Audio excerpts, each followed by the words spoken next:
All right.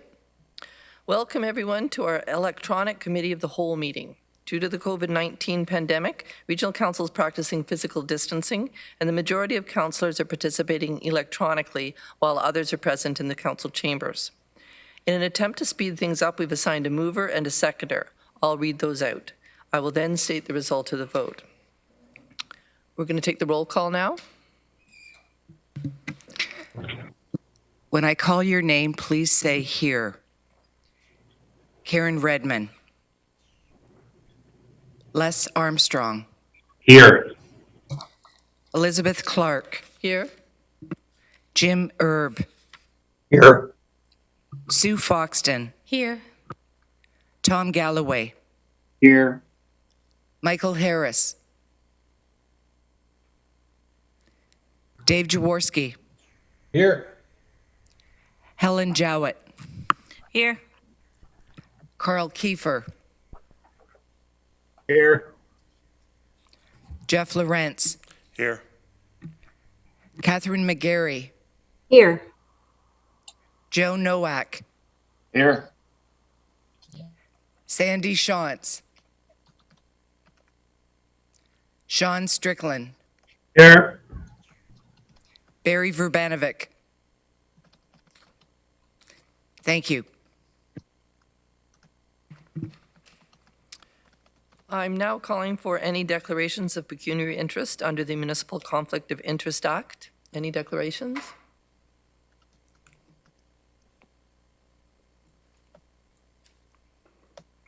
Seeing none, we're going to move to delegations. And we have a lot this morning on a variety of issues, starting with Kurtis McBride, CEO of Miovision. Morning, everybody. I'm just going to share my screen here so you can see some slides. You guys see that okay? Good stuff. So thank you very much for the time this morning. I guess for those that don't remember, we were had the opportunity, I guess, about 2 years to come in and talk a little bit about what we do. We're a local company based in just outside of Belmont in the Catalyst 137 building in Kitchener. We've been in the community for about 15 years. Got our start coming out of the University of Waterloo. Got our start in the Accelerator Center, and have been growing ever since. We employ roughly 200 people locally and sell our products all over the world in about 60 countries. And wanted to just give you guys a bit of an update. We've been working in some capacity with the region basically since we started the company 15 years ago, but over the last 2 years, we've been working with the region on a product that we call TrafficLink, and I just wanted to walk you guys through some of the things that we've been able to do with the support of the regional staff over the last 2 years to provide some context. Some of this you guys may be aware of, but wanted to sort of walk you through it. Our primary contact is with Edgerton Heath's team, so with Edge, with Mark Liddell, and then Bob Henderson and Steve Andekir have been very supportive through this as well.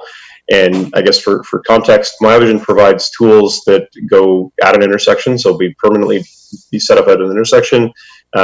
We use artificial intelligence to measure the flow of traffic, so we can measure vehicle flow, cyclists, pedestrians, what's called multimodal traffic to get a really good sense of sort of what's happening, and then we can generate all sorts of insights out of that data, ranging from primarily safety-related insights or congestion-related measures, but there's other things that we do as well. So maybe I'll just take 1 minute to just say that we are very appreciative of the work that we've done with the Region of Waterloo, both in a customer context, but also the region's been very good to help to push our products in sort of future directions and stress them with all sorts of new ideas. So really grateful for the opportunity we've had to work with the regional staff.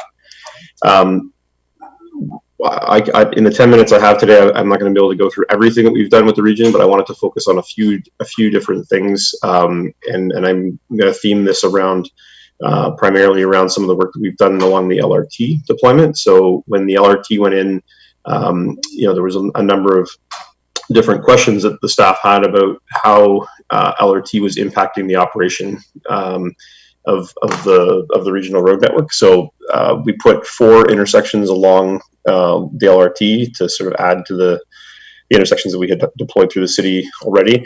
The 2 that I want to talk about today, one is Mill and Ottawa, and the other one is Northfield and the Waterloo Spur. Hopefully these videos are going to come through over webcast. If they're not, I'm happy to share them out afterwards. But the first one that I'll talk about was some work that we did with regional staff at Ottawa and Mill Street. And this was an example, and you can sort of see it in the video, it's an example where a left turn was being run, but a left turn was being run without knowledge of whether the train was coming, and the train intersected the left turn as they were leaving the intersection. And so you can see in this video here, you're seeing vehicles sort of making that left turn as you see a train approaching. And regional staff were concerned that this was going to create a safety issue. Fortunately, there had been no collisions that had occurred, but there was citizens that had expressed concern about this left turn. So we did what we do on a regular basis. We came in and basically set up a way using video to measure the incidents. So how frequently is this occurring? What times of day is it occurring? Is it occurring in concert with other things like, the phasing of traffic lights? And with the data that the system provided and the work that the regional staff did, the rate of occurrence of these types of near miss situations on this left turn were reduced by 70% at Ottawa and Mill, and went a long way to reducing the concerns that the citizens were bringing in. So just one movement on one intersection, but a great example of where, if this had run, through the winter where people's windows were up, this might have caused a collision down the road.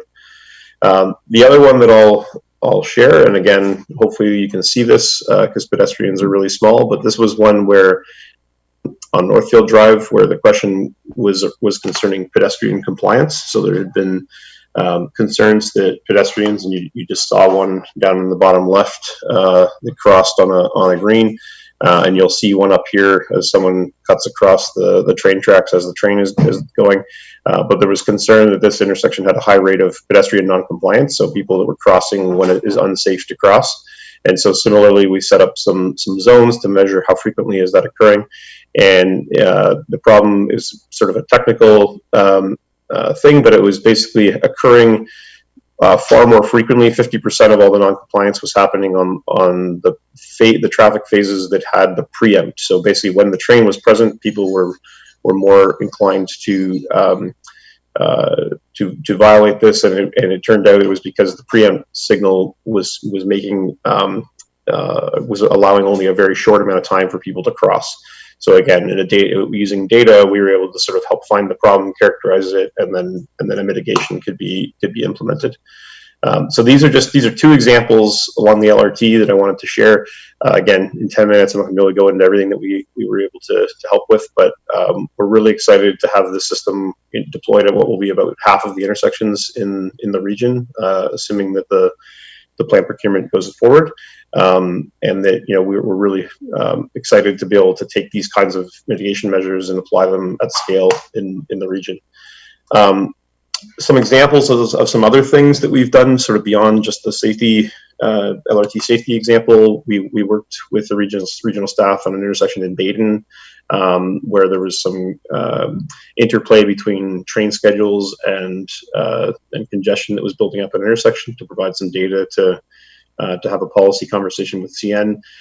Did some work early on with the regional staff in terms of helping to come up with timing plans that could work in and around the Toyota plant, where there was variable shift changes, and so time of day plans didn't always work, because if you had people leaving and coming to the plant in unpredictable times, needed to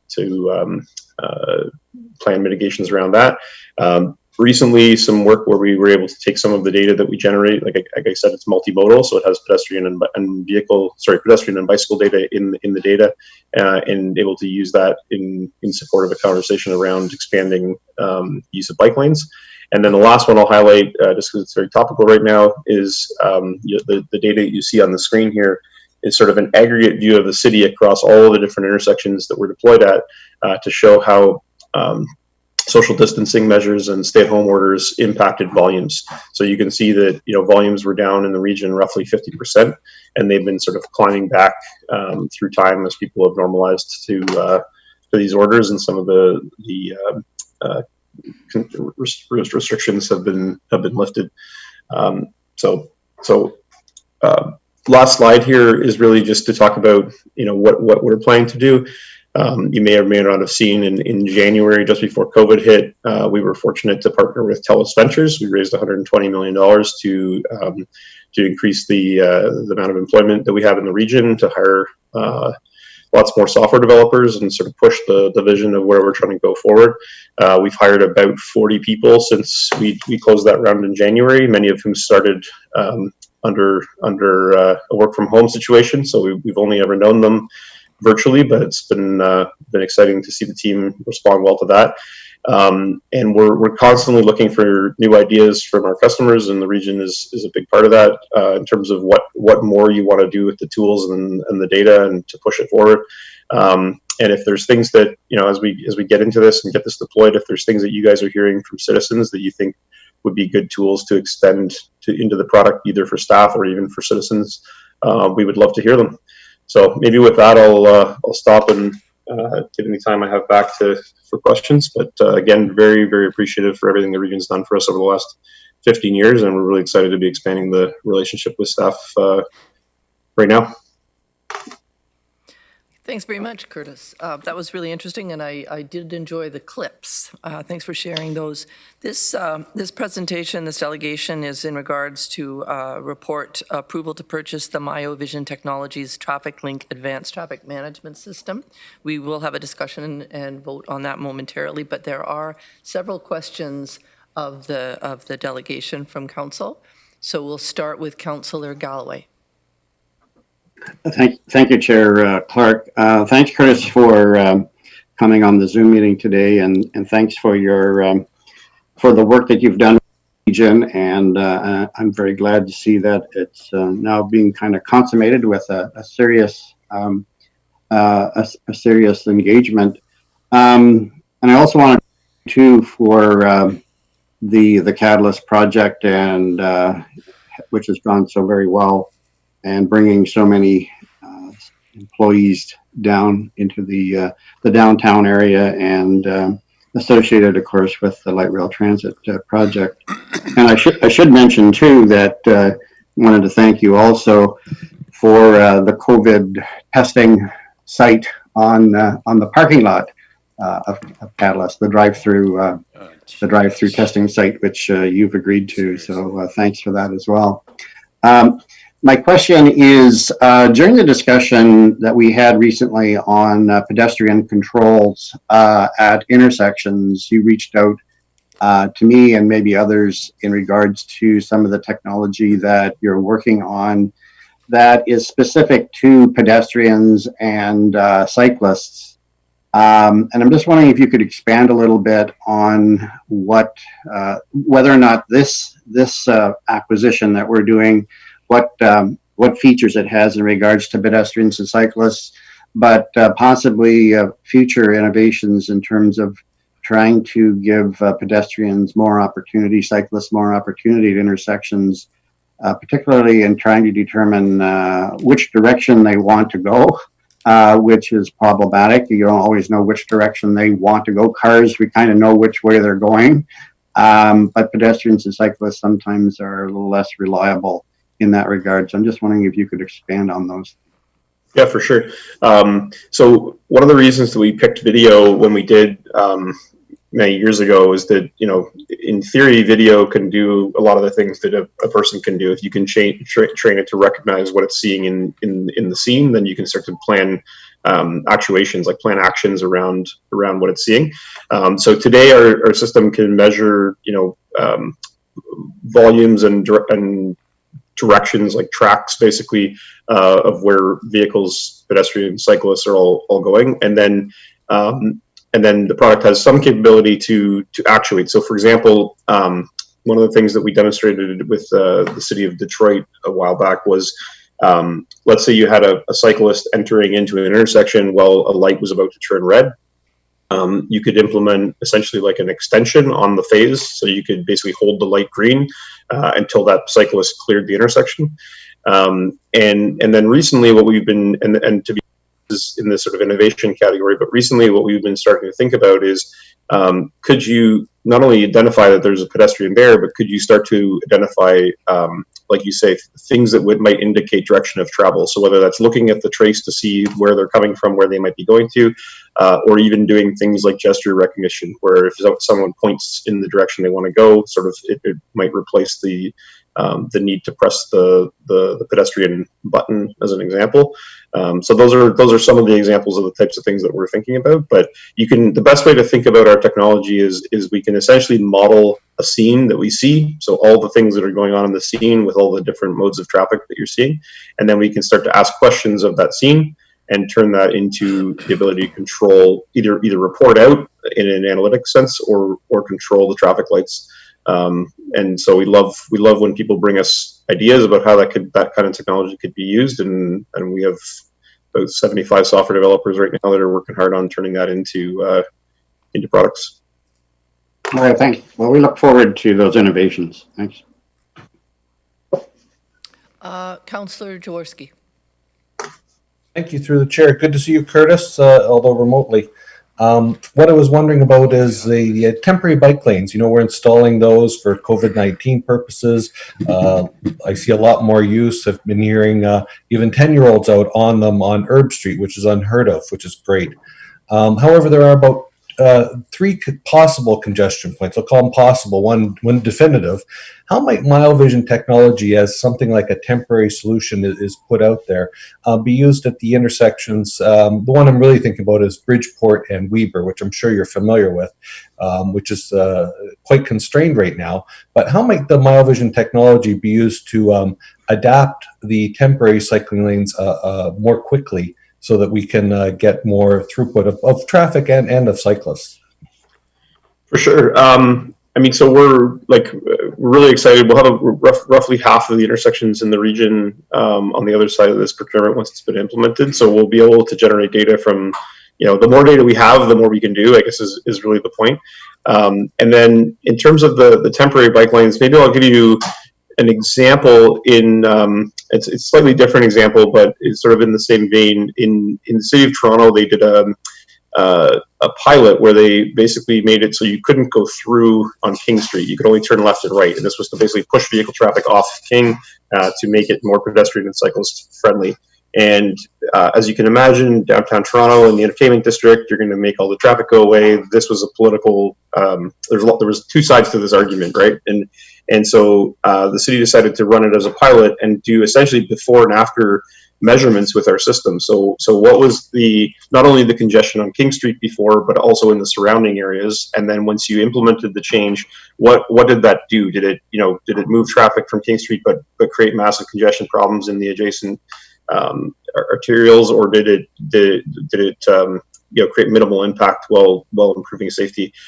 So those are the kinds of things that you could do with our system. So regional staff would be in a position where they have this essentially continuous measurement technology deployed in the city, and then they could set up questions that they wanted to have answered on a before and after basis. So what did this look like on congestion metrics or safety metrics prior to the deployment of the temporary bike lanes? And then what was the impact on those same congestion and safety metrics after the implementation of the bike lanes? And then you can sort of make data-driven quantitative assessments about what the impact of the policy was. And we always like to say we're not a opinion company or a data company.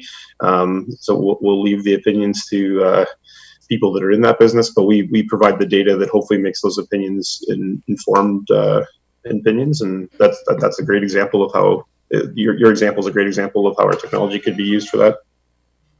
Excellent. Thank you, Kurtis. Very exciting times. Councillor Kiefer. Thank you, Madam Chair. Thank you, Kurtis, for your presentation and for the work you're doing for the region. My question, I noticed that you were talking about your company did some work in particular around Toyota. My particular questions have to do within the Cambridge area. There's one area, the Concession Road, King Street, Coronation Boulevard area or intersection, and there's a train crossing there as well. And when the shifts are done at Toyota, in particular, that area gets pretty bottlenecked. And I'm just wondering if your company had done any work around there or is intending to do any work around there. And then the second is in the Galt area in the Delta. I'm not sure if you're familiar with the Delta area there. Pretty heavily trafficked. Sorry, I was wrong. Yeah, and I'm embarrassed to say I'm not aware if we have or haven't at that specific intersection. But I would say if it's a hotspot, if it's a hotspot, I would say as part of the deployment, and I obviously don't want to speak for regional staff in terms of how they're going to prioritize the deployments, but that seems like a great one. I mean, as a general observation, there's sort of two categories of problems that occur in a traffic network. There's what's called a split failure and a coordination failure. And what you're describing, without having seen any data, feels a bit like a split failure. But essentially, you have two things that can happen. One is that coordination failures is when the green lights don't start as a function of distance and speed limit. So that feeling where you hit green light after green light after green light, that's a properly coordinated network. But if you're hitting green, red, that would be an example of a coordination failure. Split failures are where you have an influx of volume in one direction, and the green time in that direction isn't proportionate to the volume, so you get big queues building up and congestion. And so our system can measure both of those types of failures. There's lots of nuance when you get into those two types of measurements, but yeah, I mean, if there's a list of intersections that you guys each have experiences from your constituents, I would, whether you send it to us and we'll share it with Edge and his staff, or share it with Edge directly. I think that's the idea, is that we're trying to have impact in many places as we can. My wife when she went back to school, she just graduated from Conestoga, and there's an intersection leaving the Conestoga parking lot, which would often result in us almost not picking up our kids in time from school. So I have my own. There's a few that I have on my list, and I'm sure everybody here has one or two that they'd love to add to theirs. Thanks, Kurtis. I appreciate the comments. I just want to note that the provincial announcement that was competing with us appears to be over, because Chair Redmond has just joined us in person, and Councillors Vervanovich and Shantz have joined us remotely. The next question is from Councillor Strickland.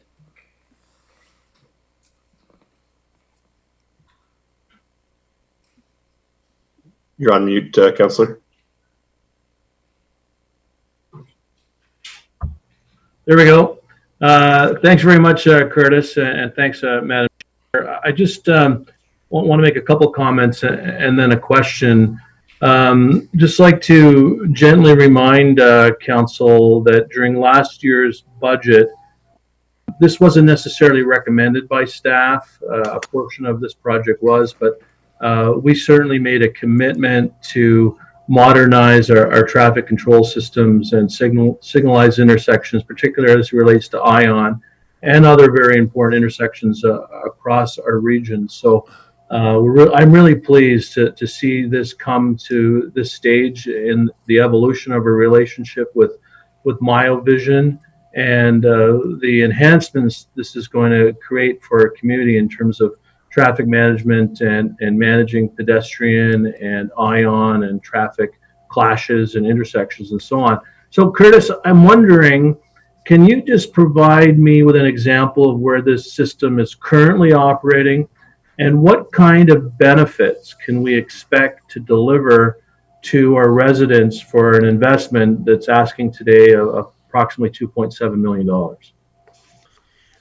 Yeah, I mean, the system is deployed across, this particular system is deployed across North America in roughly 200 municipalities, at various stages of rollout. The largest rollout would be in the city of Detroit, where we have over 500 intersections deployed, probably roughly 75% of all the intersections in Detroit.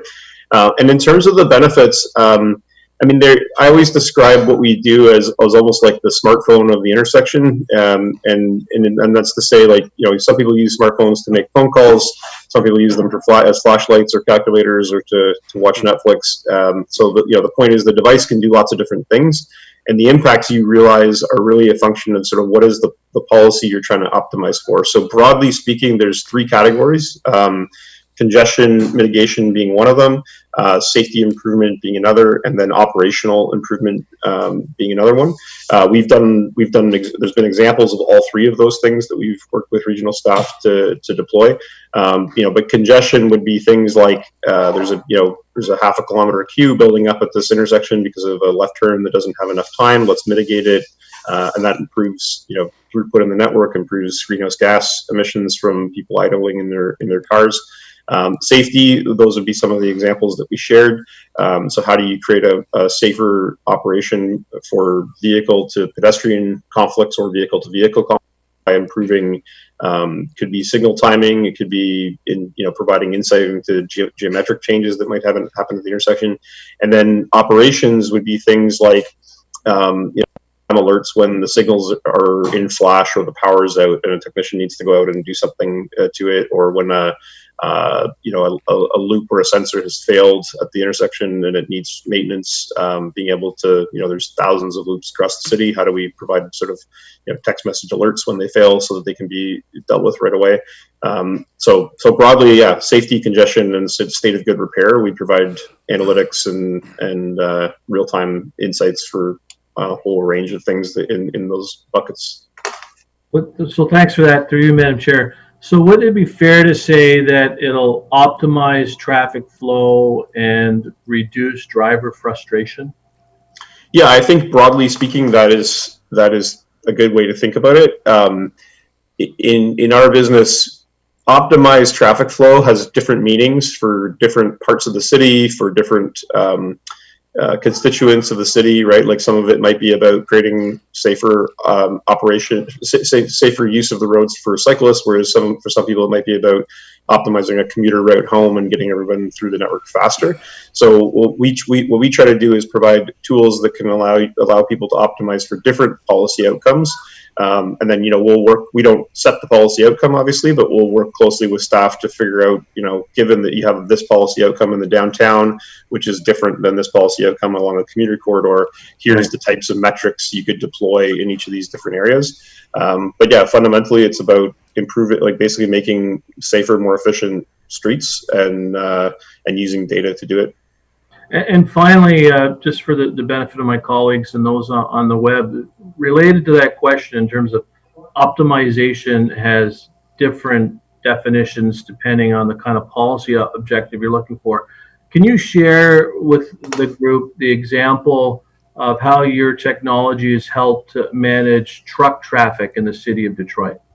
Yeah, for sure. So that was an example where we actually, one of the things about our system is it's all built around what we call an open architecture, but basically it means we can freely exchange data, or the region rather can freely exchange data with other systems. And so in the Detroit example, it was actually we partnered with a company, Canadian, that actually has an office in Waterloo called Geotab.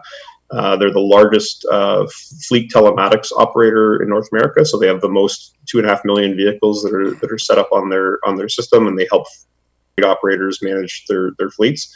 And so we were able to take knowledge of where their fleet vehicles were and send a signal to the intersection to give the truck a green light in specific instances. So the Detroit example was they had certain corridors that were freight heavy corridors, and they wanted the trucks to stay on those corridors. So they don't want trucks, trying to cut through the city and driving past schools, for example. They wanted them to stay on particular corridors, and they wanted to get the freight out, in this case from the airport to the highway, in as fast as possible for economic productivity reasons.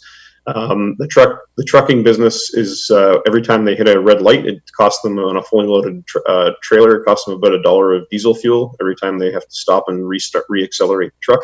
So if you're driving from the airport out to the highway and you're hitting 5 red lights along the way, times all your fleets, times all the routes, it's pretty expensive. So the win-win that we were able to create was by integrating the Geotab data with the Miovision system. We could basically save the trucking companies money by not having to burn fuel every time they had to stop and start. And we were able to create a policy outcome where the Detroit could basically market to the freight operators that if you stay on these corridors, you're going to get priority. Versus if you go off and try to find a faster route through the city, you're not going to get priority. And it was a great example of where you could create a win for the trucking companies and a win for the Detroit's policy objectives using data. Well, thanks very much, Kurtis, and through you, Madam Chair. As you all know, I'm a great supporter of this technology, not for only optimizing traffic flow and pedestrian movements across our intersections, but also the movement of goods to market, which I think is really important as well. And that's even going to gain more prevalence as we move into post-COVID economic recovery. So thanks very much, thanks very much, Kurtis. I'm a big sorry about that. I'm a big supporter of this technology, and I'm sure Council will support the recommendation. Thank you. Thank you, Councillor. Councillor McGarry. Thank you very much, Madam Chair. And through you, I really also want to thank Kurtis for coming in to show us the videos and some of the technology through the presentation. It is said that a picture is worth 1,000 words, and I think in this instant, it is very important to see this technology in action and to see what the outcomes can be. I think some of my questions have already been answered. I am fully supportive of this technology, and I'm quite sure that once citizens catch on to it in the future, if we're using it, that everybody will want it on their particular street to show some of the issues that they often bring to council. In a series of town halls in all wards last year in Cambridge, the number one issue people were concerned about was road safety. And I think that we can use technology now to our advantage in order to identify hotspots like you just did, potential issues that might come forward with a redesign or a new intersection, or can maybe study some of the intersections where there's a lot of impact on pedestrian and cyclists in terms of road safety. So I'm really supportive and think that this can really assist us in the future to ensure that we've got a safer community, but also one that works better for motorists and pedestrians and cyclists and other road users alike. Since some of my questions have been answered, the one thing I did want to ask was, in looking at even just one example, and I'll choose the video that you had with the intersection where pedestrians were crossing and not always safely because of signal eyes. If it wasn't for this technology, previous to this, if it had to be people absolutely are going out and observing this intersection, how much staff time and money would have been spent on having just humans going out and looking at this intersection versus technology? How much savings would there be from a cost perspective on just even human resources on this kind of issue? Any possible guess? Yeah, it's a great question, and I don't want to speak for regional staff, but I'll just say in general, there's definitely, so the way that the industry works across North America is largely based on sort of complaint initiated observational study. So you get phone calls from citizens that there's a safety issue happening here, and then to your point, you're going out either through a vendor relationship or directly with staff, and you're going out and you're making you're doing counts, or you're just doing observations. So you're sitting there for the day and sort of taking notes about what you're seeing. And so there's two issues with that. One is, like you say, cost, right? So using staff time to do that versus the other things that could be getting done. And then the other thing is that in certain types of safety incidences where there's maybe a serious outcome, but it's infrequently occurring, you may have to measure 100 hours of observation before you see a statistically relevant amount of the occurrences of those types of near misses that are occurring, which can sometimes, it's not even a cost issue, it may just be not practical to have somebody out there for 100 hours generating enough data, and so you rely largely on conjecture as opposed to data, because it's really hard to get the data, and then you make sometimes expensive mitigation decisions based on what you think is happening as opposed to what you know is happening. So I think your question's great. I don't want to overstep and sort of give you a quantitative number, but I definitely think that's true, and then in a lot of cases it's just not practical to get the data because of the limits of how much you can have somebody. College students are only so willing to sit out in the baking sun for so long. So thank you very much. And Madam Chair, I just wanted to wrap up by saying I think this is the time that we should be using technology and the tools at our disposal in order to make a safer and more efficient roadway network. Thanks so much. Councillor Verbanovich. Thank you very much, and thanks, Kurtis, for being here. Sorry we were a little late, but it was another traffic-related issue that we were at, which was the announcement by the province that they are proceeding with Highway 7, which was great news. I did miss the presentation, so I apologize if you covered this off. But one of the things I'm interested is the relationship between signalized intersections and pedestrians, and how your technology can potentially help us with that, as well as help us with cyclists in terms of creating a safer, more efficient environment for all, in terms of technology to help us get these individuals through intersections. yeah, so the first question, I'll give you the example that was in the presentation, and the second one I'll give you one that we're actually really excited to work with the region to build metrics around when we have large scale deployment. So the first one is an example of what's called pedestrian compliance. So if you think about an intersection, you want pedestrians, they're designed to be safe if they're used in a particular way, right? So cross when the hand says cross in the particular crossing, marked crossing areas, those kinds of things. Or if there's a median in the middle of the road, you don't want people to cross halfway, get stuck, and then have to wait a whole phase and cross the next phase. So what our technology has been being used by the region to do is to measure pedestrian compliance. So for this intersection, how frequently are people crossing in a way that is not compliant, so not in sort of line with the intended design, and that often sort of takes you from a sort of a quantitative place to say this intersection has a high rate of non-compliance, to then being able to use video and the statistics we can generate to say, okay, this is why that's happening, right? Maybe maybe the phase isn't as long as it should be, like we're not giving enough time for people to cross, so they're getting stuck in the intersection. Maybe it's something geometric about the intersection, and then mitigations can be planned from there. So that's definitely a big use case for us, is pedestrian and cyclist safety. Not only compliance, but also things like conflicts, like how regularly are people intersecting at high velocities with each other where you hope they wouldn't be, and again, it informs mitigations you can run. And then on the second point, one of the things that we're really excited about is, I mean, there's obviously been lots of investments in the region with bike lanes, both on the roads and increasing the amount of bike options through the city. One of the things we're really excited about is, if you can imagine almost like a heat map of the city, right? Where are there lots of cyclists now, and does that actually correlate to where the bike lanes are?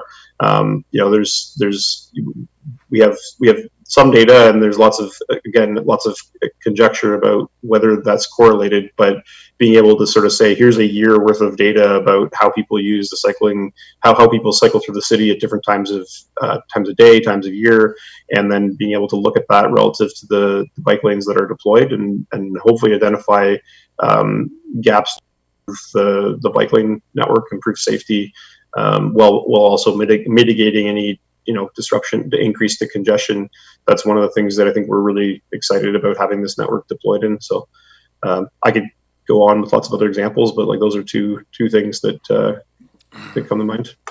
Fantastic. The second question I wanted to focus on was one that we don't often talk about when it comes to traffic and traffic flow, and smart city technologies like yours, but it's the sustainability factor and the impact that utilizing this technology can have on another goal that our community and, quite frankly, the planet have around issues such as GHG reductions and climate change. And we know that the vehicular traffic is one of the greatest causes of this. And we also know from the last few months that, in fact, when we give the planet a chance to rest, we start seeing some positive results.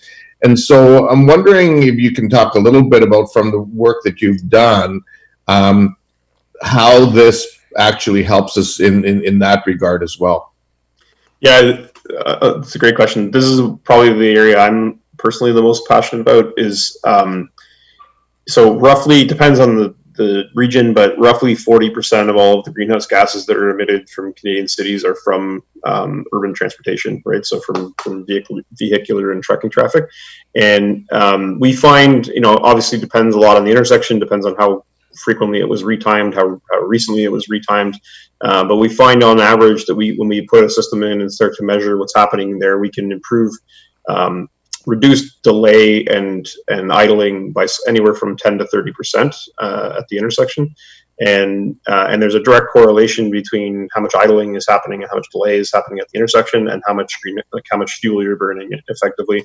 Acceleration is one of the main times when you burn fuel to kind of get up to rate. So if you have to stop a lot and then reaccelerate, you're burning a lot of fuel. So if you sort of run the math through, we think it's a small percentage of the overall greenhouse gases that are generated in the city, but it's a big percentage of the goals that we're trying to accomplish by reducing greenhouse gas. If you could take percent of the emissions in a city and reduce them by 15 or 20%, it starts to add up. So that's one that we're working hard to build, not just the tools to enable the improvements, but then also tools to measure and visualize the type of improvements that you're seeing. If you think about how a traditional signal retiming is done, where roughly every 3 to 5 years you come in and you retime a signal, you create that improvement, but then traffic patterns change, right? COVID happens, or a new factory opens up, or a business shuts down, and so traffic patterns change. So by the time you get around to 3 to 5 years from now, retiming, you've seen that 10 to 30% degradation in performance. And so with our system, because it's real time all the time, you can actually set it up to sort of, when your performance drops below a threshold, let's look at that. So maybe that is 5 years from now, but maybe that's 5 months from now, where we have to go back in and fine tune and tweak.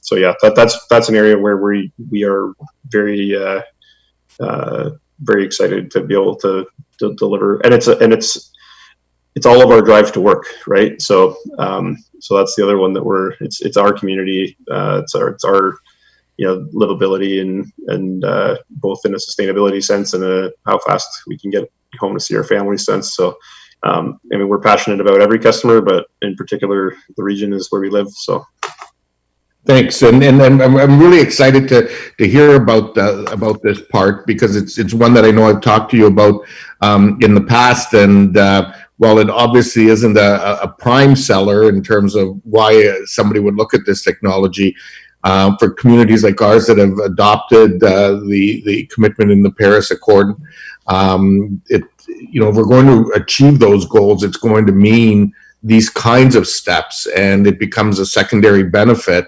but an extremely important one in terms of what we're trying to do overall. So the last question I have is a business one, and I'm absolutely thrilled that this report is finally here, and that we're moving forward with this initiative, and more importantly that we're moving forward with not only Canadian technology but local technology, it's something that obviously we're very passionate about in terms of our local innovation economy. But I'm wondering if you can just talk to my colleagues about how important it is for companies like you and others in the local ecosystem to actually have local governments and local businesses as early adopters, or we're not that early, but as adopters of the technology, in terms of when you go and you sell your product to the rest of the world. and how important it is to actually be able to say, you know what, my home community is using this, because I tend to think it's a question that comes up fairly often. Yeah, so I would say there's two aspects to that. So one is like you're saying, in when we go sell into the U.S., being able to say we have one of our largest deployments is right in our home city goes a long way, because if you can't say that, then they sort of wonder like why isn't your home city using it? So super important in that front, and the region has been great at providing us with the LRT deployment as an example. Really sort of pushed us to make our product do some interesting things. So, but the other one is in the innovation world, I always talk about sort of crashing into the problem space, right? So we can build the technology in a theoretical sense in our office, but until you actually put it into an environment and see how customers want to use it and sort of push, basically have their problems bounced against the technology, it's always you never get it perfect, right, until you get it out into the world. So one of the things we're really excited about is this is going to give us a great case study of where if you put our full stack of product in there, right, so the ability to sort of measure all this stuff in real time and do it at scale. A lot of the deployments that we have, with maybe the exception of Detroit and a few others, are focused on particular intersections or particular corridors of intersections in a city. But when you start to generate a data set at the scale of the region, what are the other types of insights that you can start to provide, right? And that'll push our product forward. So, and then to be able to do that in a place where we can, drive 2 minutes to go see the customer, as opposed to have to get on an airplane and fly. Well, not now, but at some point in the past, had to get an airplane and fly to go see the customer. It just speeds up that learning process significantly, which is really helpful, and it helps us to build products we can then export to the rest of the world. So. Well, I think one of the other things that's probably helpful and is it also gives you a testing ground where you're testing this with communities that are 10,000, 20,000, 40,000, 130,000, 260, and the region as a whole is at over 600, and so it demonstrates scale for different customer sets. So the other example that we're actually really excited about is that region is unique in that it has 2 layers of municipal government in it. So one of the things that we're looking at is like when the system gets deployed, is there, and obviously region controls where the data flows, but are there tools that we can build that would help, City of Waterloo or City of Kitchener or some of the other townships, Cambridge? Can we take the data that's generated from the intersections in the region and then help the cities actually drive some of their policy outcomes? Example of that in the City of Kitchener, where they're really focused on bicycle traffic right now, and so can we take data sets that are being generated at the regional level and actually help to enable various outcomes at the city and township level? And that construct is not, it's not unique to the region. There's lots of examples across North America where that 2-layer system is in place. And so we're excited to be able to use the home team to sort of figure out what is that data exchange relationship that's net positive for everybody that we could enable. So yeah, really excited to take this to scale with everybody. Awesome. Well, thanks, Kurtis. Those are all my questions, Madam Chair. And just very quickly, from a comment point of view, I'll be wholeheartedly supporting this this proposal as I have before when we've talked about it. I think it's a step in the right direction for this region from a smart city point of view, from a traffic, pedestrian, and cyclist management point of view, from a climate change point of view, and most importantly, it's supporting local technology, local jobs, and really speaks to the importance of our local innovation ecosystem. Councillor Lorenz has been waiting very patiently while I've been ignoring him in favor of all of the Zoom participants. Councillor Lorenz. Yeah, well, thank you, Madam Chair, and welcome to the great regional experiment here. So I think our staff have done a great job in being able to tie us in the council chamber and everybody else at other locations. Kurtis, good to see you again. I read the report. I think it's amazing. If there's any thing that you could, a bright, shiny, dangly object for politicians, it would be traffic, it would be speeding, pedestrian crossings, all of those great things. So I'm not surprised at the number of questions you got. And I just want to thank you for coming in and also for helping to make Waterloo Region a worldwide name. And I think that's really important. So you putting us on the world map is a big deal. I do have a question on your report or your presentation that you made. One of the slides showed about traffic at a certain point, the reduction, and now the buildup again. I guess it was pre-COVID, during COVID, and now afterwards. And I'm wondering how you gathered that information. I know our staff have talked about they have 7 traffic lights within the region that they can gather information from. Are those the same 7 locations, or are there more that you use to gather that kind of data, and how accurate is it? Yeah, so we have, I believe, more than 7 locations now in the region. I think it's up north of 20 to 25 locations that we have deployed in the region. So that data would have been essentially like an aggregate across all of the different locations where we have the system employed. And we would be, so that data is sort of like essentially a cumulative sum across all of the regional intersections. And I mean, we pride ourselves on accuracy. Like, if you're interested, I can send you sort of, we've turned accuracy into a science. So, depending on time of day, weather condition, geometry of the intersection, we can give you pretty detailed, I don't know if it's just scientific, but pretty detailed sort of an analysis of it, but it is accurate. And we basically went out and generated that data, that visualization you saw for at a national scale. So we were able to aggregate across all of the intersections that we have in the country, provincial scale. So similarly aggregate across all of the Ontario-based intersections, and then regional scale where we could aggregate across the, so it would give municipalities a way to sort of understand their relative, relative to their peers and sort of larger aggregate sets, how are they performing in that sense. But it's not only accurate data, but it also, you can read the projections on that. Is that how the science works? You see the scale go down, and then you see it go back up again. And yeah, so that basically what you're seeing there is is essentially a daily snapshot. So the graph that you saw was essentially like over many months, right.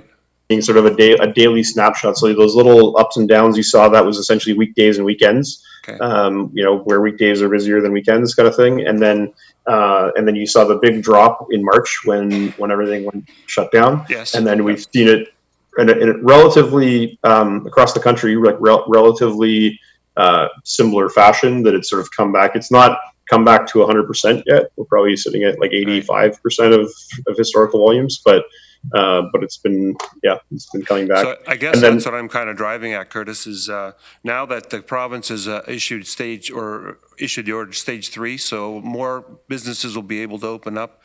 How do you think the projections are going to change? Would you say that based on this, within the next 3 weeks, we might be back to the same levels we were before pre-COVID? Or I'm not putting words in your mouth. I don't know. Yeah. I think I wish I had a crystal ball, because it would make a lot of things I did easier. So I don't know. I think if I look at my own, if I look at Miovision as a barometer for it, we've been working from home essentially since March, since this stay-at-home order occurred, and we will continue to work from home at least until schools reopen, which maybe will be in September, maybe will be later than that. So not that one data point is the ultimate predictor, but I think that's true of a lot of my contemporaries, like other technology companies that are in the core. So some of the traffic, I think the business related traffic, people getting out, going out and having dinner in a restaurant and those kinds of things, I think that'll start to come back in a bigger way. But a lot of the go driving to work and coming back, that kind of traffic, I think will stay depressed, and we may see it, not rebound all the way to pre-COVID levels until schools have normalized. Okay. Thank you very much. That was all my questions, but I would just like to make a comment if I could, Madam Chair. I certainly will support this recommendation. And I think it's interesting that we have a world-class company and we have the guy sitting here talking to us about it locally. And I'm wondering at some point when we get back to our all-council meetings, Chair Redmond, if we could maybe suggest having Kurtis come in and talk to all elected officials and answer their questions about how these changes are taking place. I think that would be a great starting point for our region, and everybody's kind of understands the technology and how it could be implemented. Thank you. Thank you, Kurtis. Thank you. Our last speaker is Councillor Shantz. Thank you, Chair Clark. And sorry to miss your presentation. So if I'm talking about something you've already covered, my apologies. My question was one of also Councillor McGarry's about the cost benefit. So you spoke to that, and I understand we can't really do a proper cost benefit, but I see a lot of benefits coming out of this. I was at a chair chat that we had at Gore Park yesterday, and it was a bad location to choose because we have trucks up and down our main street, and I've been talking about this for 6 years. I guess my question is really, it says in here it'll be deployed at 240 traffic signals within the cities of Cambridge, Kitchener, and Waterloo. Is there a reason that this can't be employed outside the cities? Again, I don't want to speak to sort of how regional staff prioritize the deployments, but no, I mean, we have, as an example, Stratford, Ontario is on track to have almost all of their intersections deployed this year. So, and we have cities that have 12 intersections all the way up to cities that have 1,200 intersections and beyond. So there'd be no reason. One of the examples that I provided in the presentation earlier was an intersection that we did in Baden. So yeah, no issue, no reason why they can't be deployed anywhere. We use cellular networks as sort of our network backhaul. So even if there isn't a network at the intersection, we can still get it onto the system and stream it. So yeah, I mean, I don't want to predict the future too much, but we're deploying roughly half the intersections as part of this procurement, which means we're not deploying the other half, and we would be more than happy to come back at some point and talk about how we're trying to deploy the rest of them. But I always talk about crawl, walk, run internally. So I think we're going from crawl to walk, and hopefully one day we get to go to run. And if there's a specific has been the regional staff have been amazing at jumping on problems as people point them out. So if there's specific intersections that you think are, should be prioritized, I don't want to speak for the regional staff, but I'm sure they'd be happy to look at those. Thank you. I appreciate that. And I'm excited to see a local company being able to provide this kind of service to us. So my question then is to staff, why would not Church and Arthur be considered as one of the installations for this technology, given that for 6 years we've been talking about the issues of truck traffic on that road, and you're using old data to tell me it doesn't exist? Mr. Schmidt? I'm going to ask Mr. Vandekar to comment. I'm not sure if that is on the list. It may well be, but I'll ask Mr. Vandekar to respond. Thank you. Through you, Madam Chair, there's no reason why we can't consider other locations that are in area municipalities outside of the 3 cities. So we could definitely take a look at Church and Arthur to see if we see benefits in getting something up there earlier in this first phase rather than waiting for a later phase.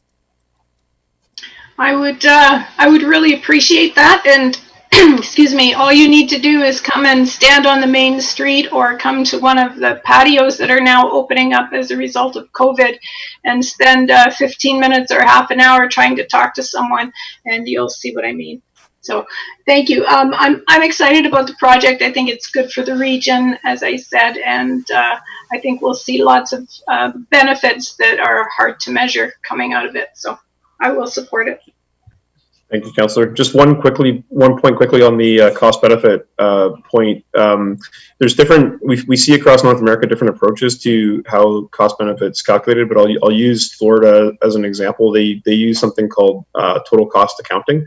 So they look not only at the internal sort of like budget savings relative to what would be spent to accomplish the same thing, but they look at the overall, like the externality cost. So, you know, citizens are burning fuel that they wouldn't be burning if things were more efficient. They have, it's maybe a bit morbid, but they have sort of quantitative ways to link safety outcomes to dollars. And when they're building these business cases, they actually sort of look at the net social cost relative to the investment, and it tends to be on the order of a 40 to 1 cost benefit for the system in states where they do this sort of cost accounting approach. So it's not an exact science, and it's not a true sort of like ROI type analysis, but it does, when you look at it that way, it has a pretty significant cost benefit.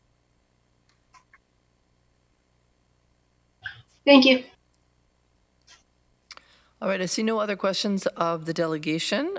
We can move on to the recommendation. It's moved by Councillor Vrbanovich and seconded by Councillor Strickland that the Regional Municipality of Waterloo approve the purchase of the TrafficLink Advanced Traffic Management System from Miovision Technologies at a cost of up to $2,688,000 plus all applicable taxes as outlined in report TES TRP 2011 CORTRY 2077 dated July 15th, 2020.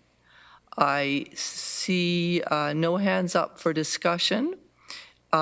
Remotely, please use your yes or no buttons. And I'm assuming if you're in person, we use our old plus and minus. We just use our hands. All right. That's unanimous. Thank you very much. Passed unanimously. All right, we are on to the surplus declaration of regional lands. Municipally known as 555 Beechwood Drive in the City of Waterloo, Regional Municipality of Waterloo. We do have 11 delegations registered. The first 10 have 10 minutes to speak. The 11th, because she was a late registration, has 5. Although delegations do have 10 minutes because there are so many people and some delegations coming on other matters later, although you're entitled to use your 10 minutes and do if you need to, I would encourage you, if you've heard the points that you want to raised earlier, perhaps you can simply indicate your agreement with them and just try to move things along a little more quickly. But by all means, I don't want to cut you off if you do need your whole 10 minutes.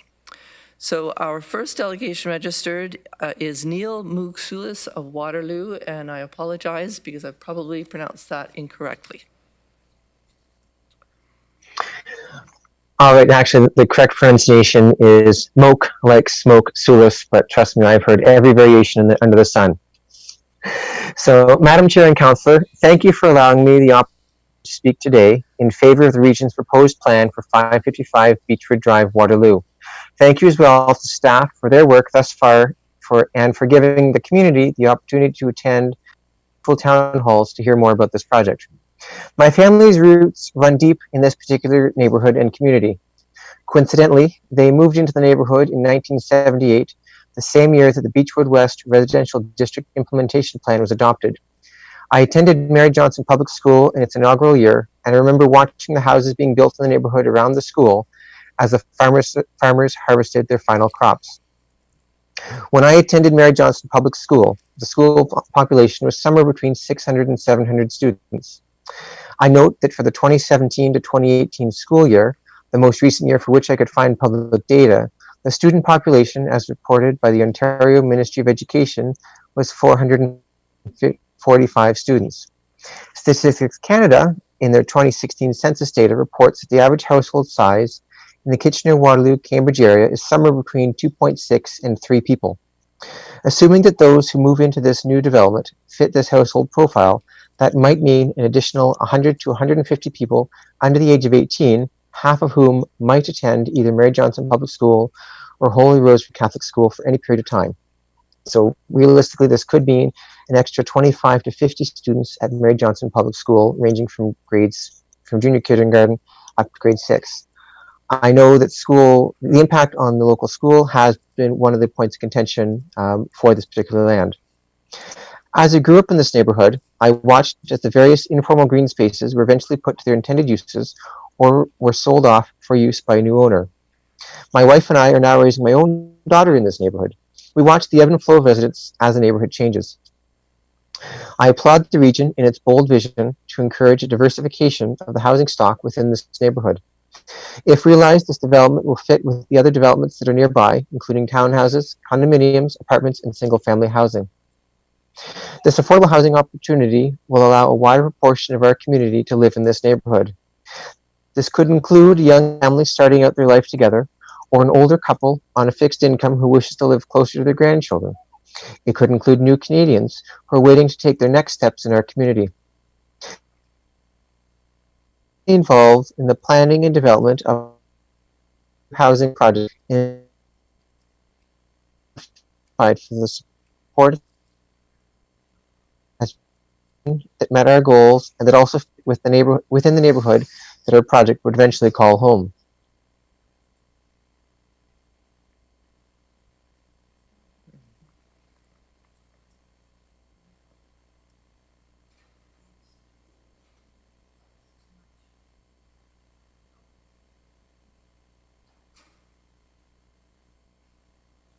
Hold on, my apologies. Is the council still there? Yes. Okay. I was personally involved in the planning and development of an affordable and supportive housing project in an established Waterloo neighborhood. It was a lot of hard work, but our team was gratified for the support of the neighborhood as we crafted a vision that met our goals and that also fit within the neighborhood that our project would eventually call home. Looking at the details for the proposed RFP, I do have one suggestion with respect to the minimum affordability commitment of 25 years. 25 years may seem like a long time, but for someone who moves into this development partway through the agreement, that gives them a very short period of time before they may need to contemplate finding another affordable housing unit should the affordability commitment expire. I encourage council to seek the longest affordability commitment possible, or, as an alternative, I would suggest that council explore what options there may be to allow this development to revert back to council's ownership at the end of the agreement, which would then allow council to seek a new partner continue to provide affordable housing at this location.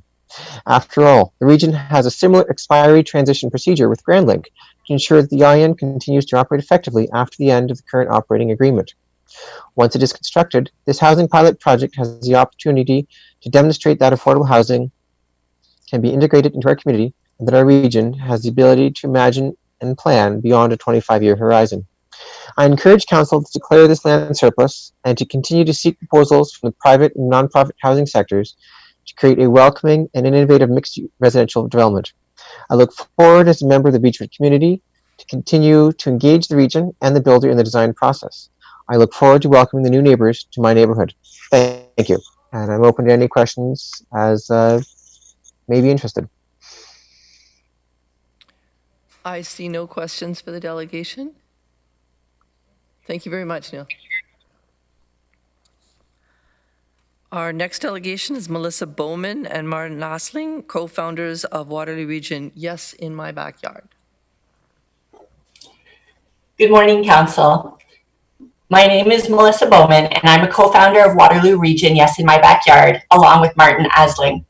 I became involved as it became clear to me that our community is in desperate need of more and diverse housing options, especially housing that could be classified as affordable at less than 30% of a tenant's income. I'm thrilled to see the region looking at new ideas to help meet that growing need with creative ideas such as the Beechwood project. I participated in one of the online engagement sessions regarding the Beechwood project. I appreciate staff hosting these kinds of events, and judging by comments shared in that session, many people would like even more opportunities for engagement in these kinds of projects, especially early on in the process. During that discussion, one attendee inquired whether I lived in the Beechwood neighborhood. I do not. But that gets at a really important issue. This idea that only current existing residents in some loosely identified area are the only people who should be included in these types of conversations. I actually think that's really concerning. As some of you may know, I'm a big supporter of neighborhoods, and I've been involved in numerous neighborhood and community building projects, and even sat on Kitchener's neighborhood strategy project team. I love that people enjoy their neighborhoods, connect with their neighbors, and take pride in the spaces that they inhabit. But to say that only those people get to decide who is in their neighborhood and who is out is problematic. As much as I appreciated the region hosting these online engagement sessions, I was discouraged to hear many comments opposing this project, specifically the reasons for the opposition. Things like, renters don't take pride in their homes, or we already have one affordable housing project, why should we have to have another one? And there are plenty of other places this project can go because it doesn't fit in our neighborhood. Now, perhaps I take some of these comments to heart too much. You see, before I came to this region 25 years ago, I moved around a lot. My mom was a single parent raising me on a very low income. That meant she was always in search of the most affordable place to live. If something came up that was more affordable, that meant another move. By the time I came here to attend university, I had 15 moves under my belt. And I lived in a variety of places, including rental apartments, a trailer home, and the basement of my mom's work colleague. Thankfully, my mom had a strong network of friends and family willing to help us out, so we always have a place to live. But that's not the case for everyone, of course. Still, we did face numerous challenges finding affordable places to live, including people turning us away when they found I was a single mother and child who wanted to move in. Although we were welcomed in many places, we weren't always. I also learned as I grew up that I shouldn't always tell people where I live because some people judged me simply based on my address or the style of my home. I didn't understand it then, and I still don't today, that there can be an assumption that where you live says something about who you are as a person. So needless to say, I'm discouraged to be speaking today, 30 plus years after those experiences, to see that some types of housing are still not welcome in neighborhoods. I do want to take a quick moment to speak in support of Black Lives Matter. For far too long, housing, zoning, and regulations have impacted Black folks in negative and harmful ways. Still today, we see the lasting effects of that history, and we know that Black, Indigenous, and people of color are deeply impacted by a lack of quality, affordable, and diverse housing options. The region can help improve that by providing more options for affordable housing through developments and partnerships, such as this Beechwood project. I'm glad to see our city supporting neighborhoods in many new and creative ways. It's great to see neighbors connecting through street parties, neighborhood art projects, and community gardens. I think these and many other things can increase residents' sense of belonging, an important determinant in community well-being. There are so many aspects of neighborhood living in which neighbors can play a role. However, we don't get to decide who our neighbors are. If every neighborhood can say that this project doesn't fit in, then affordable housing simply does not get built. And I think we all realize that we are in desperate need of more affordable housing, something that this pandemic has made even more clear. My hope is that we can welcome more of these diverse and creative housing options, not less. And the only other thing I would add is that if the region is offering this land up, my hope would be that this housing remains as affordable housing in perpetuity. I wasn't sure what the region's plan was. It sounds like, according to the previous delegation, that maybe 25 years is what we're looking at. I would just urge council to ensure that this always remains affordable to meet this ongoing need in our community. I would echo what the previous delegation said in what some of those options might look like, but I think it's really important that we don't set a 20, 25-year limit on this, that it extends long term. So that's all I have to say. I'll pass it over to Martin.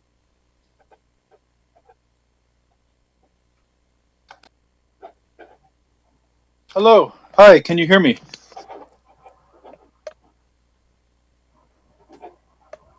Yes, we can. Oh, wonderful. Hi, my name is Martin Asling. I would like to enthusiastically support the Beechwood affordable housing proposal and the inclusion of more affordable housing in Waterloo Region, both generally and particularly in relatively well-off and relatively low-rise neighborhoods such as Beechwood. I also strongly echo Melissa Bowman's comments as a co-founder of Waterloo Region, Yes in My Backyard. I heard with dismay that some Beechwood residents oppose this affordable housing proposal in Beechwood. One resident interviewed for the Waterloo Region Record did make a point of denying that the opposition is to affordable housing per se. While some of the comments that Melissa highlighted suggest that this is not the case for everyone, I'll also emphasize that regardless of motivation, the practical effect of such opposition, were it to dissuade the region from including more affordable housing in Beechwood or in other wealthier neighborhoods, that's what really matters here. I would elaborate at great lengths why Waterloo Region, Yes in My Backyard, why we are particularly in support of including more affordable housing in relatively wealthy neighborhoods. I understand that also the time constraint. I will give one reason in particular. In the discussion that we've seen around racism and police brutality in the United States as well as Canada, many accounts have drawn a distinct link between these types of problems that we're seeing and the type of inequality we see between many neighborhoods that are divided by race and class. And I'll note that, of course, the two are inextricably linked in any society that has racial inequalities like ours does. Sometimes these accounts take for granted that our cities have some communities that are much more likely to have residents that are more wealthy and more likely to have, and some communities are also more likely to have white residents, while other communities are more likely to be less wealthy and also more likely to have residents of color. However, we should be clear, this type of racial and class inequality in our neighborhoods, including those in Waterloo Region, are not merely the result of private actions. We can actively support integrating our communities through this affordable housing proposal, and we can look at ways where our municipal zoning might inhibit or support this type of integration. I'll briefly note that while, of course, zoning is primarily the responsibility of the lower tier municipalities, it's also broadly guided by the regional official plan, which is currently being updated. I'd also like to fully acknowledge that that these are not the only things that we should be doing as a community, both at the regional level and more broadly, to respond to racial and class injustices and inequalities. I will be closely following what the region and the police board does with the power that it does have in response to ongoing calls to redirect police funding to address some of the root causes of the problems that we have in our community, as well as how the region more broadly plans to ensure our policing is able to protect our most vulnerable residents in a way that is both humane and free from racism. As a bit of background, I used to work at the Charles Street Men's Shelter as well as supportive housing of Waterloo, and it really drove home how important it is for people clearly to have access to affordable housing and also to have more choice in where they live. And access and location of affordable housing for people is closely linked to the opportunities that they have in life. I also believe it is vital for residents of wealthier, relatively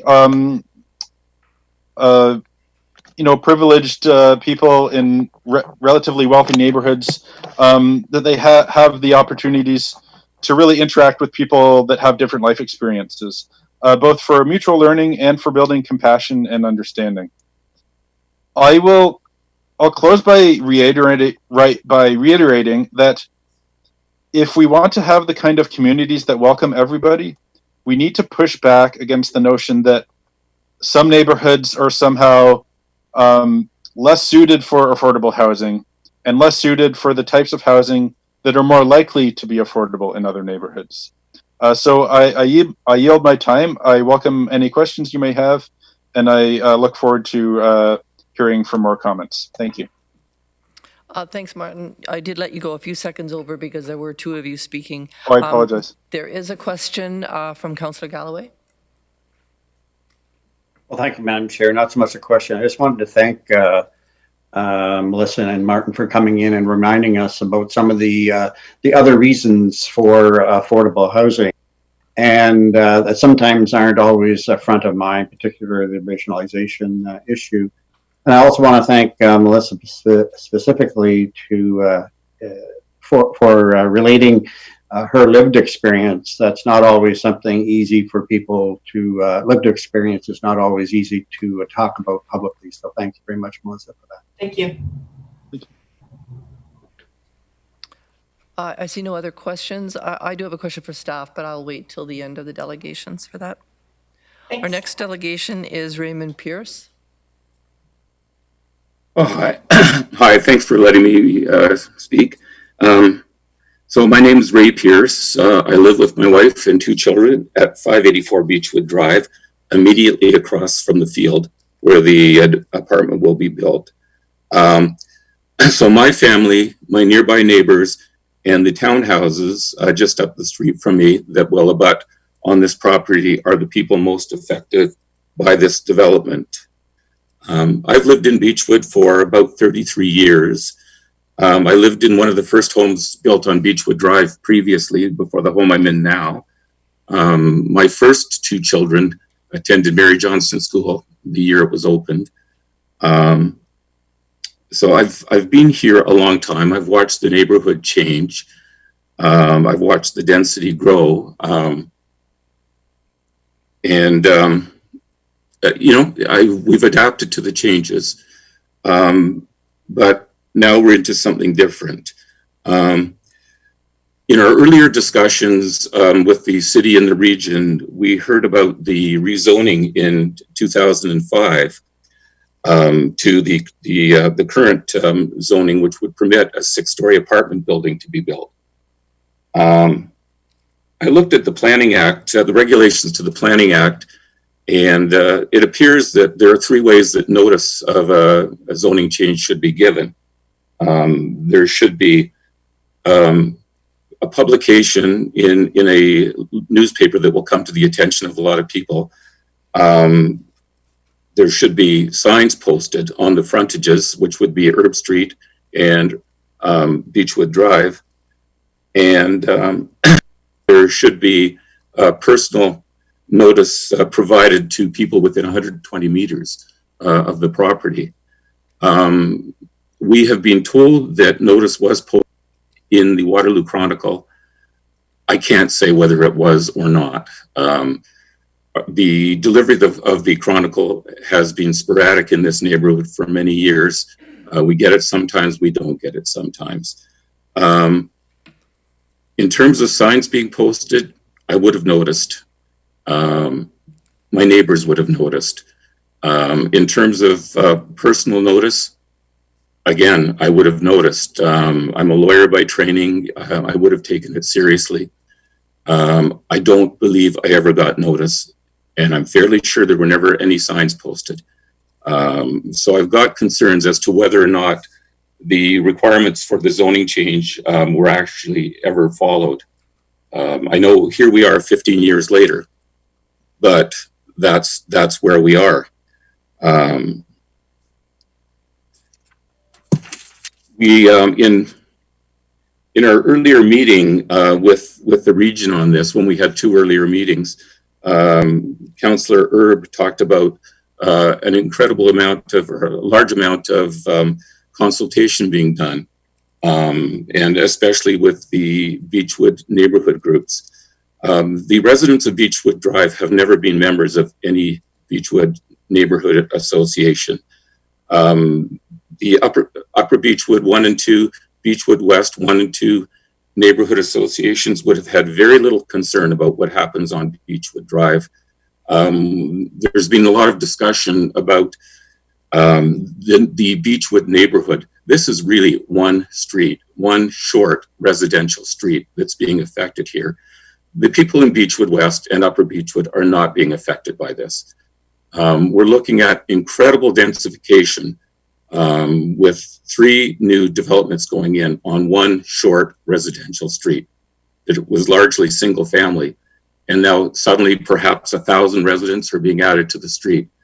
When you take into account this development, 508, and then the development at the corner of Keats Way and Beechwood Drive. So it's, there's a lot of talk about, the residents of Beechwood. This is a lot of change and a lot of the character of the neighborhood for one street. This is not Beechwood. This isn't Upper Beechwood. This isn't Beechwood West. This is one street. For those councillors who haven't been to the area, I suggest you come and take a look.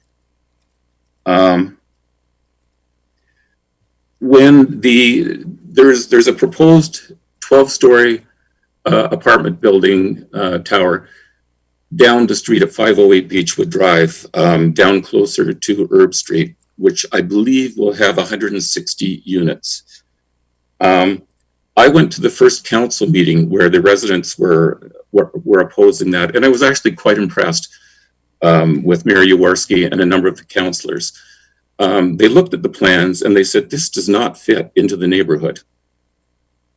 And I was seriously impressed with that. Now, it's in the hands of a developer, and of course, they're appealing that, and they're looking to build their 12-story tower because they can, if they get the approval. In this particular case, this is property owned by the region. I understand the desire and the need for affordable housing, and we're not opposed to affordable housing.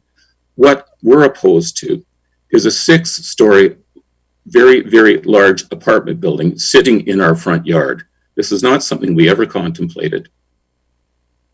And, I wouldn't have moved to that kind of neighborhood. I don't care if affordable housing is built, just have it fit with the neighborhood.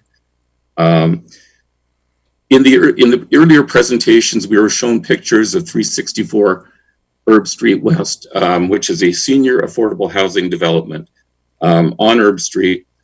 It's a 5-story building. It fits with the character of the neighborhood. It looks fairly attractive when you drive by. It's a very narrow frontage. If you actually look at the building, it goes way, way back.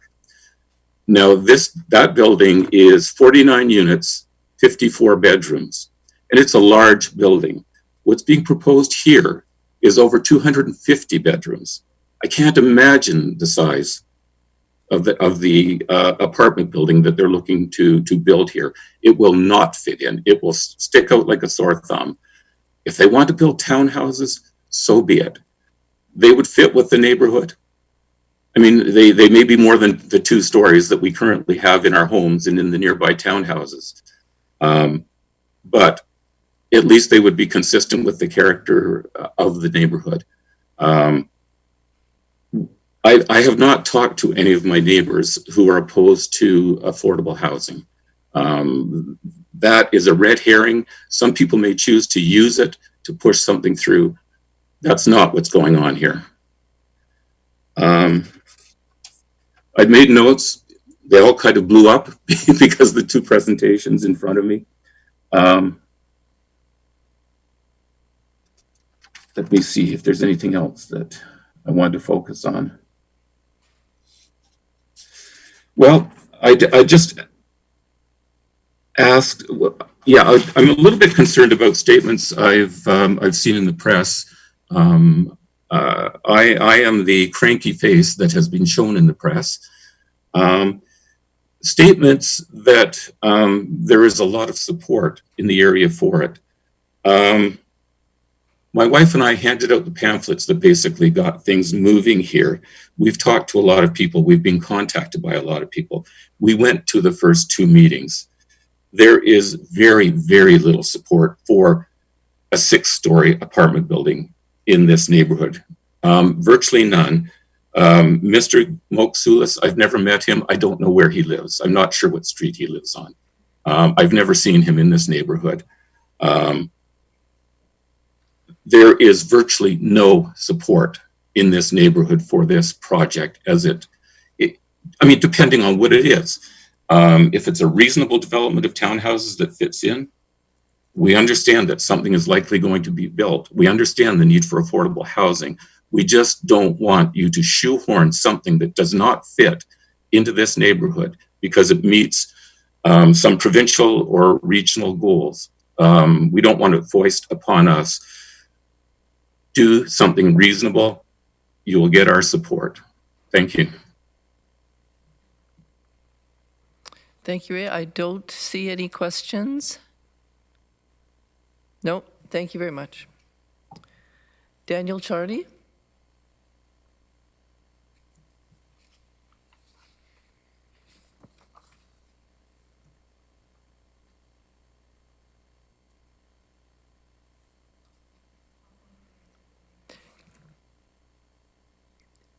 Is Daniel Czarny in the room?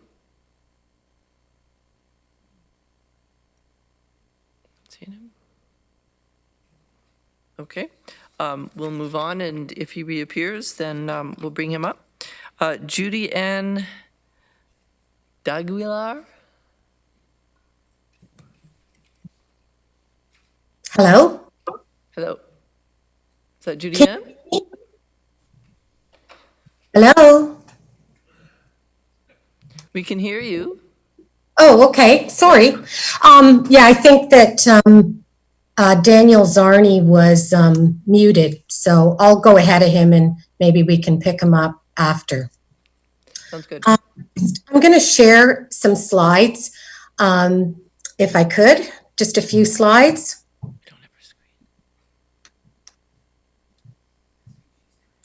Yeah. Oh, here we are. Are we good here? Yes, we are now. Okay. Just a sec. I'm Judy-Ann D'Aguilar. I'm a resident on Beechwood Drive. I'm a neighbor of Ray Pearce, who just spoke. So I will, try to compliment and not over repeat anything that he has said, based on the timeframes that we have. I want to first mention that I'm representing a number of neighbors on Beechwood Drive. We have seniors, we have a lot of people that, didn't feel comfortable speaking. The people in our neighborhood are from a diverse, multicultural neighborhood. We've got, young families, we've got middle-aged, we've got senior people that have invested for their future retirement or just, living their life. I've lived here for 22 plus years. That's consistent with a number of the neighbors. We have people that come from all different countries, war-torn countries that they got out of and came here. They're our friends and neighbors. So it does pain me that we have people labeling us as bigots or what have you. But I just wanted to make it clear we are very multicultural and diverse. So I want to thank the councillors and say hello. And again, a message from concerned Beechwood residents who are opposed to the development on 555 Beechwood. So one thing that I wanted to just talk about that will maybe help things in the future is the process, because I found it very concerning and questionable. So we received the Hello Neighbors, very colorful flyer. It actually looked more like a birthday invitation rather than something more official that would, catch our attention and not look like junk mail. The other thing that was concerning, it was distributed to only a small subset of Beechwood Drive homeowners. So as Ray Pearce mentioned, him and his wife, I helped, other neighbors helped distribute. We actually copied more of the flyers and delivered them to Beechwood Drive residents.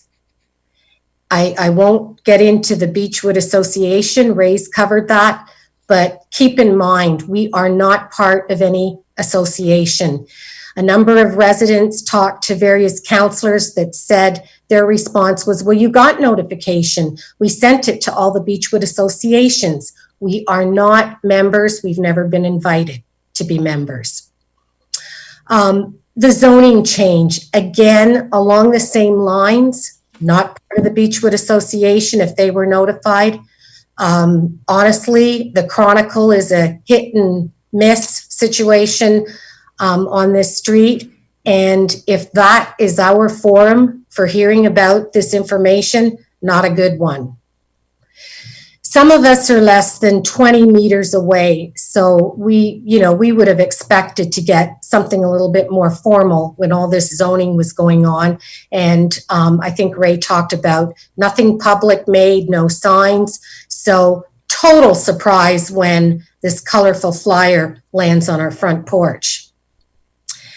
The town hall meeting, I was floored, I have to say. Again, another resident in the neighborhood talked to someone from the City of Waterloo. That person also indicated that the meeting was atrocious, and it was just poorly led. People were going all over the place with comments in the chat line. We were all, again, being bigots and that sort of thing, and centered out when people don't understand what our real concerns are. There were non-residents invited to speak, and they had their input. There were some of us that were muted, so couldn't understand what was going on with these meetings. The idea of having these town hall meetings are great.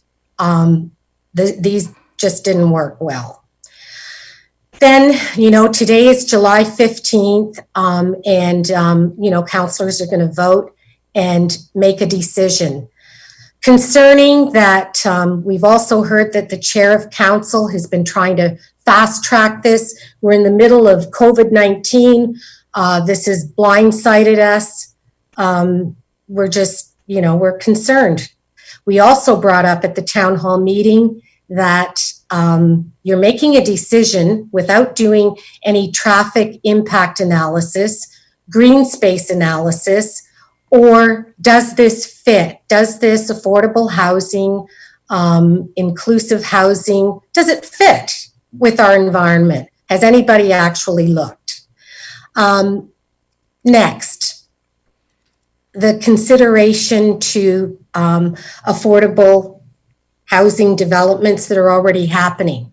Again, contributing to some of these other factors, the traffic, green space, that type of thing.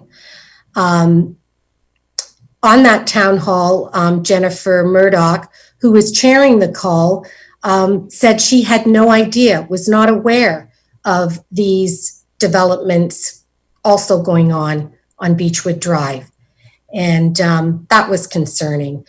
The City of Waterloo person that someone spoke to indicated that there sometimes is not good collaboration between the City of Waterloo and the Region of Waterloo. So again, concerning. After those town hall meetings, all of a sudden, we had developers, we had Habitat for Humanity showing up on the site. So a number of neighbors went over to chat with them. And, lo and behold, they were at the town hall meeting, which we thought were to talk about, give residents a chance, to speak about their concerns. We heard everything from, it's going to be, a 6-story building. We have to build up versus across. We heard that, one of the developers said, I've known Jennifer Murdoch for 20 years. And, the Habitat for Humanity representative looked very concerned and ran down the street. I think not really wanting to talk to us, and almost like she knew she probably shouldn't have been, hanging out there. So that was a concern. I understand the concerns of the people who have spoken earlier and, the activists and people that are kind of labeling us who don't know us, who don't understand what our true feelings are and why we have an issue and are opposed. I understand these people. I've seen it plastered in Facebook and all over the place in media. They look for platforms to talk about different things, and not that they're not important, Black Lives Matter or housing, affordable housing, they're important. But this is about 555 Beechwood Drive. And we, the people that have invested their lives here, would like to be able to speak our mind and explain to you why we have issues. So those are my concerns. So Ray mentioned, for councillors that maybe don't live in the area or even the city who are voting today, I just thought I'd share, some pictures so you can understand, where we're coming from. So you can see where this is Beechwood Drive, a couple of versions of Beechwood Drive, and the houses that are most impacted. The land in question, 555 Beechwood Drive, today is used as green space because there isn't any green space for us. There was some down the road. It became Beechwood West Village with some condominiums and also a water facility. Every day you will see children playing sports, you will see children flying kites, people walking dogs, all that kind of stuff. It goes on. It's beautiful. It's land for people to come out, and especially with COVID-19, we've seen a lot of people out there. So this is our neighborhood.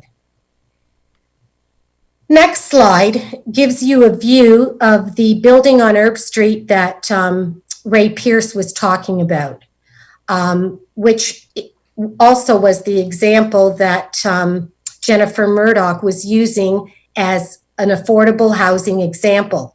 This building isn't even 6 stories high.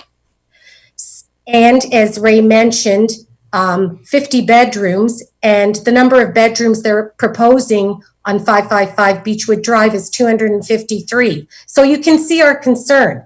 Does this look like it should fit? This is Erb Street. There's lots of buildings. They're different heights. They're different, but they're all apartment buildings, and they kind of fit Erb Street Drive. Anybody that can see this can see. So again, we are concerned and we are opposed. We do not want some 6-story building that facing us. And I have to believe anybody on this call that's looking at these pictures would feel the same way. All of a sudden, we're going to have this high-rise building in front of us and people looking into our homes. It just doesn't fit. It's not about affordable housing. I'll make a comment. If you were to put a very luxurious apartment building, we don't want it. Judy, your 10 minutes are up. Can I ask you to do your closing comments, please? Yes, I'm on my last slide. So why doesn't this make sense? Yes, we will have negative financial impact because a lot of us have talked to real estate agents because of the concern, and we've been told. Loss of green space. We're concerned about the traffic with all the additional houses and people. We're concerned about the noise level increase and the speeding drivers that already exist today. We're concerned about the other rental properties, which will only add to this. School capacity, we're already in portables at Mary Johnson, and private. Don't want people looking into our homes. Doesn't fit. The building doesn't fit. And yes, it will have an aesthetic effect on our neighborhood. Thank you for your. Okay, thanks, Judy. There is one question from Councillor Foxton.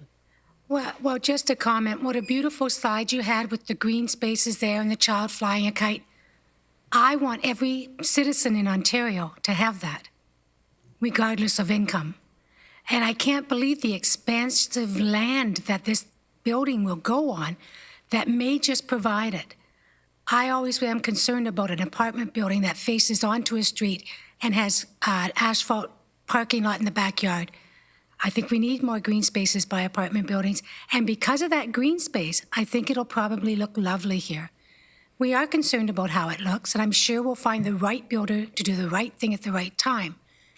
but I want everyone to have exactly what you have. I see no other questions. I'm going to invite Daniel Czarny, if he's unmuted, to join us. I'm gonna, just a moment. I think, hold on a moment.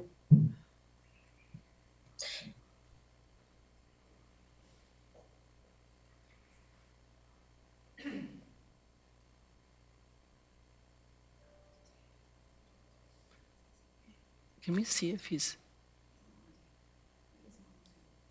still on mute?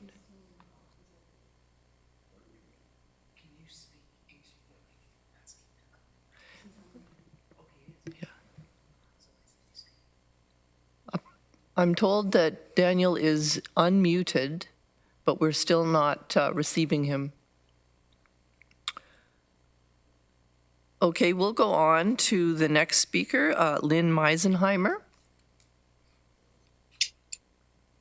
Yes. Can you hear me? Yes, we can. Oh, wonderful. Thank you.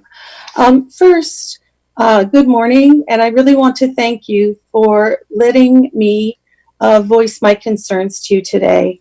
Some of the things I talk about will be similar threads, but I'd really like to express it in my own words. The first concern I want to talk about is zoning. Under Ontario Regulations to the Planning Act 545-06, a change in zoning requires notice to be given. Notice is to be given by personal service or ordinary mail to every landowner within 120 meters of subject land. This did not happen. We've been told by regional councillor and city zoning area that the Beechwood Homeowners Associations were notified. However, people who live within 120 meters of the land do not and cannot belong to the Beechwood Homeowners Associations. So this delivery requirement was not met. Notice is also to be given by posting a notice clearly visible and legible. There were no signs on or around the land. This did not happen. This requirement was not met. Lastly, notice shall be given by publishing a notice in the newspaper. I'm told by city zoning, the Chronicle is the paper of choice. Unfortunately, the Chronicle is not always delivered. We didn't receive it last week or this week so far. In fact, we've been called by the Chronicle, who advised us the carrier had not been delivering it. We do not read and would not look for information that would affect our life decisions in the Chronicle. Based on this information, it is arguable that this requirement was even met. Since the 2005 rezoning was not done within the required guidelines and in accordance with the Ontario regulations, you cannot vote yes today. This rezoning process must be redone correctly. In terms of the actual zoning, RMU 20, this property is being treated like it's on Herb Street. In fact, there is a large easement between this land and Herb Street. This property is on Beechwood Drive, 555 Beechwood Drive, not Herb Street. This property is 0.65 kilometers from Herb Street down Beechwood Drive, over half of a kilometer down this residential road. Yet, it is not an arterial road, but as the zoning would suggest it is. The second issue I want to talk about is the requirement for the new build to be in keeping with or complement the adjacent land uses in accordance with the city's official plan 3.43. In the community meeting, we were told this project, and I quote, will be blended into and enhance the community. These are just words, because then we were shown a picture of a 5-story institutionalized looking building. The building in the picture has 54 bedrooms, yet the region is proposing with over 250 bedrooms, much larger. So the picture was very misleading and does not represent what the region is looking to build. The region wants to cram an inappropriate building into this spot with as many people as possible. It is the region who is requesting this through RFP, a building of an inappropriate scale for this land. The region is also saying they want community input. Again, these are just words. From a builder's perspective, we were told by developers scoping out this land for this project that this land is too expensive to just build Habitat for Humanity homes or townhomes. So it comes down to money. Along this vein, I understand from two sources, the build would only be about 30% low-income housing, with 70% of the density being used to make money. So the biggest reason for the region and developers does not appear to just be low-income housing, as councillors and others would like to represent. If it was, homes and two-story townhomes would be considered. The actual smaller apartment building shown in the picture at the community meeting is on Herb Street. The address is Herb Street. The entrance and exit from the building are off Herb Street. There are other apartment buildings adjacent to this building, and it is in keeping with the area. Help us understand how a 6-story mammoth building amongst single detached homes and 2-story townhomes will blend in. Even if you look across Beechwood Drive and across the easement onto Herb Street, on the other side of Herb Street, you will again see single detached homes. The region's proposal is not in keeping with the evolution of this neighborhood or the adjacent properties, and is in fact a material change. The third issue I'd like to talk about is density. I was surprised to learn that the planning process for this project looks at this plot of land in isolation from what is happening around it. There are now to be 3 developments on Beechwood Drive, each happening in isolation. A development at 508 Beechwood Drive, which could bring 400 plus new residents. A development at 693 Beechwood Drive, the low-income housing co-op, which could bring 200 new residents. And 555 Beechwood Drive, which could bring 400 plus new residents. This would mean 1,000 new residents to this small residential street overnight. This is a material change to this street and this neighborhood. With the increase in density comes very real concerns. The first being traffic. You know, studies planning. Currently, many cars speed down Beechwood and run through stop signs. More than once, backing out of my driveway, I've almost been hit with people driving around. If there were 1,000 new people, I fear for the safety of my children and others in the neighborhood, as well as any new residents. My children will no longer be permitted to ride bikes on their street. Would it take a child or someone being killed before a traffic study is done? This high number of new residents would be a strain on Mary Johnston Public School, which already has 2 portables to accommodate the children. What planning has occurred in relation to the new demands on schools? With the higher number of new residents, what consideration has been given to noise and light? A 6-story building that is lit day and night will affect the single detached homes and townhomes surrounding it that it looms over. Our homes that were built to fit in a low population density would not withstand the ambient noise this increase in population would bring. Lastly, green space. What planning or studies occurred to analyze the loss of this last piece of green space that would come with this project, leaving our neighborhood with no actual green space for families, which families have enjoyed for over 20 years? In closing, many of the residents of Beechwood have called for a petition against this project. With COVID, this has proven to be a difficult task. I'm sad to say I've been disappointed with the regional councillors through this process. Our councillors are to represent our voice, yet only one councillor attended the community meetings. In addition, councillors did not return phone calls to constituents who wanted to discuss this project. If councillors consider the very real issues, including safety, that come with this project, and listen to the overwhelming majority of their constituents, you will vote no today until appropriate reviews and studies can be done about the effects of this project. Thank you. Thank you, Lynn. I'm going to ask you to stay on the line for a minute because there are a few questions, starting with Councillor Foxton. Thank you. Several times we've heard the issue in regards to communication and the mail out and everything else. I'd like staff to look into that and advise council, maybe not at this time, but next meeting. Can I just clarify that excuse for me, you? I'm just talking, please. Thank you. Clarify that the proper procedures were followed and get back to council. Thank you. May I respond to that? Yes. Nobody has disputed that the flyer came out to a very few number of households.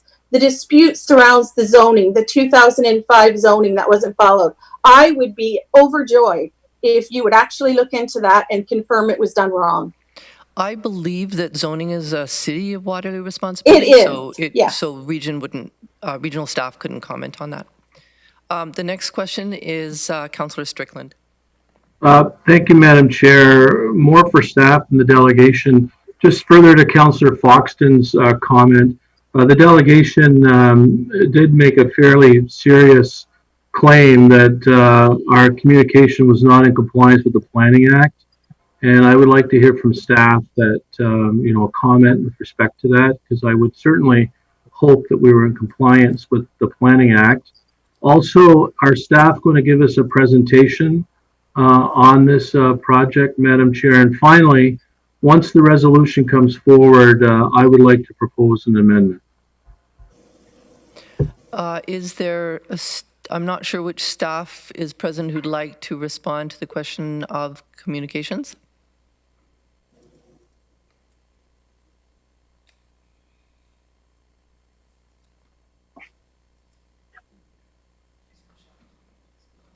Sorry,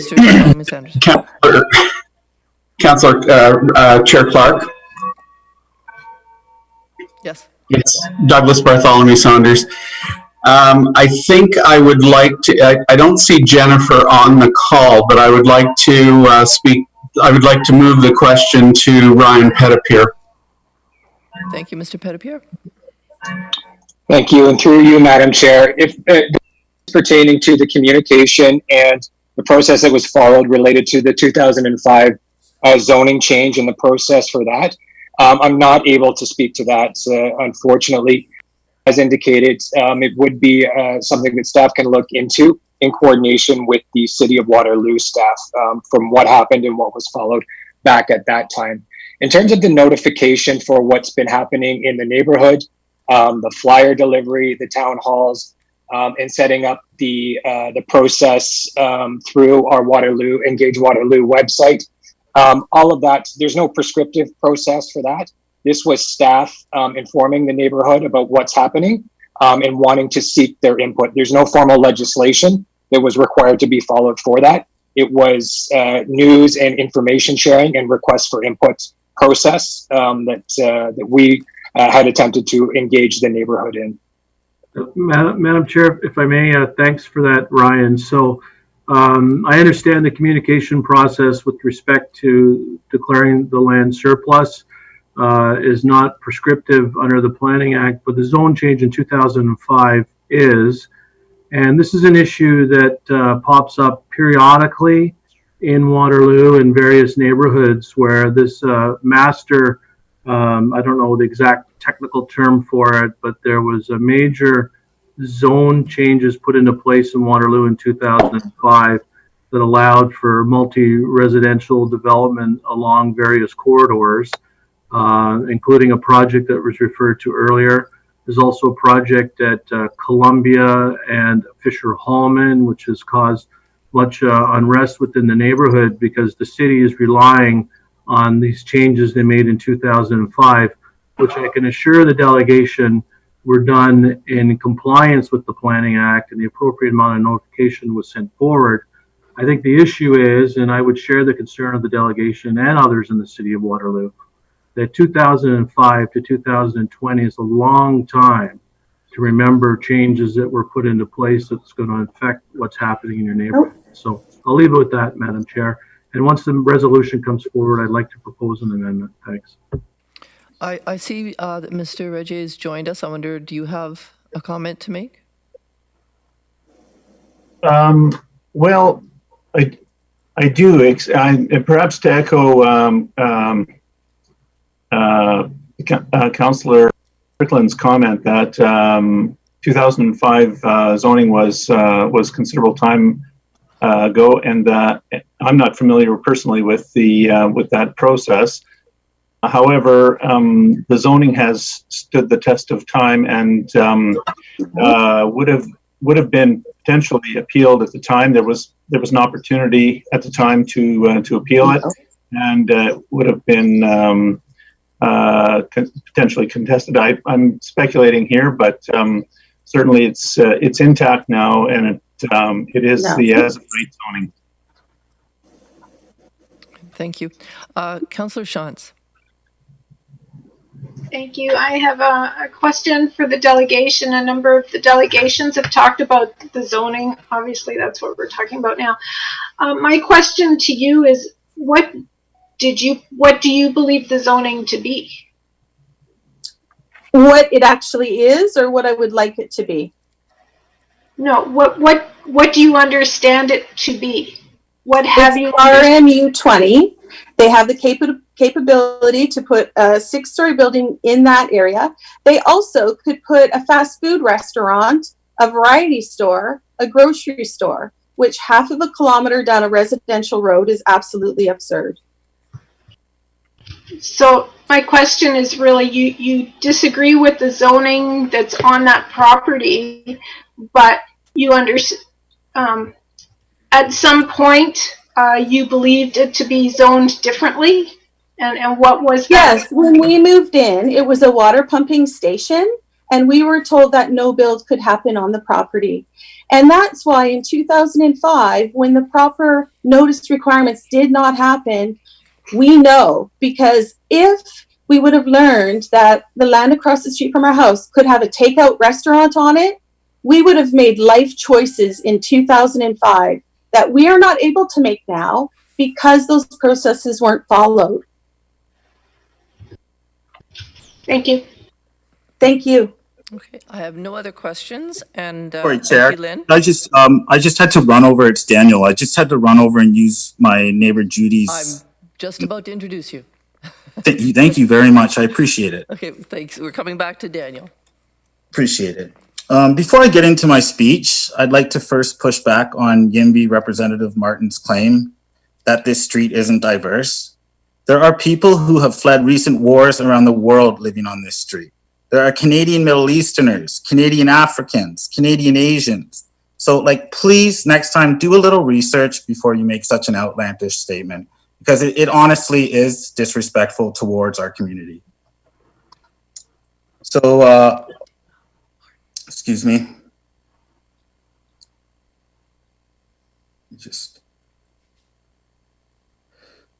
So, as you know, my name is Daniel. I'm a longtime follower of federal and provincial politics, but this is the first time I've actually engaged in municipal politics. Sadly, it looks just as, if not more, dysfunctional than the aforementioned levels of governing.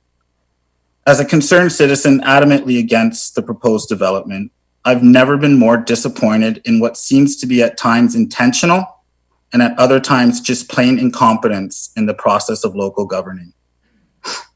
First off, we have Ward Councillor Sandra Hamner, not only completely ignoring what 99% of her constituents want, but also acting as a lobbyist in favor of the development during 2 poorly led meetings where local residents were supposed to be able to voice their concerns. Next, we have Jennifer Murdoch, time and time again claiming that there was extensive consultation done, when in reality, there was no sign posted about the zoning changes, no letters given to people within 120 meters, and the only local people they personally notified were Beechwood associations nobody near the potential developments are members of. And to top it all off, she apparently had no idea about the 2 expected add-ons to affordable housing developments already located on Beechwood Drive. Next, we have local regional councillor Sean Strickland, which quite frankly, I was actually skeptical that he even existed until today, considering I've left numerous messages on his voicemail and he has yet to return any of my calls. Next, we have Jim Erb, who I actually will give credit to for showing up to both meetings when the likes of our other two local regional councillors, Dave Jaworski and Sean Strickland, or any other councillor for that matter, didn't seem it appropriate to attend. The only problem I have with Jim is that he already came into this knowing full well he was voting yes, and there was absolutely zero way anyone or anything could change his mind. Also, for some strange reason, he keeps on coming out and telling the press that many of the Beechwood residents are for this development, and that just isn't true. Next, we have Karen Redmond. I called her office immediately when I found out about this, and a staff member of hers called me back and claimed she was oblivious to said proposal. The next thing I hear, she's literally trying to push it through. How do you go from not having a clue about it to pushing it through less than a week later with zero studies pertaining to traffic, parks, and wildlife completed? Now I'd like to move on to a bizarre interaction I had with a person on social media last night under an article that was posted pertaining to 555 Beechwood Drive. A woman by the name of Linda interjected when I was explaining the zoning change to someone to tell me I was incorrect and no zoning change had ever occurred. Now, the way she spoke put up a red flag for me, so I decided to see if she worked for the city. And it turns out my instincts were correct. She is indeed the assessment review officer for the City of Waterloo. Now, I'd like to know, how does someone in her position not read the article she's commenting under, which clearly states a zoning change occurred in 2005, let alone how does she have the audacity to tell me I'm wrong when she clearly used her employment at the city to look into said property? Shouldn't an assessment review officer know more than I do about the subject at hand? Then there's Joel Cotter.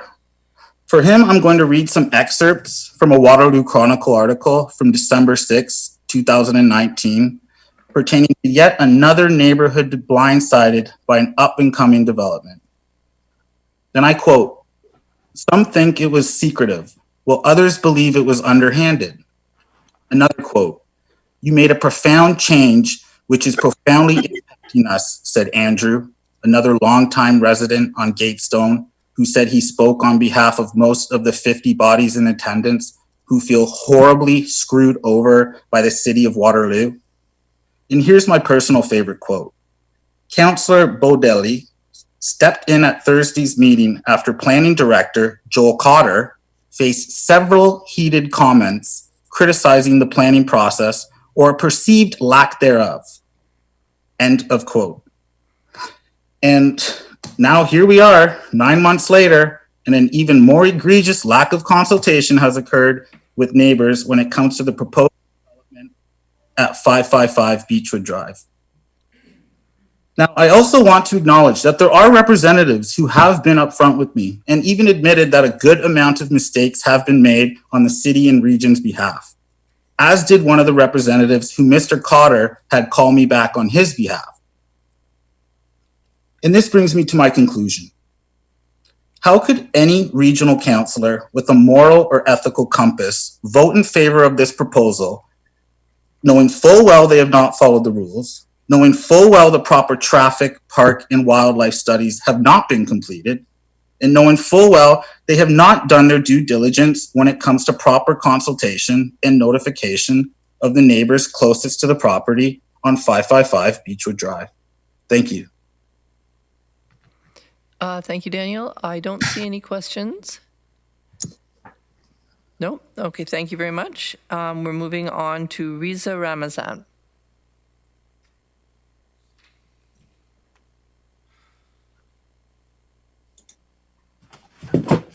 Good morning, Madam Chairman and the councillors. May I share my screen for some slides? Yes.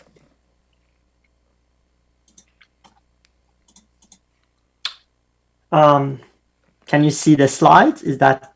Yes, we've got it. Okay. My name is Dr. Reza Ramezan, and I'm a statistician living on 615 Beechwood Drive. It will become apparent in a minute, in a few seconds, that I'm a statistician. So I looked at numbers to collect facts about the concerns about the project going on, the proposed project on 555 Beechwood Drive. I would like to also emphasize that, given the conversation going on, that I am myself an immigrant. I'm coming from a low-income family background, and just to give you an idea how low-income, I remember I couldn't go to parties when I was a kid because I didn't have proper shoes. My shoes were art-torn. Now I am here. This neighborhood is very, very diverse. I have a ton of friends within this neighborhood, within this very street, from different parts of the world, particularly Middle East. But let me get to the facts. So this is my family on the property on 555. The picture on the left is our traditional Christmas Day exercise. We go there for tobogganing, and in summer we use this land for family fun, and it's truly enjoyable, and it's truly hurtful to see that this is, at least in theory, is going to go away. It's not only me using it, I have seen it a number of times. My presentation, I'm going to go through some numbers, but I want you to know that I came to know about this development just a few days ago, like I think a week or so ago. Nothing was communicated to me. And it's interesting. I read every single thing passed to my house, even junk mail. Nothing came to me. I heard it from the neighbors. Nothing, and they heard it from word of mouth. And I know my neighbors didn't know about it through any communication, direct communication, formal communication. I just wanted to put that out. All right. So alternative to this land, a playground, which is across the street, I know it's not directly related to this, I just want to put it into context, is a very small playground, and you can see what it looks like. And hardly 5 kids could play there and not hit into each other. That ground is, I just don't remember how many times my daughters got scratches because it's just very, very dangerous to play there. And the picture on the top left, the reason I took that, and you can see at the corner of the picture, the red part of the baby slide on the back of the slide going there. The last time I took my daughter there, she fell, and I don't know what it's called. It's a hill. It's not, I didn't have a person to put there so that you see. She fell there, and I promised myself never to take her to this park, and she constantly says park, and to us, parks is this now. Anyway, so I heard that at least one councillor believes that there is impression that majority of residents are supportive of this project. I was myself ignorant, so I thought, okay, I have my personal opinion, but I would like to see what my neighbors think. I designed a sample survey. I have a PhD in statistics, so I really know what I'm doing, how to collect samples which are appropriate. I did it from the neighbor Beechwood Drive, and I wanted to see how much support is. The take-home message, I'm going to go through the numbers, is that 96% of the neighborhood are against the proposed location. They are not opposed to the idea of having affordable housing, but the location of it, I just want to emphasize. And my sample includes, actually there are over even represented in this sample, the co-op housing down Beechwood Drive. I sampled everyone. So just so you know what we are looking at, this is a map from the Regional Waterloo website on the affordable housing or low-income housing in Waterloo. So on this picture, there are the number of units on those properties. 3 of these numbers are wrong because I noticed later, but I have corrected the numbers in the text below. There are 828 low-income housing units. 9% of them already, before this project goes through, are already on Beechwood Drive. 26% of them are within a radius of 550 meters of Beechwood Drive. So let me just walk you through it. Can you see my cursor by any chance? Is it visible? Give it a move. Here. Okay, doesn't matter. On the left-hand side of this image, one of those pink ones which says 92 on the left hand side, that is on Herb. And if you come up to the 48, I believe that's on Keatsway. If you walk from 92 to 48, that's 1.3 kilometers. I did it last night. It takes about 15 minutes walk, a 15-minute walk. So you are going to, and in that you would cross Beechwood. In that walk, you are walking through 26% of the low-income housing of Waterloo. And I don't know how more inclusive Beechwood could be by accommodating 9% of the low-income housing already on its street. I think we'd better use the word saturation as opposed to inclusiveness. Okay, and you can see in the middle of Waterloo, it's obviously empty. There's no, it's just at the corners. So I don't see, if you see on the corner of this plot, 555 Beechwood Drive with the arrow I've noticed, I've noted that it's going to be approximately in that location. I just don't see why there is such densification of these properties in this particular area. So I think we have done our fair share. So the study population in my study is the current residents of the properties of Beechwood Drive and the streets off of Beechwood Drive. The sampling design, sampling, we call it cluster sampling, within which we have a systematic sampling. I'd be happy to go through it if needed. But what it covers is single detached houses, townhouses, co-op housing. I went and interviewed samples from all of these very well carefully planned out. And we have young and senior families all represented in this sample with different socioeconomic backgrounds. Over 96% are against the location. Again, I specifically asked when people answered me, I asked, as soon as they said we are against, I said, are you against the project or the location project? I want to report very carefully. And they were telling me the location. I don't want to discredit the 4% at all. I just want to mention what that 4% is. Because I chose the sample randomly, when I showed up at one of these houses, it was one of the houses located at 693, one of the co-op houses, and there was a big party going on there. And the smell of marijuana was so strong that I had to just ask my question and leave. And I said, are you for or against? And those teenagers said, we love to have this. We are for this project. And I'm not saying they should be represented, and I am representing that opinion. I'm just reporting what it is. 96% have traffic concerns and green space. Every single person told me about the green space concern. 84% families are worried about the density, not necessarily this location, but the general density of population in this area. 100% of families are worried about the public school capacity. So it was mentioned earlier by one of the delegators. I just want to mention that there are currently portables at Mary Johnston Public School. When you have portable at a school, that means it's already at capacity. I just want you to observe that. Where do these kids are supposed to go to school? There are concerns about property value, 84%. And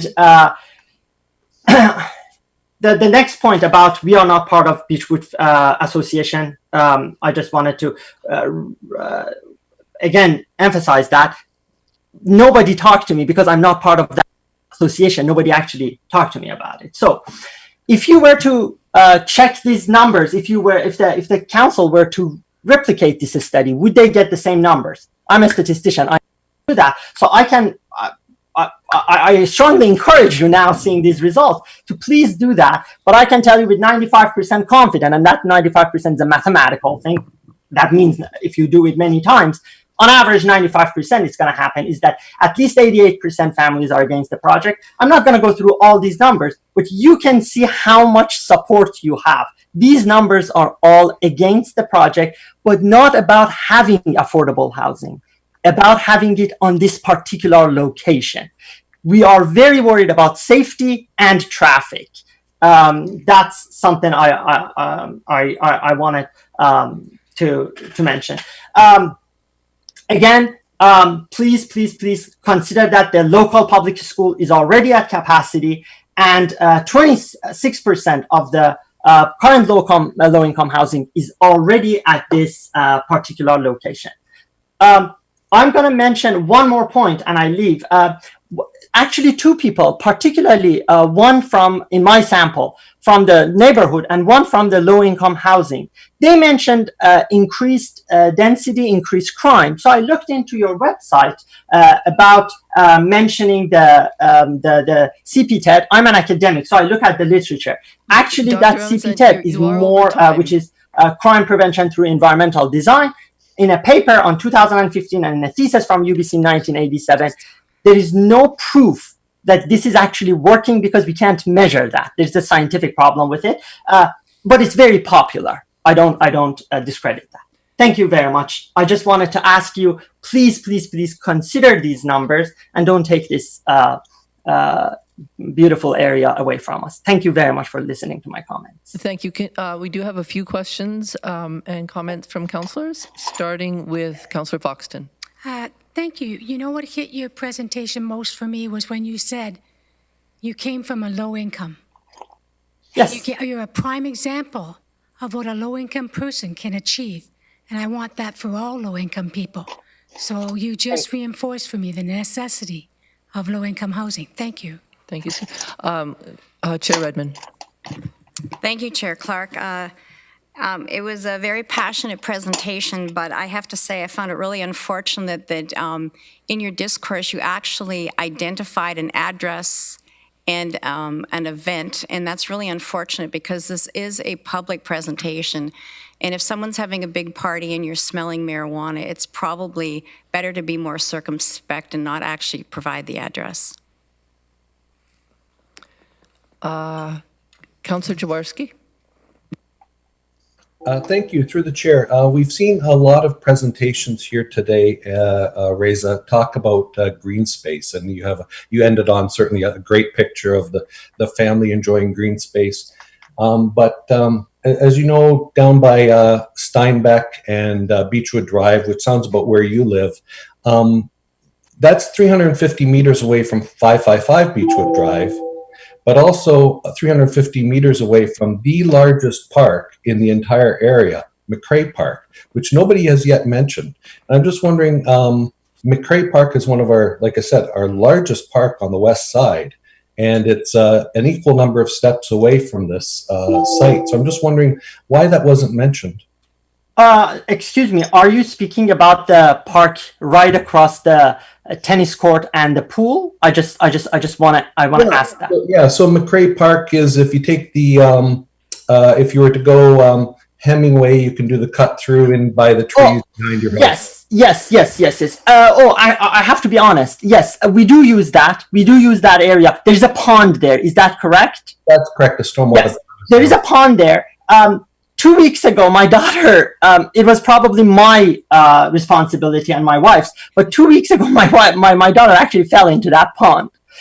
So we have to watch her. But yes, we do have that. If you notice the playground there, if a kid falls on that playground, again, it's gravel. If a kid falls on that playground, my kid fell on the other playground, you don't want your kid to fall. So I do take her there, but we use it as the green space because the playground cannot be really trusted. So we are using this area as the green space. And the other thing about that is that because of the pond, I'm very worried about little ones. So that's why we use this particular green area.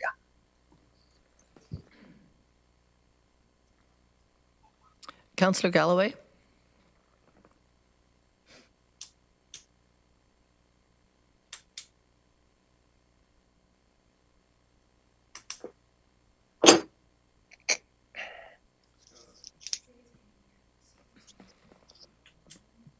Councillor Galloway.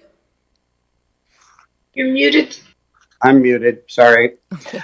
Thanks very much, Reza, for all the work you've done in providing some of the data.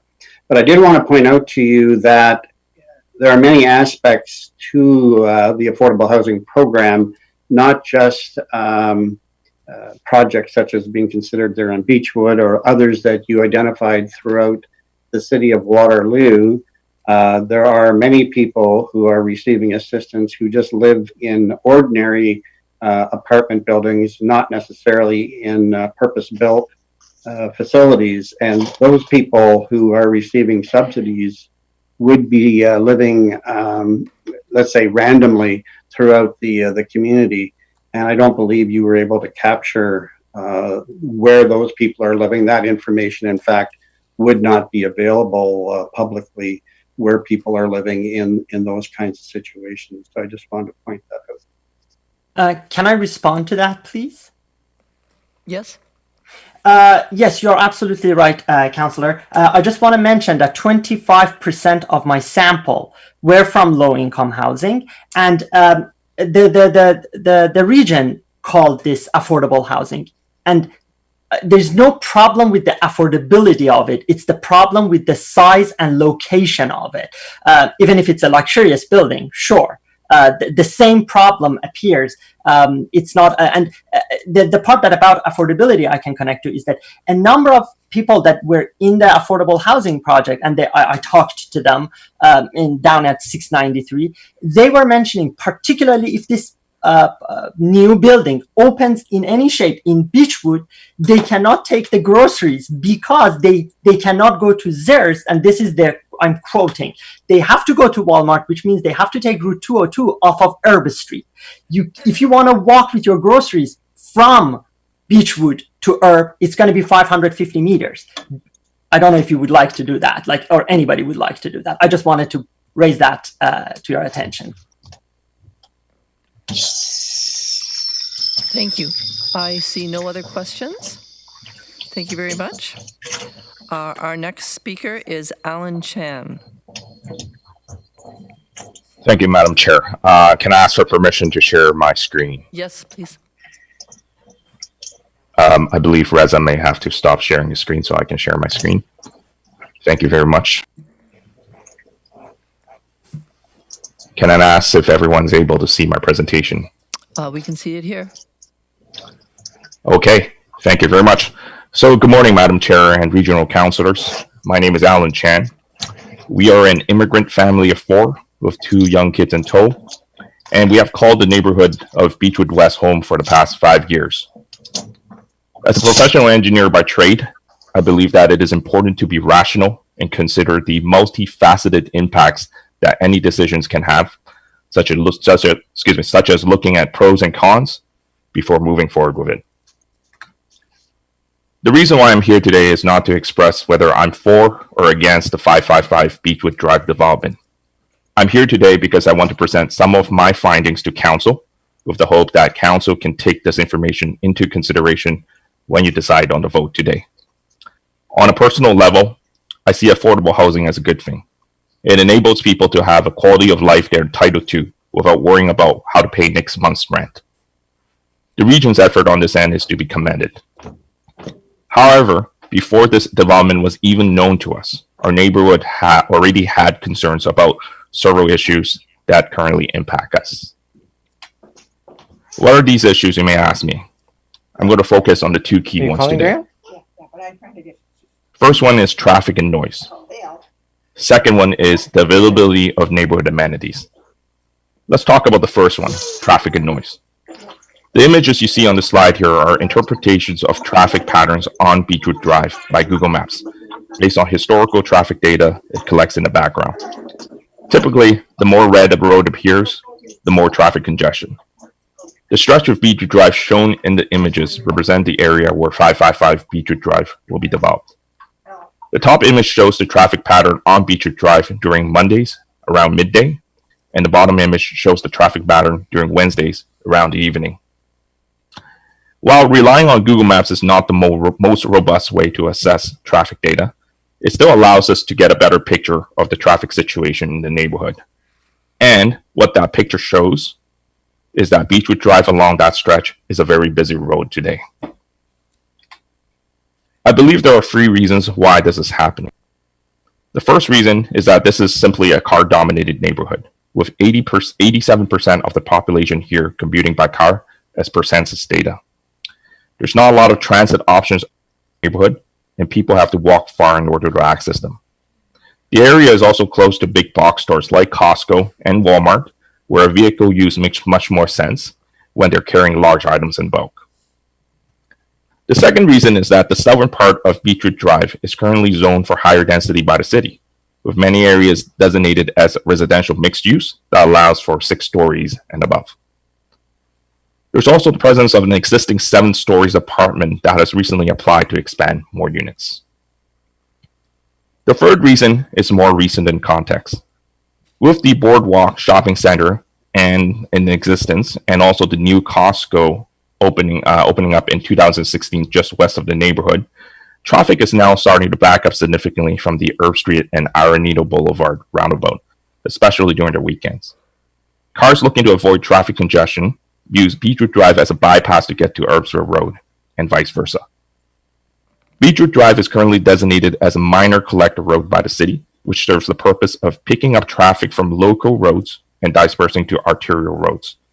In actuality, Beechwood Drive now feels more like a link between 2 arterial roads, and therefore doesn't function as what it was originally designed for. The same behavior is noticed just south of the neighborhood on West Bell Drive, where similarly, drivers use it as a bypass to the Boardwalk shopping area or Arenito's Boulevard. The impacts of higher traffic volumes bring on 2 major problems for the neighborhood. The first problem is pedestrian and traffic safety. Residents in Beechwood West are not just concerned about the volume of traffic on Beechwood Drive, but also the constant speeding and occurrences of drivers running through the stop signs along the road. For example, there are parents who are afraid to let their kids play near Beechwood Drive in fear of them getting hit by traffic, as we have heard earlier from earlier delegates. There are seniors and retirees who are afraid to cross the road walking their dogs because, again, they're afraid of getting hit by cars. There are commuters who worry about backing out of their own driveways in fear of getting hit by an oncoming traffic. There has been numerous documented cases of cars crashing on Beechwood Drive, one as recent as 2019. The second problem is environmental noise. Using a simple sound map, I was able to record a peak sound intensity level of 87 decibels from cars starting off the line at the intersection of Beechwood Drive and Maple Forest Place, where there is a 4-way stop sign. This in perspective, Health Canada classifies this as the sound level you would hear from the shoulder of a busy road. Many studies by leading authorities in Canada and around the world conclude that environmental noise has a direct impact on people's physical and mental well-being. Increased noise levels cause issues such as higher stress, anxiety, inability to sleep, and often leads to higher risk of cardiovascular diseases. In the interest of time, I'll leave it at that and move on to the second key issue we have in the neighborhood, which is the limited availability of neighborhood amenities. The slide you see here are approximations of the total area of green space and the total area of school facilities in the neighborhood of Beechwood West, where the 555 Beechwood development will be located, and also of other neighborhoods that are close by. The approximations were done using the area functionality of the interactive ArcGIS map feature provided on the City of Waterloo's website. The numbers paint a very clear picture. In the table at the top, you can see that Beechwood West ranks at the bottom of available green space compared to nearby neighborhoods at approximately 94,000 square meters. As a comparison, the neighborhood just to the north, Upper Beechwood, has more than 3 times the amount of green space. In the table at the bottom, Beechwood West also ranks at the bottom of available school facilities. Technically, Beechwood West doesn't have a school within its boundaries and has to share one public school with Upper Beechwood, which is Mary Johnston Public School. There are no Catholic schools within the boundaries of either Beechwood West or Upper Beechwood. Comparing against other schools in nearby neighborhoods, Mary Johnston is also the smallest size schools in terms of facility space, and many kids are forced to study in portables as of today, as attested by earlier delegates. On the flip side, from a City of Waterloo's zoning perspective, Beechwood West ranks at the top in terms of land area that is zoned for higher density, which I define as zones that are classified for residential mixed use or higher. Almost 25% of Beechwood West, or a quarter of the neighborhood, is zoned for residential mixed use or higher. So in other words, Beechwood West currently experiences a strain on available neighborhood amenities such as green space and school facilities, and increase in the neighborhood will only continue to add to that strain. This is a picture of the only playground we have in Beechwood West, as you have seen numerous times earlier. As you can see, it's in pretty dilapidated condition, and there's almost no room for several children to be playing there at the same time. As I approach the final minutes of my allocated time, I would like to leave these final thoughts.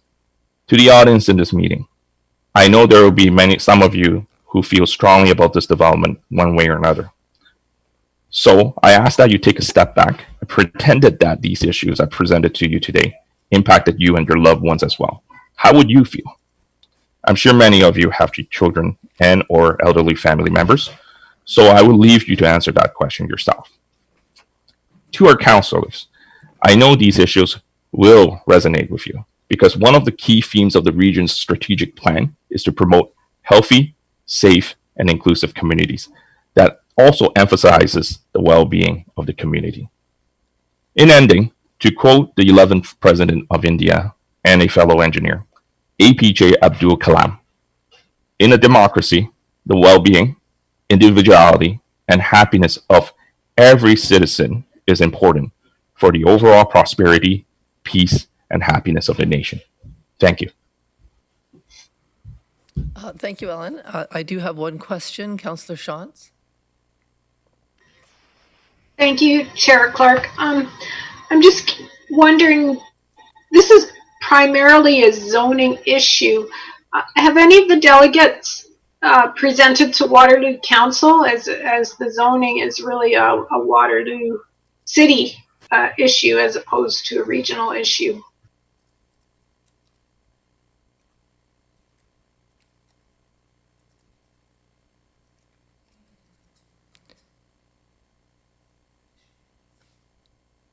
I'm not seeing any response from any of the delegates.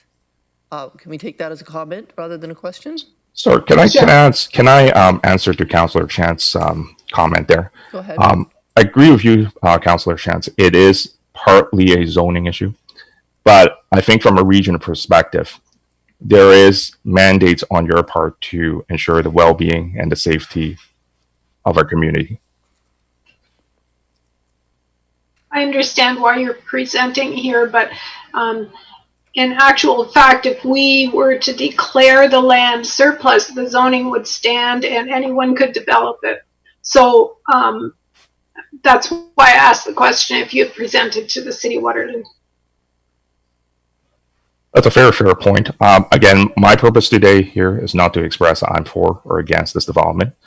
I just want to present the facts and the findings so that our council has its information before the vote today. I appreciate that. Thank you. I see no other questions. Thank you very much. We'll move on to our 9th delegation, Tom Haapanen. Thank you, Madam Chairperson, Council. I appreciate the opportunity. I will try to do this quickly to catch up with the schedule. I appreciate that the council is willing to listen to everyone in the region. I appreciate the concerns of the residents living nearby the proposed development, but this is not only a local issue, this is affecting the entire region. I've heard from another delegation that the activists that are supporting the development are the people supporting the development are activists. So I think that's the first time I've been called an activist, but I'll take that. 88% of the residents may be opposed to the development, but I would hazard a guess that 100% of the 5,000 families that are waiting for affordable housing would support this development.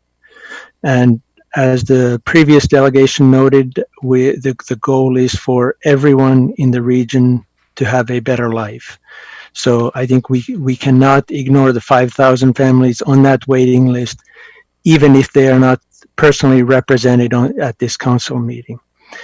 So I strongly support this project. We have an urgent need for affordable housing. We have a long list. We're not just trying to meet provincial or regional goals. We're trying to find housing for people And these are people. They're not just numbers on a list. They're real people that need housing. As several of the delegates have prior to me have noted that they have struggled with with affordability in the past, or their families have struggled with affordability in the past. This happens every day to other families in this region. It's challenging to get commercial developers to develop any substantial of affordable housing rather than just a token number of units in a larger development. So the opportunity for the region to declare this and to find a developer to build affordable housing is, I think, is an outstanding one, and I very much appreciate the council's plans in this regard, and I hope for a vote in support. I support the mixed neighborhoods rather than segregating affordable housing in separate areas. Mixed neighborhoods, I think, in many studies worldwide have proved to be better for integrating the families and the children in affordable housing with other children and giving them greater opportunities going forward. The land is zoned appropriately. There's some concerns about 15 years ago zoning process, but this is a city responsibility. The 6 floors that's proposed and is zoned is a mid-rise building. It's not a massive high-rise. Another delegation said that it cannot fit into the neighborhood. Anybody that thinks that a 6-story building cannot fit into a neighborhood, I invite you to downtown Kitchener. You can take a look at the new Barrel Lofts development. It's 6 stories in a residential neighborhood in the Schneider Creek neighborhood, next to single-family houses, and I think it looks great. Yes, it's taller, but it fits in. And the next door building is 3-story townhouses already, so it's not 2-story next to 6-story. It is three going up to 6. The 12-story development at 508 Beechwood is not approved. That is at the City of Waterloo, and it's not. I have not seen any descriptions of that being as affordable housing. The 693 Beechwood proposal for the co-op expansion is only 32 one-bedroom apartments. So it is valuable, affordable housing, but it is substantially smaller than this development, and we desperately need affordable housing. The road traffic, I agree with some of those concerns, and especially the previous delegation. I think that was Alan Chan. That was talking about the road being used as a shortcut or to avoid the traffic on the regional roads. And I think, but this is a problem today. This is not a problem that would be created by this proposal. So the street may need traffic calming or stop signs, but this is a City of Waterloo issue, and I encourage you to take this to the city and have them take a look at this and address the problems. The affordable housing is located close to public transit, so not everyone in the property is going to be commuting to work. And finally, I am encouraged by the fact that this is an RFP process. I do have a question for if anyone on the council can clarify what the RFP evaluation criteria are. Or evaluation or selection criteria are, but I am encouraged by the fact that it's an RFP process and the council will select the best, council or staff will select the best RFP proposal and develop affordable housing for that the region and the city badly need. So thank you for your time. I'm happy to answer any questions if anybody has that. Thank you, Tom. There is a question from Councillor Jowett. Thank you, Elizabeth. So I appreciate some of your comments. I just wonder if staff can quickly respond to the wait lists we had, and maybe just confirm from what I remember. 2014, we had 3,000 to 4,000 people sitting on a 5-year wait list. Pre-COVID, we had 6,000 to 7,000 sitting on a 6-year wait list.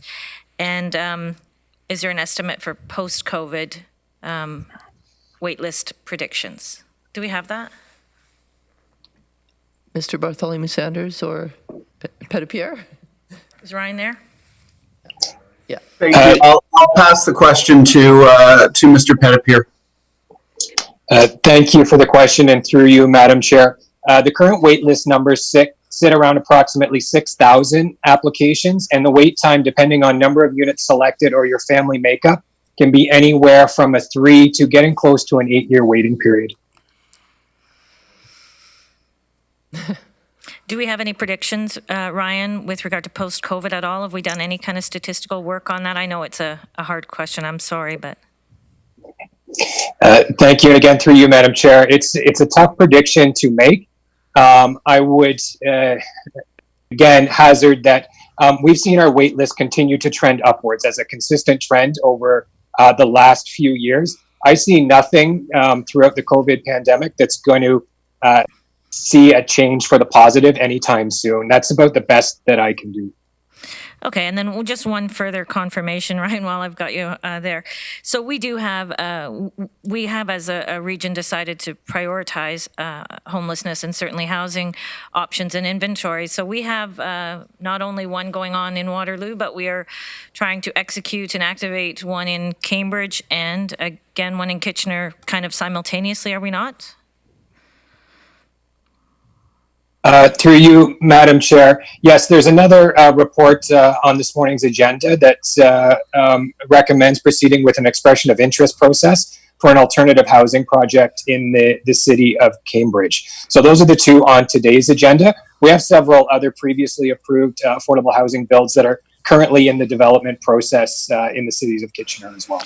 Yeah, and so just one more comment. It almost takes all the stars to align when we have property, we can zone property, we can find a developer, we can find someone to lease. So it takes a lot of barriers for us to get to a final position like this, does it not? Thank you, and again, through you, Madam Chair. Yes, the development process, there are a number of hurdles and a number of pieces to go through, and all part of the due process of getting something to be a shovel-ready project. There are many processes in place, and all for good reason, to ensure that development projects are appropriate for a neighborhood, and that the end product is something that will work for everybody involved. What I can say is that it is a lot of work, and there are a lot of pieces that need to come together in order to see any development proceed. Affordable housing, in particular, if it was straightforward and more simple, I would posit that we'd see a lot more affordable housing out there in the marketplace. We found that it requires a lot of work, and in this case, particular incentive to ensure that we have affordable housing created and that we are creating not only affordable, but healthy and diverse neighborhoods across the region. Thanks, Ryan. Yeah, I'll just add that we have two, as you said, we have two reports coming to committee today regarding declarations of surplus property for the purpose of creating affordable housing. But we also have two more reports coming to Special Council this afternoon, which are taking us to the next stage, the design stage for creating affordable housing on two other properties that we own, one in Kitchener and another in Waterloo. So we've got four on the agenda today, which is. We've worked hard to get there. Thanks, Tom. I don't see any other questions. Oh, I'm sorry. Councillor Foxton. Just the gentleman asked for, a question in regards to the RFP process.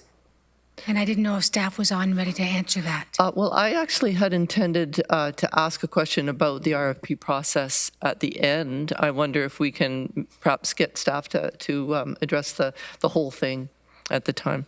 Okay, thanks. All right, Donna Harvey, please. Hello. Good morning, Chair Clark and regional councillors. I'm speaking to you today on behalf of the Governing Council and the Congregation of Westminster United Church. We're located at 543 Beechwood Drive, which makes us neighbors of the land in question. I'm here to offer the full support of Westminster United for the two recommendations that are before you this morning. The people of Westminster United are very much aware of the crucial need for affordable housing in Waterloo Region, Several members of our congregation are among the thousands of families in the region who have struggled to find safe, adequate, and affordable housing. Our church over the years has sponsored several refugee families. Most recently, we joined an interfaith partnership of Christian, Jewish, and Muslim congregations to co-sponsor a Syrian refugee family, and then several additional family members. We know firsthand the challenges that immigrant and refugee families face when they arrive in this region and are confronted with an acute shortage of rental units that can offer modestly priced, adequate housing near bus routes and shopping areas. I think safe and affordable housing is fundamental to the success of newcomers to Canada as they strive to build a new life here. Westminster was also part of the SHOW initiative on Herb Street that provided subsidized apartment units for residents who would otherwise be homeless. We applaud the ingenuity of the region's housing task force to propose surplus regional land as a means of the cost for developers to build modest rental units at roughly 20% below normal market rates. Finally, I will say that we have an emotional link with proceedings and initiative. This past Saturday, we held a memorial service for Lyn Meisenheimer, a 20-year member, 25-year member of Westminster United, who dedicated her life to provide housing for the homeless and those on low incomes. Lyn was executive director of the All in 2020 housing campaign. She died in late June. If she were alive today, she would be here front and center, cheering on the proposal and the work of the regional staff.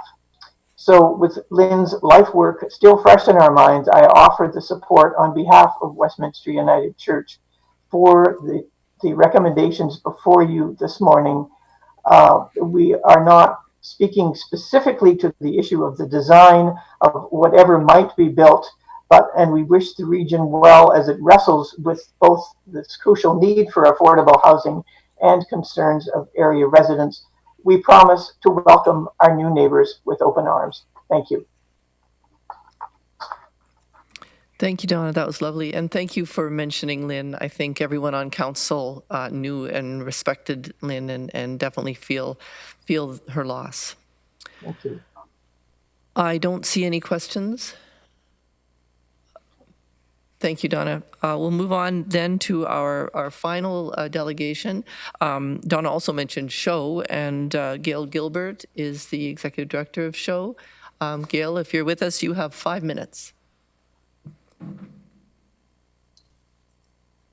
Thank you. I'm delighted to be here, although I will say that having been a participant of the town hall meeting, I was somewhat dismayed by the response from some of our neighbors in the community. I think it's certainly no secret that affordable housing in this community is desperately needed. And although I am the director of SHOW, I'm actually speaking on behalf of Temple Shalom, which is part of the Cedars, and I'm on the board, and we would very much like to support the building of affordable housing for our community, in our neighborhood. It is vital that we be able to house people. I can only tell you, looking at the phone messages I get as a provider of affordable housing, I am requested at least 3 to 4 times a week to make available housing for people who are struggling to make ends meet. And as a community, it is vital that we provide housing for everybody in our community, regardless of what they can afford to pay. And I am so pleased that the region has taken this on and wants to use that site for affordable housing. We are behind you 110%. And I will just say in parting, because I am now on my way to pick up the keys to 144 Erb Street East, the Civitan building, which we've just purchased. We are all about affordable housing, and anything that we as SHOW or as Temple Shalom can do to help this initiative move forward, we are in. So thank you.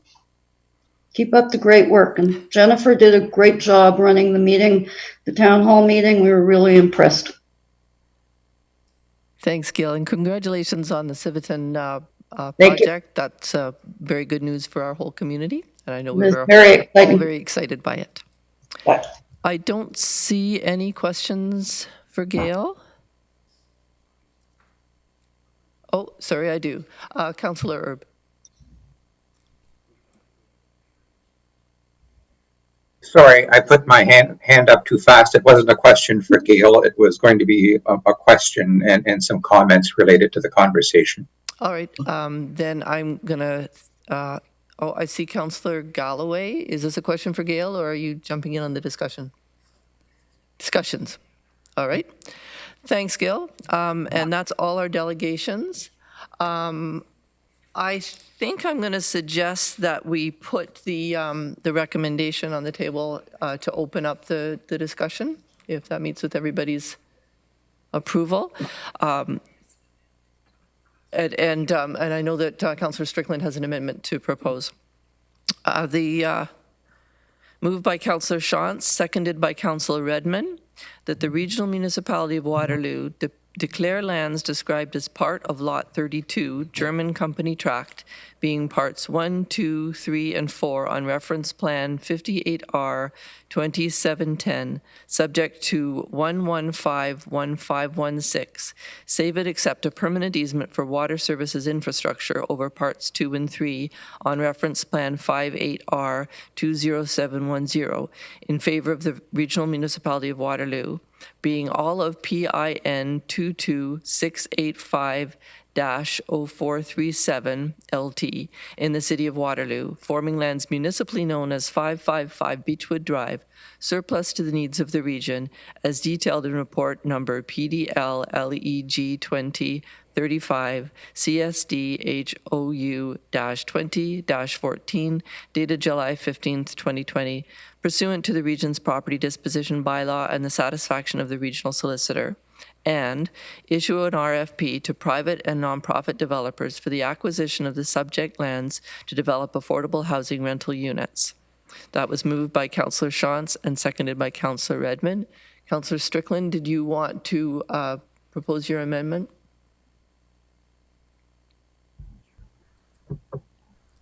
Yes, thank you very much, Madam Chair, and thanks to all of the delegations who came out today. And maybe I'll just preface the proposed amendment with some comments. Typically, when we have these rezoning applications and also development plans for new affordable housing units, we do run into some opposition from the neighborhood. That's not unusual. People are concerned about their environment and where they live. In Waterloo, I would say that the challenge is somewhat amplified. It's amplified by two things. One is that we don't have in Waterloo as much land as you do in Kitchener and Cambridge. And so when we move forward with these multi-residential, higher density developments and affordable housing, it really is noticed by the neighborhoods because of that lack of land. And the other thing that amplifies the situation is that the City of Waterloo made all these amendments to zoning and rezoned all kinds of different nodes of land across the city in 2005, as you heard today, and that upsets neighborhoods and that upsets people because as you heard today, they're saying, well, 2005, I wasn't aware, and some concerns about the process. I know the process was adhered to and the public meetings took place and there was some discussion, but it was in 2005. And in my own neighborhood, we're dealing with the same situation in Laurelwood, where there are 3 multi-residential towers going in with stories of around 11 stories each. And when the proposed development came forward to Waterloo Council, the neighborhood was all up in arms, but they couldn't do much because the zoning had been changed in 2005. So the combination of this 2005 zoning change and the lack of land is really created a problem in Waterloo. And I think that the city, and I've talked to the mayor about this and to city staff and to the planners, now I think the city needs to do some work around the implications of these 2005 changes and what it actually means to many parcels of land throughout the city and how neighbors are going to be upset around these changes, even though these changes have been put into place as per the Planning Act and are quite legal and so on. So anyways, this creates a situation where we are in Waterloo right now, and we also need affordable housing. And as part of our strategic plan, we all recognize we need affordable housing. We embarked on this journey several months ago when we said, let's identify surplus lands and see what we can do as a region to encourage development on these surplus lands for affordable housing, because we know the need is real. So how do you match that into an existing neighborhood?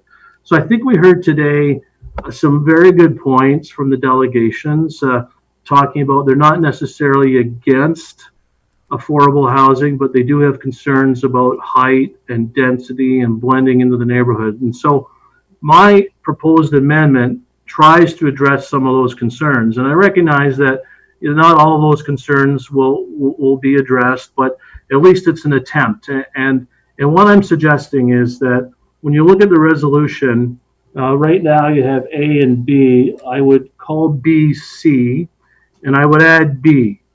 And B would be that the region develops more robust design guidelines. And there are design guidelines in the report, but they're not very specific. So more robust design guidelines, including density, number of units, and height considerations, including more details, the number of low-income and market rent units and green space, in addition to including a neighborhood communication strategy, which is not in the RFP currently, to be scored as part of the process to be approved by regional council. So this more robust design guidelines that I've identified here comes back to regional council, and that C, certainly B, becomes following approval of design guidelines by regional council, issue an RFP, et cetera, as per the resolution. So that's my thinking behind it. Let's move ahead with this affordable housing. I support that. But let's also take into consideration some of the concerns of the neighborhood and see if we can really put some specific directions around design guidelines that hopefully will be more palatable to the neighborhood. So that's my amendment, Madam Chair. Councillor Strickland, is your B referring to developing robust guidelines for sort of all such projects, or specifically with regard to this one?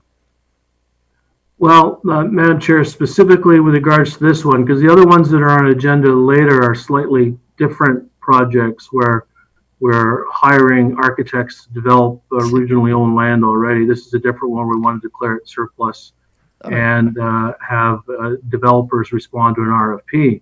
So I think it's important for us to put some of these considerations up front before we get the responses from the affordable housing development community. So I would say it's specific to this project, but it may apply to future projects, but I'm not entertaining we do that right now. Okay, thank you. I'm going to ask Councillor Shantz and Chair Redmond whether they see that as a friendly amendment. Through you, Madam Chair, I guess my question would be of Councillor Strickland, is this direction to staff and this process goes forward, or do you want this vetted at a future council meeting, which wouldn't be until August? So I'm looking for clarification on exactly what the intention of the amendment is.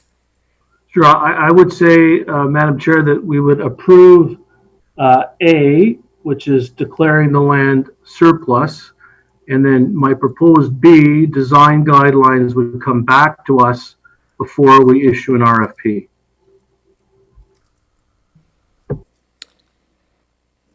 I don't see that as friendly, Madam Chair. I would defer to Councillor Shantz. Yeah, I guess I would, my question was more to staff as to what guidelines have we got in mind for the RFP. And I know I attended some meetings and we've got a number of things on the go, but if staff could just address to what guidelines we currently have.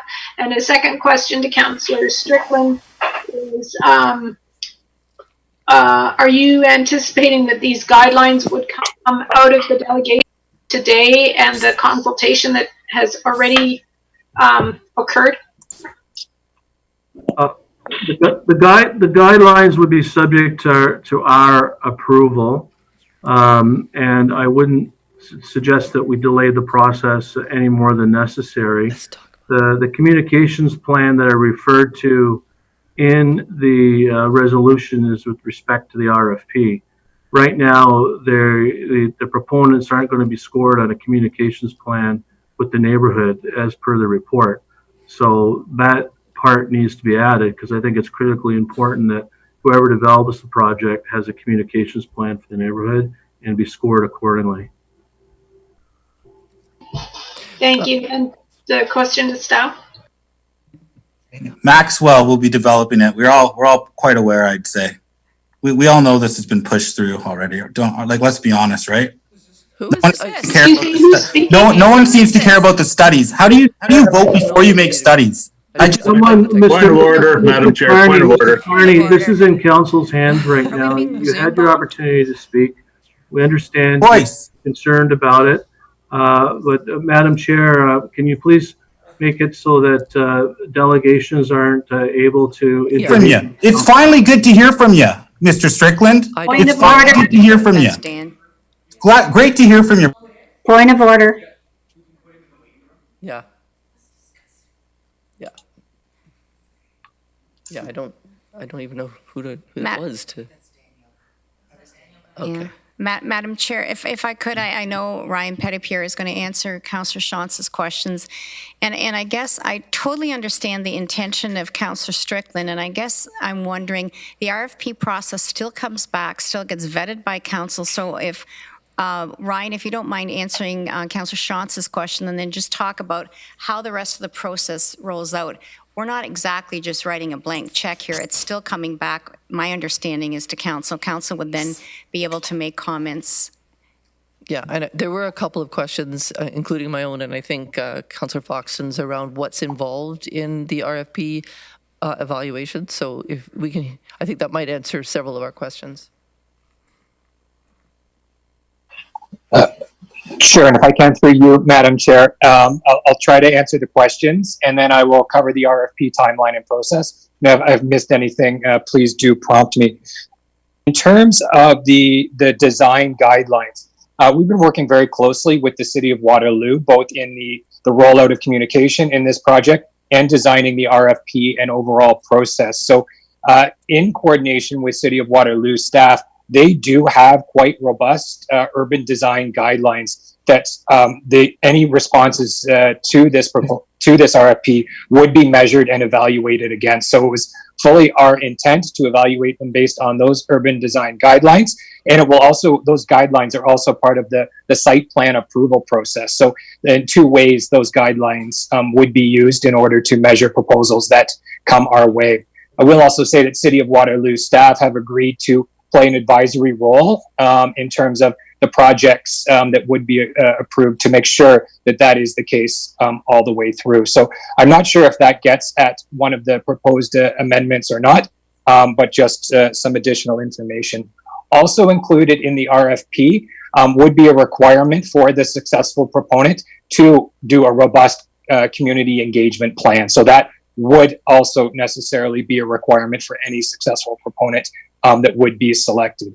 In terms of the timeline as proposed currently, should the recommendations be approved today, staff would make the RFP public next week, seeking proposals from the private and not-for-profit sector.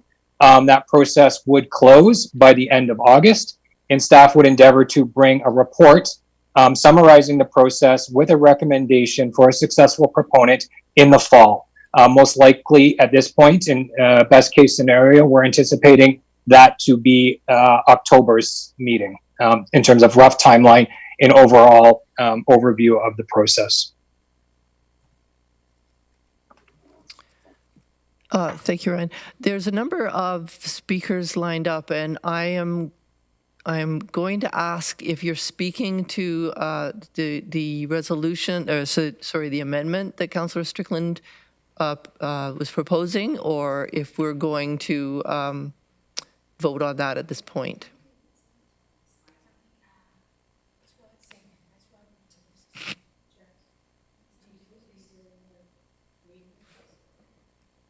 Would you, I can't see, I can't read it.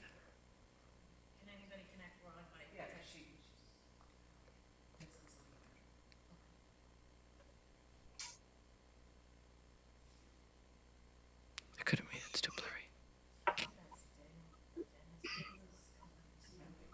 I thought we automatically muted people.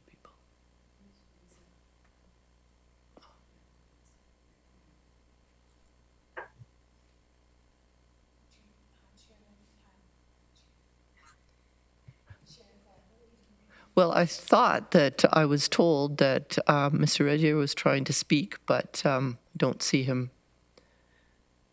So I'm going to ask Councillor Jaworski, were you wanting to speak to the original? No, you want to speak to the amendment? Yeah. Okay, please do. Thank you. Through the chair, and I'll ask Councillor Strickland and staff to listen in. One of the things that when I've been having discussions with residents, this is in my neighborhood, and residents in my neighborhood, and also other people who are very interested in this, and even staff. Context is everything, and along that street front, certainly the city in 2005, then 2011. Then through the regional official plan in 2016, then through the comprehensive zoning bylaw review. This has been 6 stories, 6 stories, 6 stories, 6 stories for 15 years. But context is everything. And the streetscape of that neighborhood is 10 meters, not 20 meters. And in talking to people, if I can get them focused on the streetscape, they're happier if the streetscape portion is 10 meters. And, they're not thrilled about the rest being 20 meters, but that is the facts of hand. And we have, as we've heard today, 5,000 families on there, 5,000 households on the waiting list. To Councillor Strickland, is that the kind of thing that you might see as a honing down of the design, maybe even of the site itself, to say, you know what, we want the front half to be 10 meters, but the rest of it, for the good of the neighborhood, 20 meters. Is that the kind of thing you would see coming back to us in August? Well, I don't know about the timing, but that's the type of considerations that I would like to see, and what I've described as more robust design guidelines. And I understand Ryan's comments earlier about City of Waterloo design excellence, and that's all well and good, but what's the maximum density, for example, that could be on that property? Is it the 254 units as referred to by the delegations? And does that make sense? Because the amount of density that you put on there is going to directly impact the design. So these are questions that raise in my mind. And if we don't put your example of the streetscape and the setbacks if we don't put that into the RFP process now, we're going to have much less control over what comes back. It's a public process, and we're just going to have to pick the one which will likely have the maximum amount of density. Yes, and I think that to back to Councillor Strickland, certainly the City of Waterloo design guidelines, they're something that have been honed down, very sharpened over the past 10 years. But they certainly would not speak to what I'm considering zoning matters, like the 20 meter, the size of box, the density, the things that you're bringing up. And I think that as we all know, we went to the citizens with this weeks, not months ago, and I think that this would give us an opportunity to hone it down. Not saying that I'm going to go with no 6-story on this, but I think it would help inform the people who are getting the RFP of what we think will sell to the neighborhood the best possible. Notwithstanding, as Ryan said, they have to do further consultation, but I think we could hone this down a bit more. And so for that, I will second Sean's motion. Councillor Erb, are you speaking to the amendment? Part of my question was related to the RFP, and so can I ask that now, or do you want me to wait till the amendment has been dealt with? I think you can ask it now. Pardon? I think you can ask it now. Okay, so one of the, or a couple of the questions raised by delegations earlier on was the time limit that this development would remain affordable as affordable housing. I think the proposal in the RFP, if I stand to be corrected by staff, is currently at 25 years, but my understanding is that that's part of the evaluation process that goes on after the RFP has been issued, and what the potential not-for-profit or developer can bring to people in terms of the length of that. And I'm wondering if staff could respond to that. Yeah, that was my question as well. Mr. Petitpierre? Yes, and through you, Madam Chair, I'd direct your attention to page 18 of your package. And in this report, there are several bullets on that page that outline the evaluation criteria that staff would weigh any proposals received against. So there were a few comments throughout the delegations today, particularly related to the affordability period. So I will just point out the second bullet that proposals received need to meet a minimum agreement of holding the affordability term for 25 years. So proposals received that exceed that would score more favorably against those that would only meet the minimum. One of the other things that we'd be looking for in this area too is partnerships, and particularly partnerships with the not-for-profit sector. That not only gets at the affordability period and creates good partnerships and supports for those living there, but also ensures, based on the acts of those not-for-profit corporations, that the units would remain affordable in perpetuity, which would score even more favorably in our eyes as well. So although there's a minimum term of 25 years, proposals received would score higher the longer that they would propose to remain affordable.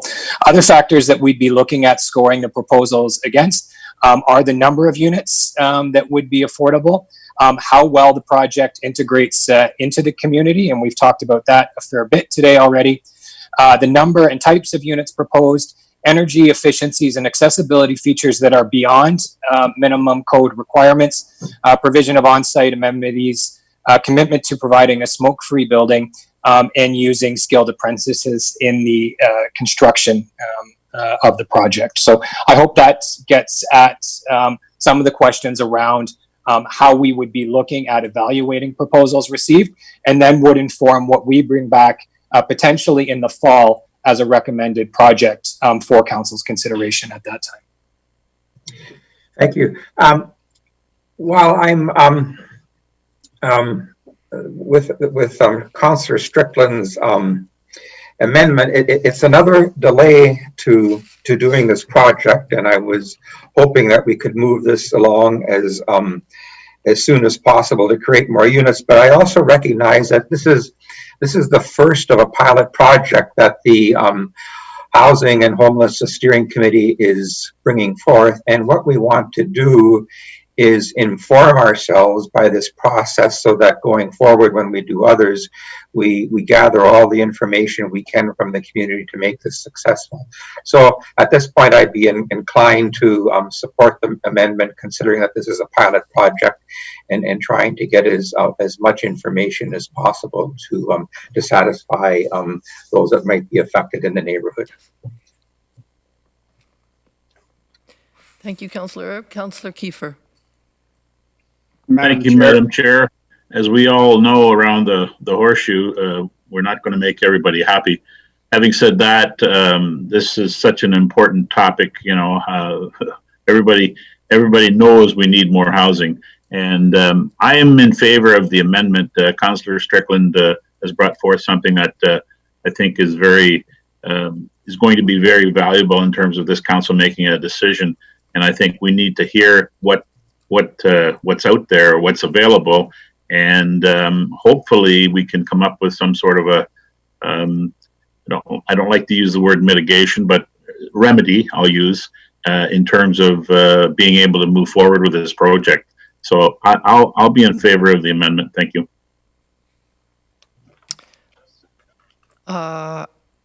Councillor Galloway. Thank you, Madam Chair.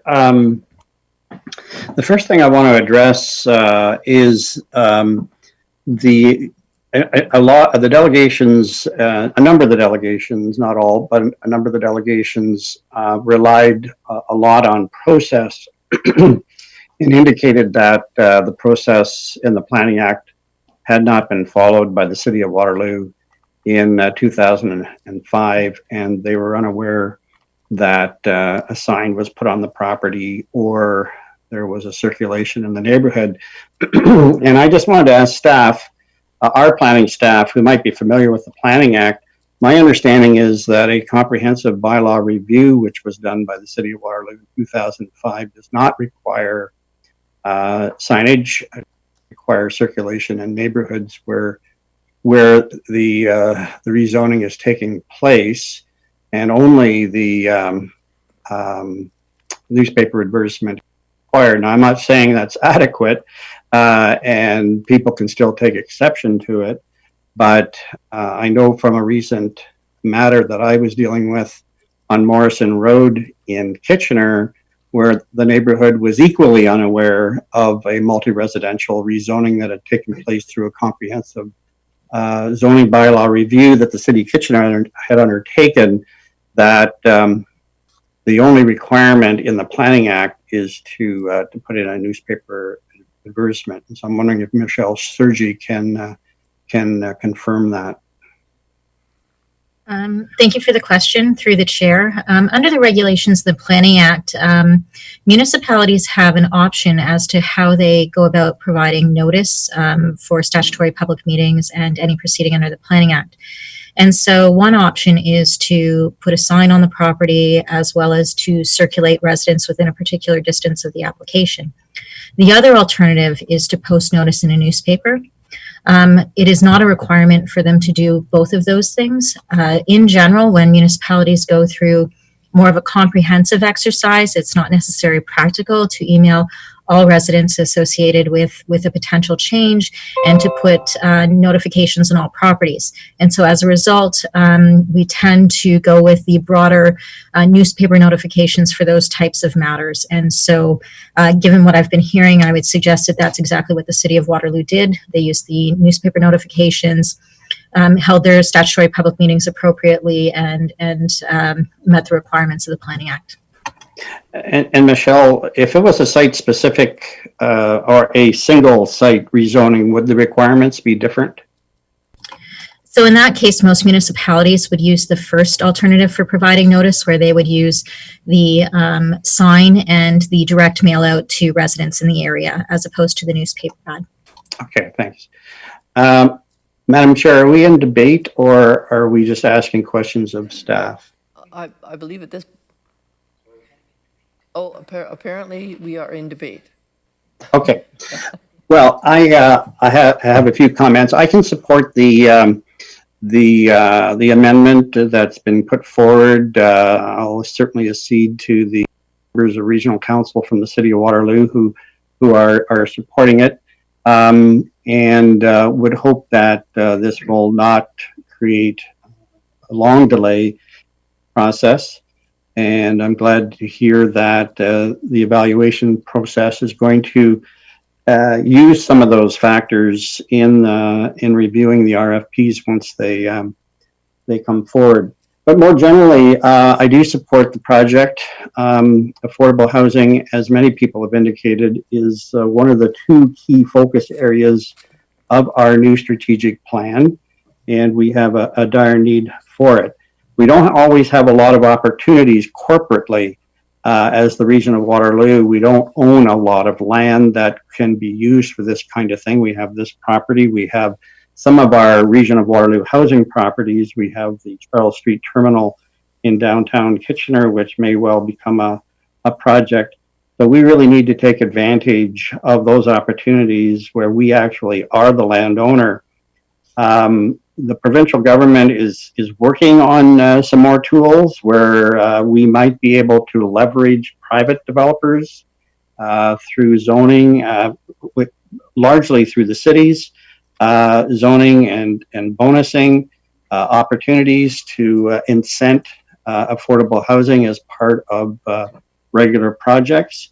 But most of those tools are not yet in place, and we can hope that they will be in the near future. The zoning took place in 2005, and while it might be unfortunate that people were not aware of it, we aren't revisiting the zoning. As far as I know, the City of Waterloo is not revisiting the zoning. So it is what it is, and we should be moving forward based on that particular process.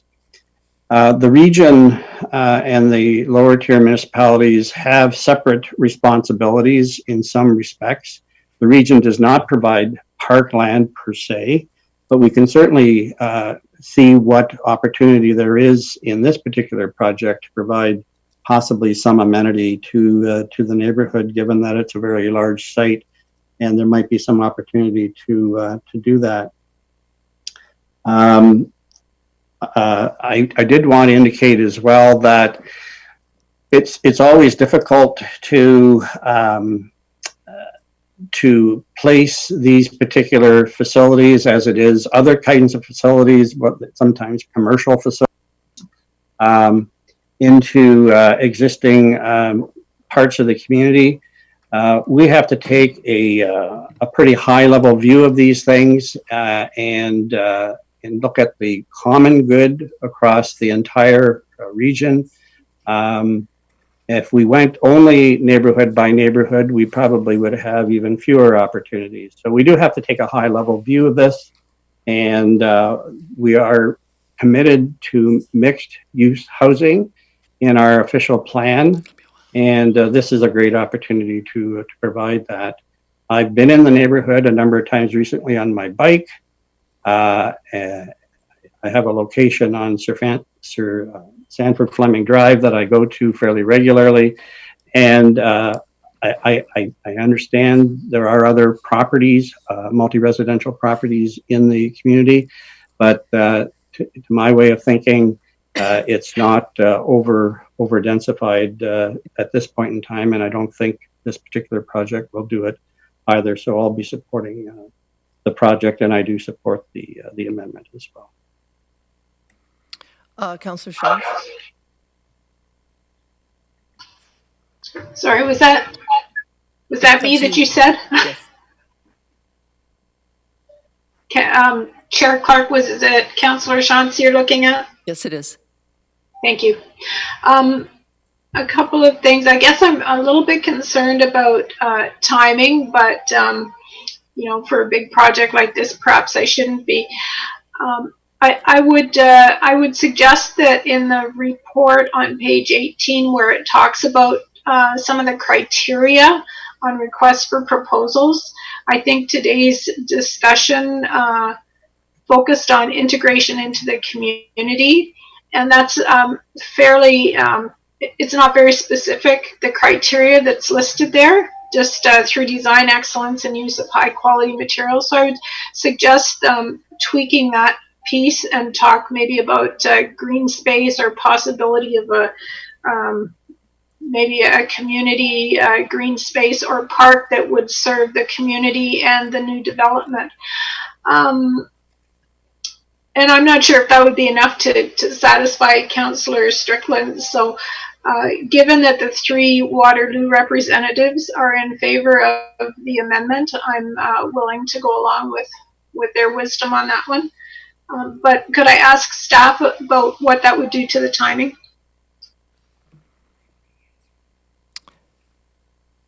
I believe Mr. Petitpierre suggested that it would extend it a month, but perhaps he can clarify. So, through you, Chair Clark, Mr. Petitpierre lost his connection to the meeting and is trying to get back on. My understanding is that it would add roughly a month if we have to bring it back. If we're bringing this back to discussion in August, it really just pushes the timetable out by a month. I don't have a problem with that. Thank you. Councillor Verbanovich.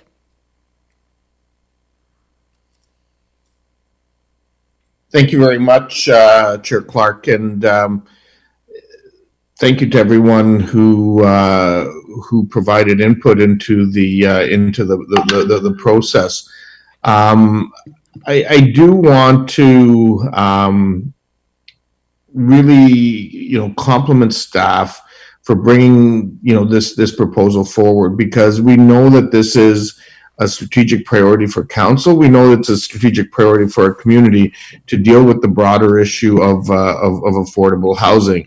And, I'm pleased to see that we're also looking to make sure that as we look at new proposals, they're being equitably distributed throughout our region in terms of new developments that are being considered. I am prepared to support the amendment that's been put forth, particularly because the three Waterloo representatives are supporting it and feel that is that is important, particularly in light of the period of the year that we're in. But at the same time, I think we also need to make sure that it does not cause a significant delay in terms of the development. We are in a period of a pandemic, as we know. We know the pressures on housing are only growing, particularly on the supportive housing things, and we're doing other work in that regard to put in additional resources at the points of the housing continuum. However, we can't lose sight of the fact that as a community we have extremely long waiting lists and need to make some inroads here. And so I think it's going to be an all hands on deck, both from the region, from the area municipalities, and from private sector and not-for-profit partners in the community in order to tackle the challenges that our community is going to face in this area in the coming months and years. So I do wholeheartedly support the proposal. I'll support the amendment, but would ask that we work to ensure that it has as minimal of an impact as possible. Chair Redmond. Thank you, Chair Clark. I don't know if this is a point of debate for all of council, for Councillor Strickland or for staff. A month's delay is not a game breaker, but I guess for me, I'm really looking at managing public expectation. And I would have to tell you that I think lots of us have gotten very positive feedback from people in the community, some of the delegations, some people who live in the neighborhood, and we heard another point of view as well. So I hope that by looking at more strict guidelines and maybe a more robust process, which I felt was already built into the RFP process, that it doesn't create the expectation that in any way this puts this project in jeopardy, because I think this is well thought out. It was debated. It was considered by both staff and council for quite a while.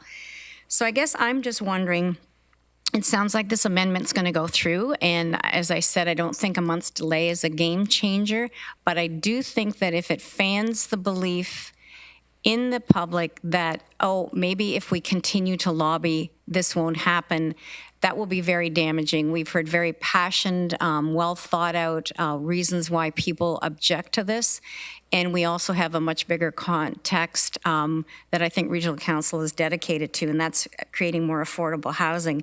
So I guess I'm just wondering at managing expectations and exactly what do we think staff are going to bring back in August that is going to address these concerns or in some way answer anything that we don't think the RFP project process now has. I mean, is it amenities? Is it setbacks? Is it density? It strikes me that everybody's talked about the highest and greatest density allowed by the zoning. We don't know that that necessarily will be what a proponent is suggesting. So I guess I'm just looking for how do we manage public expectations on all sides of this debate. I'm going to go to Councillor Jaworski, who's the next speaker, because he was the seconder of the motion. Okay. Well, it wasn't on that, but I'll take the question. I think it really speaks to over to the regional chair. I really think it the motion the amendment speaks to the form. the built form, the streetscape, what that will look like. I have no doubt in my mind that there will be something 6-story on part of that property. I'll put that out there right now. But that doesn't mean it needs to be fronting on Beechwood Drive. It can be backing on Herb Street. And I think the point of this, of Councillor Strickland's motion, is so that we don't have people receiving the RFP, getting out there, hearing different things, and coming back with things that are unappealing to this council.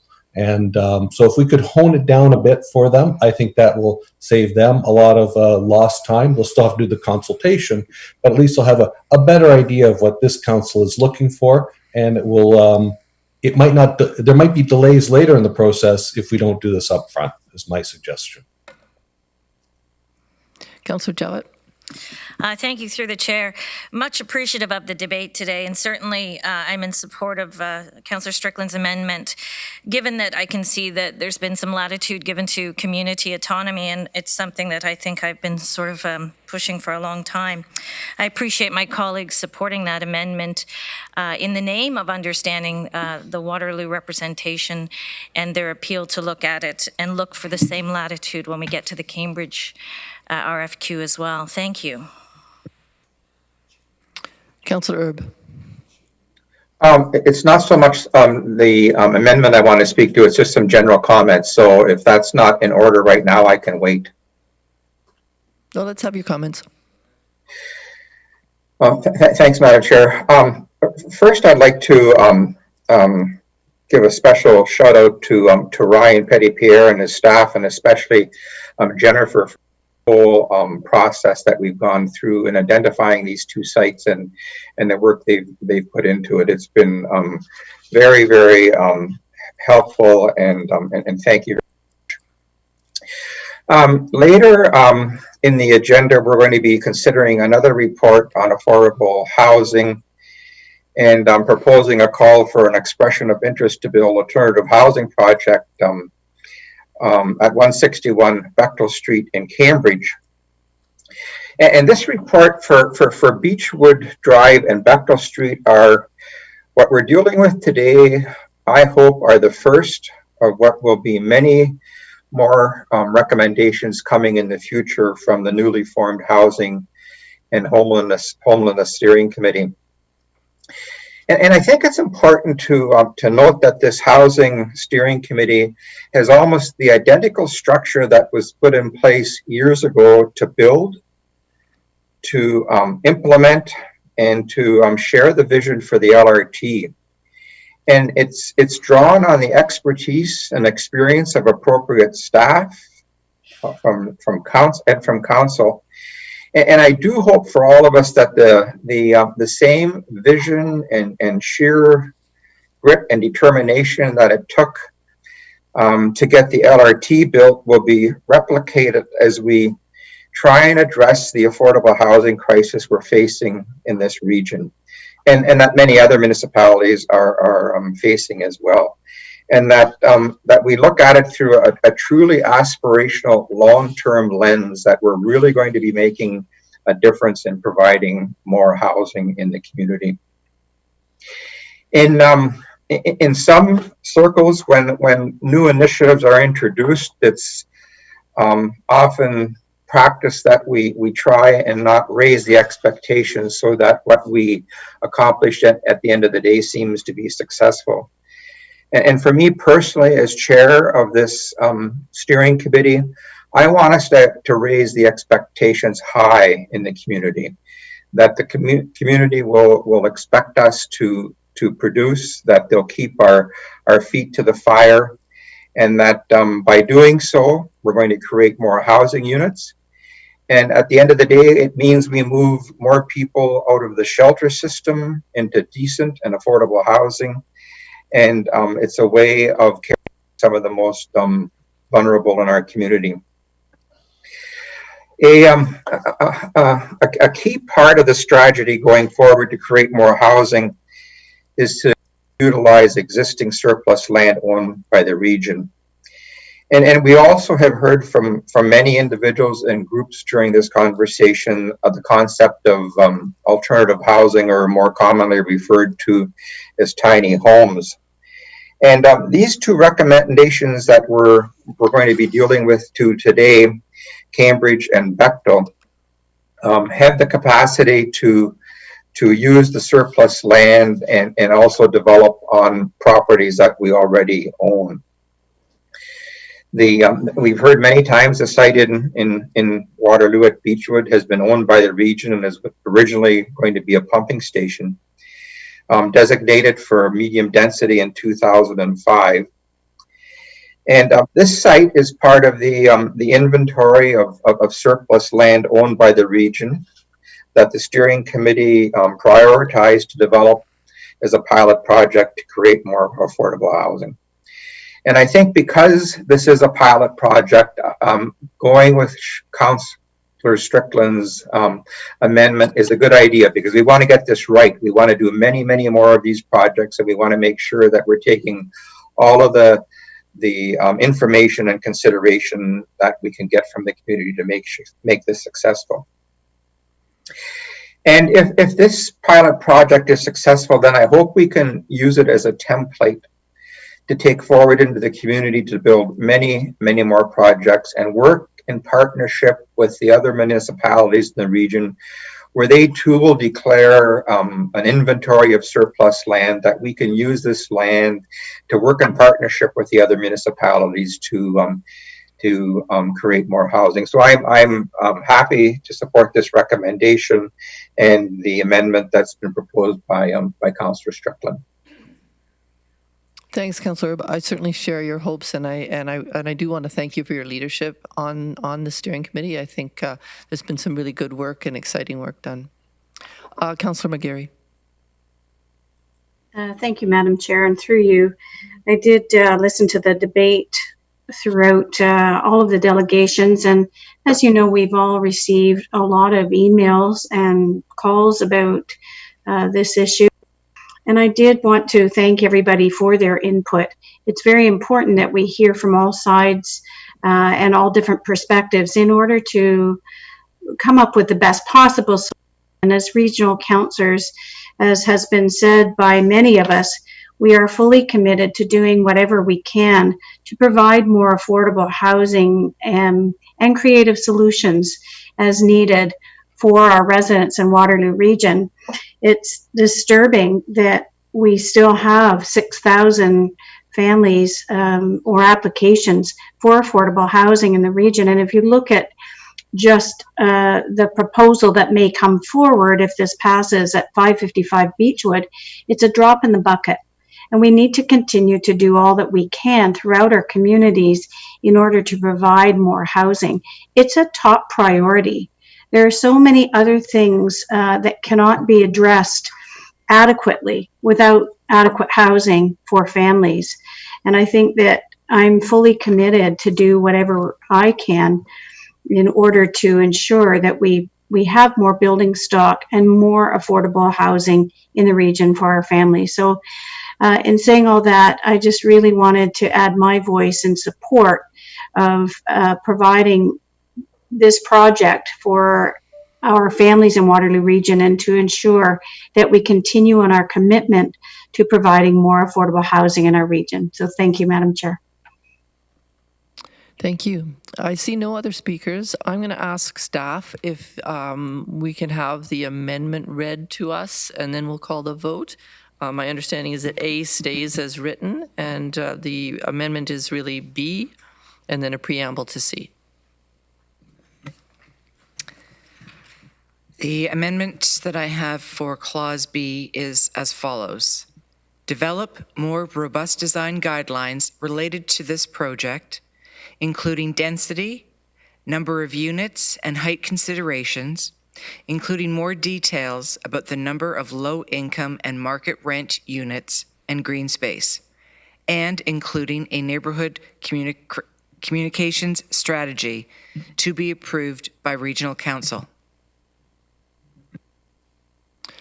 I see no hands, so I expect that that's acceptable. I'm going to call the vote. Please use the yes or no buttons if you are voting remotely, and raise your hand if you're in favor and voting here in person.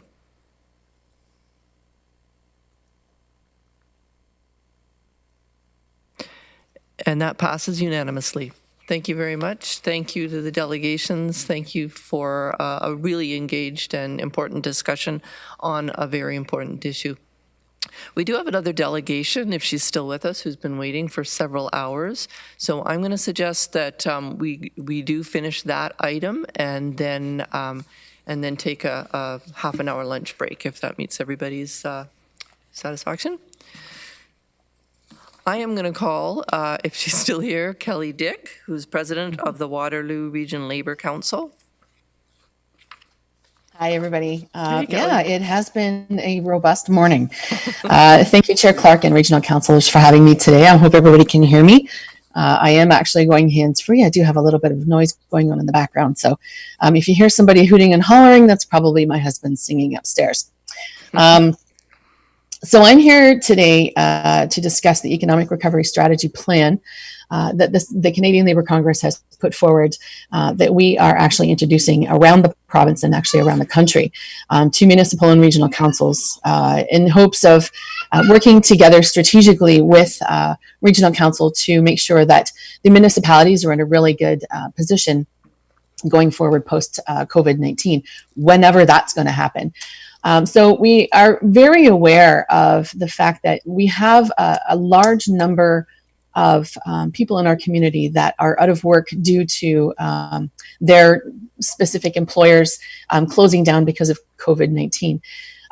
Our main concern is getting those people back to work and looking at different industry, whether that be manufacturing or hospitality, retail, whatever that looks like, getting those people back to work. And that also includes healthcare and long-term care as well. So it's a big picture. It's a big ask. And what the CLC and the Waterloo Regional Labour Council and all the labour councils actually across the provinces are doing are lobbying both the federal and the provincial governments for that funding. So the federal government has come forward with an amount of money, and pardon me for not knowing that amount, that they do filter down into the provinces, and the provinces then, as you all know, give that money to the municipalities to do what they need to do to keep our services up and going. So in the past, in the last few weeks, we have seen Premier Ford say that money has been distributed to the municipalities. We do need more money. And he's basically throwing that back onto the federal government. So in our strategic recovery plan, and I think actually we included the document. I think each one of you has the document, but I actually can screen share that. I've never done screen share before, so please excuse me if it doesn't work.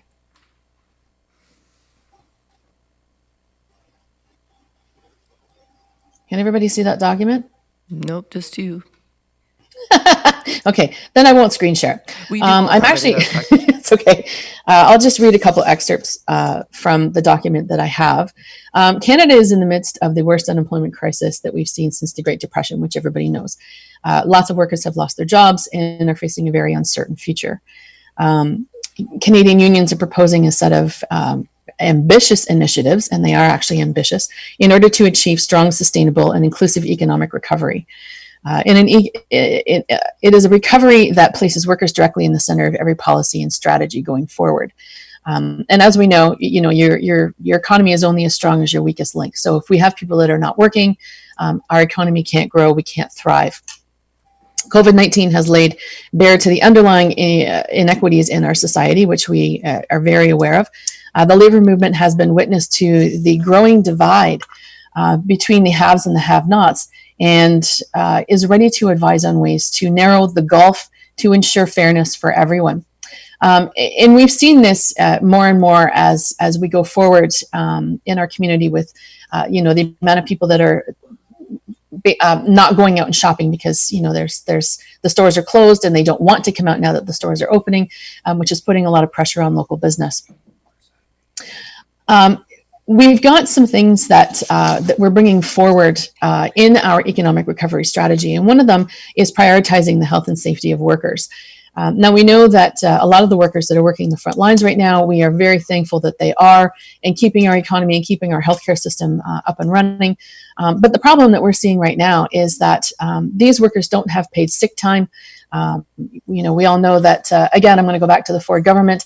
They axed a lot of the things from workers' rights and things like that when they were elected. So a lot of things that workers have to 2018 election, they no longer have. So we're looking to increase the employment economic activity. We need to ensure workers are protected. That means providing adequate protective equipment. And I think this is something that we really saw as is in the forefront when the pandemic first hit. We had a lot of people working in retail that didn't have personal protective equipment. We had lots of people that were working in the healthcare industry. Whether that be, in hospitals and clinics and things. And then we have the long-term care problem. So, we want to make sure that workers in every industry have the personal protective equipment that they need, because if there's a second wave coming, we want to make sure that, it's definitely has less of an impact than the first. Workplace health and safety precautions, workers training on safety measures, expanding health and safety inspections, something that is absolutely imperative in the markets right now, and paid sick leave for those who don't want to go to work sick. And this is a twofold problem. If you don't get paid for being off when you're sick, chances are you're probably going to go to work sick, which means you're going to make other people sick, which means if you are asymptomatic or have some other underlying issue, you could definitely pass it on to your coworkers. So we're looking at strengthening in that language as well. Employers must also provide mental health supports and services for workers dealing with stress, uncertainty, anxiety, and isolation. So this is also something that we're seeing in every industry. I work the retail industry, and I know that a lot of my coworkers are very stressed out about going to work every day. We're completely on the front line. We've got people coming in and out of the doors. We put regulations and things like that in effect, when you come into the store, but we're still on the front line, and we still have, our workers are still there, basically, right up in everybody's face. So we want to make sure that, we have those resources for people that are feeling the stress, not only from, COVID-19, but, perhaps also from losing a job as well. Governments need to increase community mental health and social supports for women and vulnerable groups affected by unemployment, financial distress, isolation, and domestic violence. Domestic violence in our community, the calls have gone down by, this was 2 weeks ago, the numbers came in, 25%. I do know that, in Family Children's Services, the numbers have gone down as far as 36%. So we know that although some people might see that as a good thing, we don't see it as a good thing. What we're seeing is people, in their homes with their spouses, with their children, and, those stresses and anxieties being multiplied by the fact that, they can't go out anywhere. So we want to focus on employment, good jobs, and reducing inequity. And the way that we do that, a strong and sustainable economy recovery will be rooted in wage growth based on fitting minimum wage. So lifting the minimum wage and looking at a basic income. So the minimum wage right now is $14 an hour. We know that most people can't live on $14 an hour, especially when we're talking about affordable housing as well. Affordable housing, you cannot work a 40-hour work week on $14 an hour and expect to live in an apartment building, one of the ones that's just being built for $1,800 a month. So that's an issue as well. We want to make sure that we're dealing with or reducing the insecurity and the insecurity of precarious work, so part-time. We've seen some numbers coming out of the job market with an increase in employment. The problem with the increase in employment is that more people are going back to work now, but it's part-time precarious work. So you're not seeing the work full-time. They're not seeing the benefits. They're not seeing, the long-term gains of full-time employment. So lots of areas to take a look at when it comes to employment. These should be comprised of direct and indirect job creation programs, targeted investment, job-rich initiatives, and public and not-for-profit childcare and employment services supports to workers. So again, we're talking about more programs for people re-entering into the workplace again. So childcare is big. And when you don't have proper childcare, usually on the forefront, it's women that pay the brunt for that. So, we're looking at how we can round that program out, how we can get, not-for-profit childcare and, get more people back to work and with the initiative of childcare if they absolutely need it. Okay. Public investment is another public investment in physical and social and green infrastructure. So we talked a lot of people have talked today about infrastructure and affordable housing and, railways and things like that, and transit, and how we can get people moving around and where people are going to be living and how they're going to be getting around and things like that. And we want to make sure that, we're looking at the environment when we're going back and looking at our economic strategy. And how we're going to, bring the region back into line and make sure that, we're getting the best bang for our buck, basically.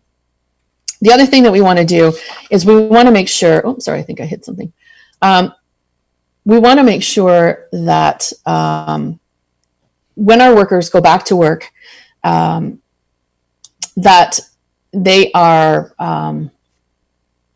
sorry, I just lost my train of thought on that one. Sorry, I'll come back to that one. I got a whole bunch of papers in front of me right now.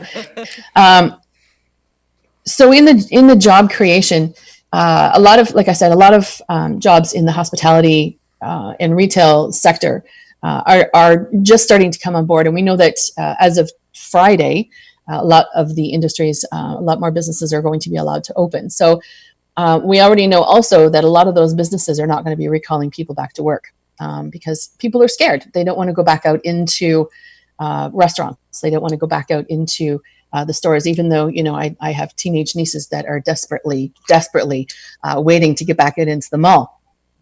So, businesses are really going to feel the crunch on that as well. And we want to make sure that the social services that we have in the region are able to continue. So as we see people losing their jobs, may not be able to go back into the industry that they were originally in, looking for jobs elsewhere, there are going to be people that are going to be needing the services and the agencies that, that we fund and we provide in the municipality and in the region. So, we've got a manufacturing industry that's expanding, which is awesome. They're taking, a lot of companies are taking their industry and they're retooling, and they're now making personal protective equipment. So, we want to make sure that, when that happens, that we're promoting people buying regionally, people buying, Canadian, people buying from Ontario, so that we're not relying so much on, overseas, in our international markets, that we're sustainable here and that we can grow here in our own industry. So I know that I've touched on a whole array of things. I do have a motion actually that I sent to each regional councillor about 2 weeks ago. I'm sure everybody got it. We do have. I think Chair Redmond would like to comment if that's all right. Yeah, absolutely. Kelly, I don't want to cut you off. No, cut me off. I'm good. Okay. Thank you. You've brought a first-person illustration to a whole lot of things that we're all aware of, and I want to thank you for illustrating that because I think it's really important. There is a motion, Council, before you, and Councillor Strickland has agreed to move it, and Councillor Lawrence to second it. I put it on the agenda, and I'll just speak very quickly to it. I imagine both Councillors Strickland and Lawrence will want to talk to it. But this pandemic has disrupted so many parts of our lives, and it absolutely impacted employment. There were people who were laid off throughout the region and at the region. We also had employees that were redeployed to other roles. They were flexible, they were nimble, and we had full cooperation and partnership with our unions. So I think it's really important as we go forward that we do this in lockstep with our unions, who are our partners in so many of the delivery of essential services, and recognizing that we do need financial assistance as municipalities because our revenues are down, our costs have continued to maintain or go up, and certainly our revenue for transit has left us in a huge hole, probably looking at $13 to $15 million deficit at the end of the year. So this comes at a really good time. It's not just Waterloo Regional Labour Council in the region of Waterloo. It is sort of a pan-Canadian effort, and I think it's really appropriate that Waterloo Region be in partnership with our Labour Council, and I would turn it over to Councillors Strickland and Lorenz if they want to comment. Thank you. Councillor Lorenz is in line. Yeah, thank you. Thank you. Thank you, Madam Chair, and thank you, Chair Redmond. And thank you, Kelly. It's pretty obvious that everybody's suffering, and I know the province and the feds have done a pretty good job so far, but I think bringing this up in the forefront, it certainly reminds them that there are a lot of people out there hurting. There are a lot of essential services that need to be carried on, and we need to help to make sure that we can afford to do that. So I give you credit for being proactive. It's very refreshing, and I'm glad that that we're moving forward on this, and we hope to possibly do more partnershiping in the future. So thank you, Kelly, and congratulations on being the new president as well. Thank you. I don't see any other questions, so I think we can move on to the motion. I'm not going to read all the whereases because I think that, oh, I'm not sorry. You jumped down off my viewing screen. Councillor Ravanovich.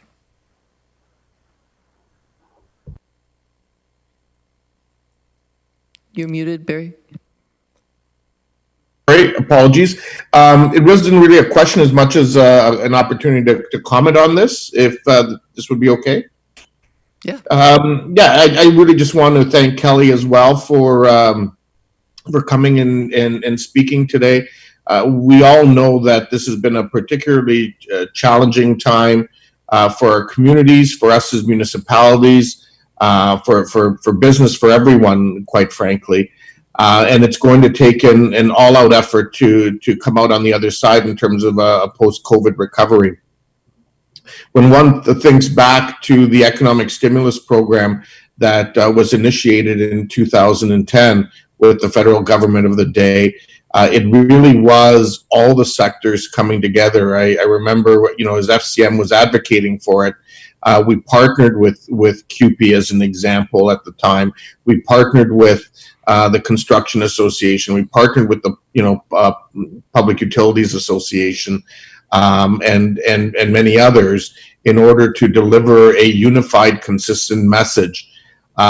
There's no question that both the federal and the provincial governments are hearing this and feeling the pressure as more and more groups come together. I mean, locally, we've had our local business community speak out on this issue as well. We've had now the Labour Council speak out, and that is exactly what needs to happen as we put this pressure on the federal and provincial government. I just was on a call earlier today, and I can tell you that we're hitting a critical junction in those negotiations between the federal and the provincial government, and so this motion coming out of this council today will certainly add to those unified voices across the country that are calling for a national strategy to deal with this, and calling for provincial governments to line up with that national strategy in order to move this forward. Councillor Strickland. Thank you, Madam Chair. Just briefly, thanks to Kelly for bringing this in and delegating here today. I think this is what it's going to take. It's going to take a coalition of folks who are involved in municipalities and delivering services in our municipalities across Canada. The situation, the financial situation is dire. We're going to have some reports later on in the agenda around some of the financial headwinds that we're facing here at the region, and soon we're going to be getting into our budget process. So the more voices we can lend to this discussion around funding for municipalities, the better. So I thank the Labour Council for bringing it in, and I wholeheartedly support it. Thank you. Thank you. All right.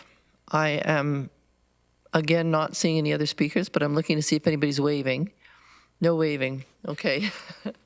I'm going to go right to the resolution because I think that the whereases were covered well by Kelly and by Chair Redmond.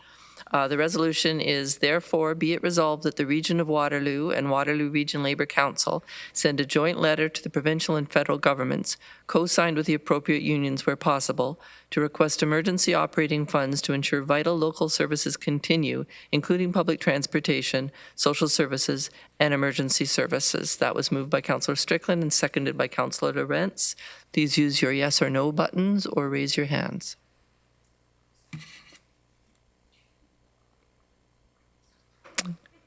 And that is unanimous, passed unanimously. Thank you very much.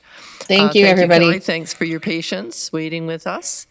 And we are going to take a quick bio and lunch break because we still have a long agenda ahead of us. Please be back at 1:40.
Okay, right, everybody. I think we're all back. Just waiting for got the thumbs up. So we're going to start with another roll call.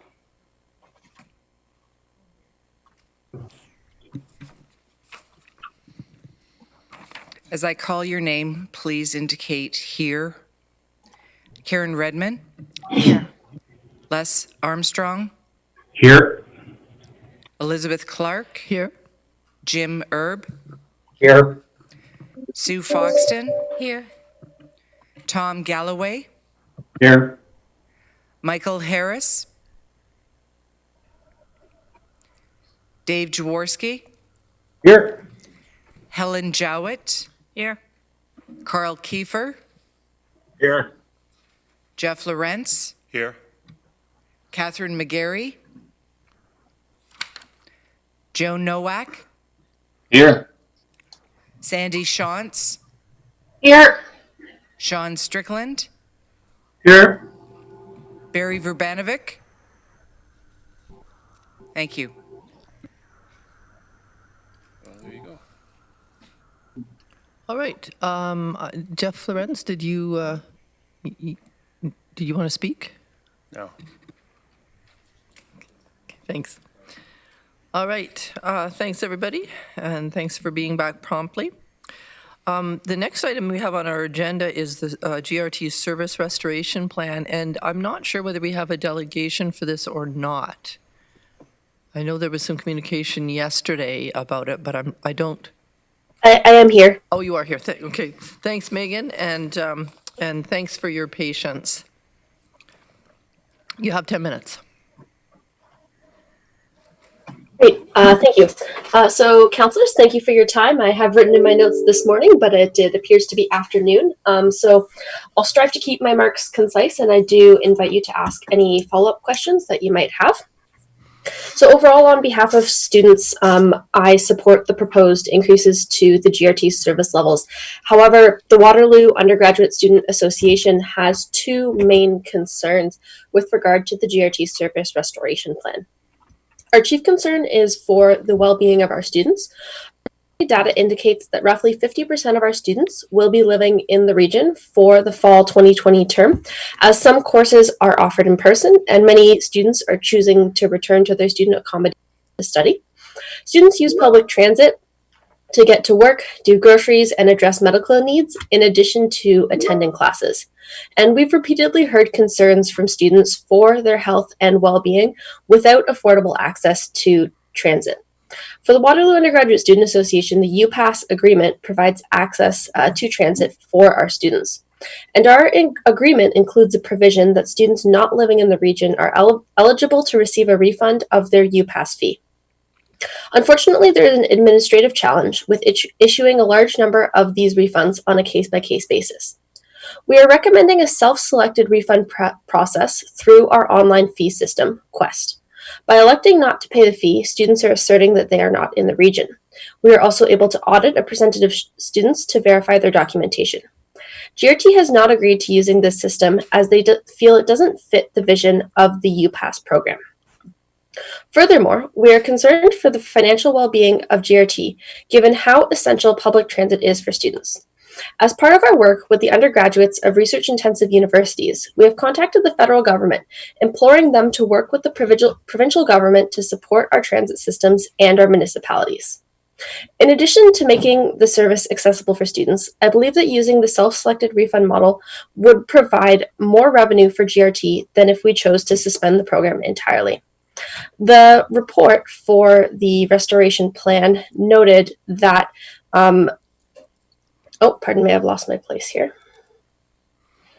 The report noted that we plan to continue to charge our UPass fee for the fall.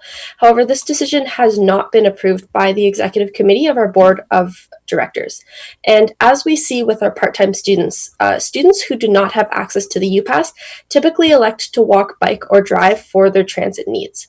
If we cannot assess the fee using the self-selected refund process, we will likely be forced to pursue suspension of the program, as we do not have the capacity to respond to students' requests for refunds. If the fee is not assessed, I would not expect GRT to reach the 90 to 95% of normal fall service levels as ridership, and therefore revenue streams from post-secondary students are severely diminished. We are unfortunately under a tight timeline, as we need to determine if we can assess our UPass fee in this manner by the end of the week. I understand that what I'm asking right now is not in the typical spirit of our UPass program. However, there is nothing typical about our situation right now, and GRT has already taken actions to support their riders continue transit operations, like the suspension of fares for the month of May. The UPass program has been and continues to be a mutually beneficial program, and I encourage you, councillors, to consider providing direction to implement an exception that can be beneficial to both our students and to GRT. Thank you. Thanks, Megan. I don't see any questions from council. I guess I have one question that I'll ask. So, Megan, you're thinking that if the students will opt out of using transit altogether if they don't get the reduced. I guess what I'm thinking is that the rate that students pay is only about half of what we charge for low-income transit fares, and I'm wondering whether students wouldn't simply opt to use another fare option. I would say it's possible that students will elect to use another fare option, but from our experiences working with students, if they don't have the UPass, they won't do that. The vast majority of students can find another means of transit if it's getting a ride from friends or using a ride share system, as opposed to taking transit if they don't have it readily available to them. I see. Okay, thank you. Thank you. Do staff, is Peter Zink here? I'm wondering whether staff intend to present the restoration plan or comment on it. Through you, Madam Chair, we were not planning on doing a presentation. Peter may have some comments on the proposal from his town. So, Peter, I'm assuming here somewhere. Yeah, he's right beside you. I am here, Thomas. Through you, Madam Chair, just a few brief comments about Megan's presentation and the situation that we're in. Certainly agree it's a different circumstance at this time. We have challenges in transit, and I'm sure the university and student associations have difficulties as well. So the concerns that staff have with the suggestion is that this is not in keeping with the principles of a UPass, where the majority of people or all the population provide support for those transit users, and therefore there's a lower fee. In this case, it's about a third of the normal price for adult fares. So there's a big difference there. We're also concerned that we have other students associations that have other arrangements with the region, and this is a precedent that would mean we'd have to go back and discuss this with those student groups as well. Some have chosen to come on board with the UPass for the fall term. Some have not, and have decided to suspend for 4 months their arrangements with the UPass. We also feel that there's, and it's very uncertain, ridership and student activity levels. So we do feel there is a risk of a revenue loss to the region for this approach, in the opt-out arrangement, or described as a requested refund arrangement. So there's a risk there. It's very difficult to calculate of this, but our feeling is that given the differences in fares that we'd be talking about, the region would likely be out of pocket because of this arrangement. So those are a few comments from staff perspective. Thank you for that. I don't see, oh, I do, Councillor Galloway.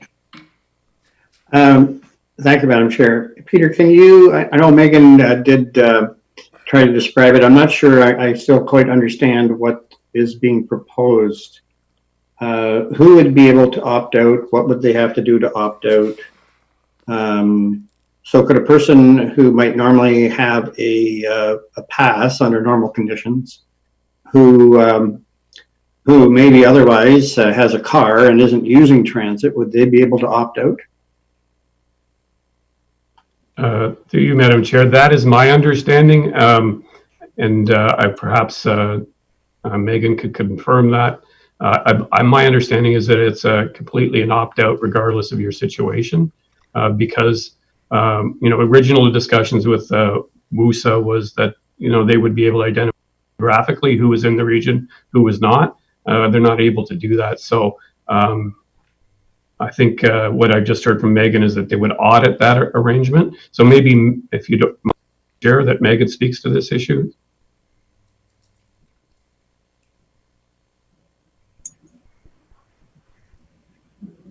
May I respond? Oh, I'm sorry, yes. Oh, excellent. Yes, so the opt-out or self-selected refund process would be online. So we have the ability to place a text next to that selection where the student is essentially asserting that they are not in the region and therefore don't have access to the GRT and would be eligible under our agreement to receive a refund under normal circumstances. And I do acknowledge that this is essentially operating on the honor system. So even a student who is in the region but doesn't want to pay for transit could opt themselves out of the fee, and that's why we propose the auditing in order to keep students accountable. If I may also respond briefly to Peter's mention of setting a precedent. Yes. I would say to that these are, as people are quite fond of saying now, quite unprecedented times. In any typical term, I wouldn't be in any sort of discussion asking for a strange exception to our agreement. We would be adhering to our UPass agreement, which lays out quite clearly all of the terms that work well for both parties in normal circumstances, but these are not normal circumstances where anyone could have predicted that roughly half our students won't be living in the region. So the question I might have, Megan, to you is, what about hybrid students, those who are going to be taking some of their classes in person and some of them at a distance? Would they be able to opt out as well? Hybrid students have the choice, which has been provided by the university, to either take those courses in person or to select online alternatives. So a hybrid student might be living in the region or might not be living in the region.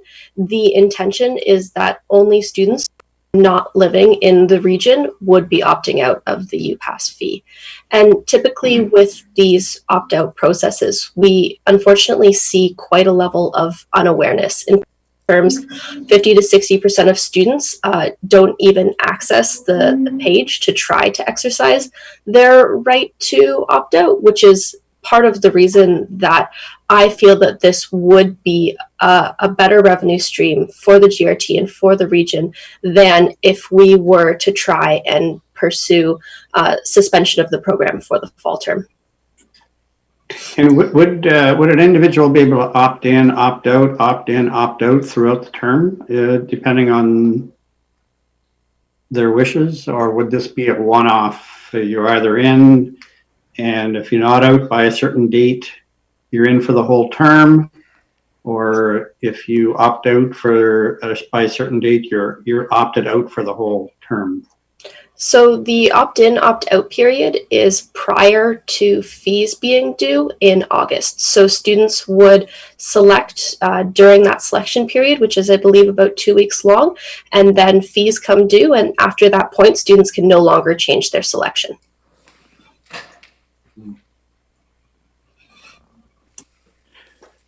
Okay, thank you.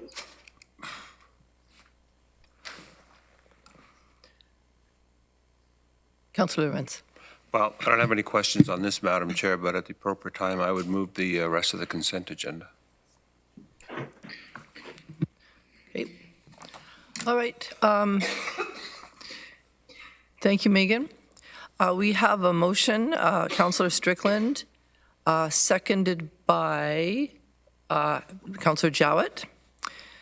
Please use your yes or no buttons to vote, or raise your hand if you're here in person, that the Regional Municipality of Waterloo endorse the GRT Service Restoration Plan as described in Report TES TRS 2019, dated July 15, 2020. And I think I saw a hand come up. Councillor Galloway. Yeah, I want to pursue this just a little bit more with staff, because our relationship with the University Student Association is very important. So I'm just wondering what risk, I mean, I know we can't put a number to it, but I do appreciate, having worked at the university for 28 years, that a lot of fees that to students that could be opted out of often are not opted out of. And that's for a whole variety of purposes, not just transit.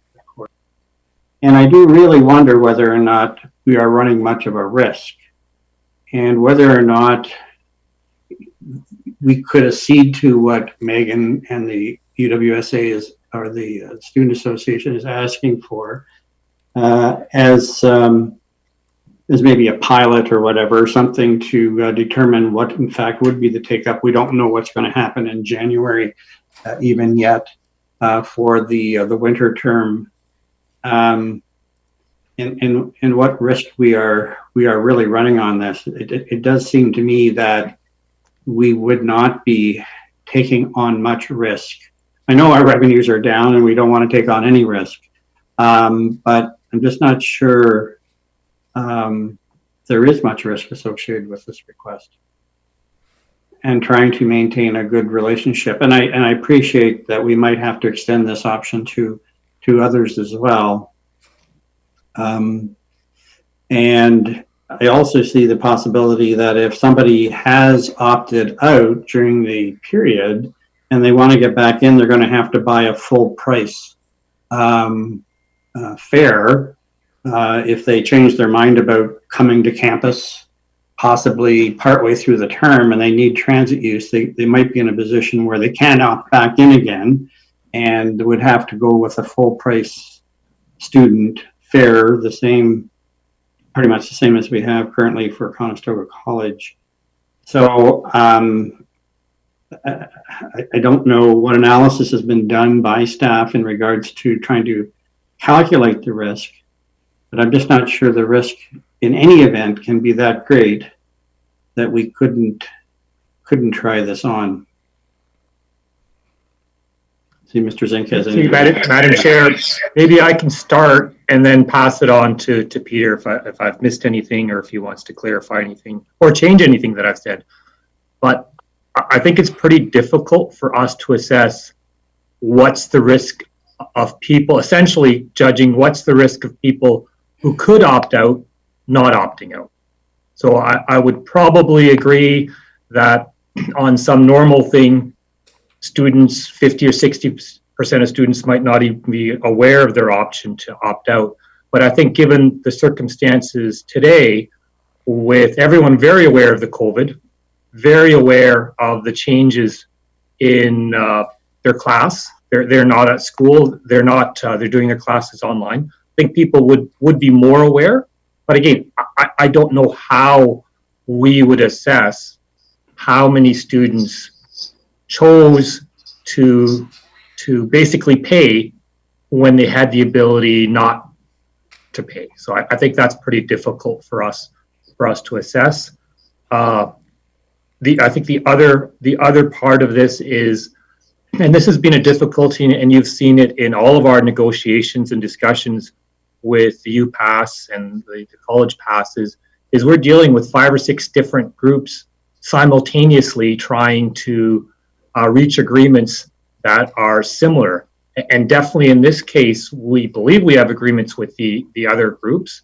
But if we do make this change, I think it's very realistic to expect they will want a similar option to be able to opt out. And I don't know what the impact of that might be. I'll pass it to Peter, and he can give the information on how we did our assessment of what we thought our revenue would be if we didn't have this program in place. Through you, Madam Chair. We started out this trying to estimate revenue impacts by both options in many different directions. And one of them, though, was that we were dealing with a knowledgeable buyer here, right? So they're fully aware of what they're getting when they do this. Megan's insight about how students make their decisions on these, that's new information to me, 50%. But we took our approach as, you're a knowledgeable buyer and you understand what you're making a decision on. So there's one piece of information that slightly differs. We've also looked at the activity level on campus that we think how much travel might take place with students that are on campus or not on campus. And this is all a very fuzzy crystal ball here. This is more of a guess than it is an accurate estimate. And so with all of our sort of factors that we've considered, we ended up with about a difference of about, and I'm going to use a very broad range here, 200 to 400,000 difference. Now, that whereas the revenue that we would not see in the fall term with the UPass, if we had the UPass versus students paying regular fare, considering they all were knowledgeable buyers, considering that they were traveling less than they were and at the numbers that I just mentioned. So essentially, that's the exercise we went through in the last couple of days, basically mostly last night, to try to fine tune this. And I will add one other thing, Megan's group is under a tight timeline, and it just occurred to me that our arrangements with the other universities may not be able to be made in such a short time frame. We haven't talked to them about that with their student fees, because I believe they have similar deadlines. If not, some deadlines may already be passed in terms of providing this option to others. Okay. Madam Chair, if I may, I have one more piece of data which might be useful for Council's consideration. Okay. So I do have our historical data on opt-out rates on some of our other fees that we assess as a student association. So typically we see about a 30% opt-out rate. And when you adjust for students who are unaware of the option to opt out, so if you presume that everyone is an informed consumer, that rate rises to about 35% of students who are simply electing not to pay a fee based on the choice that they don't feel they're getting value for their money. Thank you. That's helpful. Councillor Shantz? Thank you. I'm wondering, I don't quite understand the billing process, I suppose. Is that like, how do we determine what the rate is or how many students there even are? Is that something that the Student Association provides to us, or how do we get that information on a normal basis? Through you, Madam Chair. So we receive that information. So it's all students in the association we're dealing with some opt-out provisions such as location, unable to take transit for certain reasons. So those are removed, and then there's a billing process based on the per term rate and the number of students. And that's the same for all three institutions, for WLU and Conestoga College as well? So we have 5 UPass arrangements plus the college.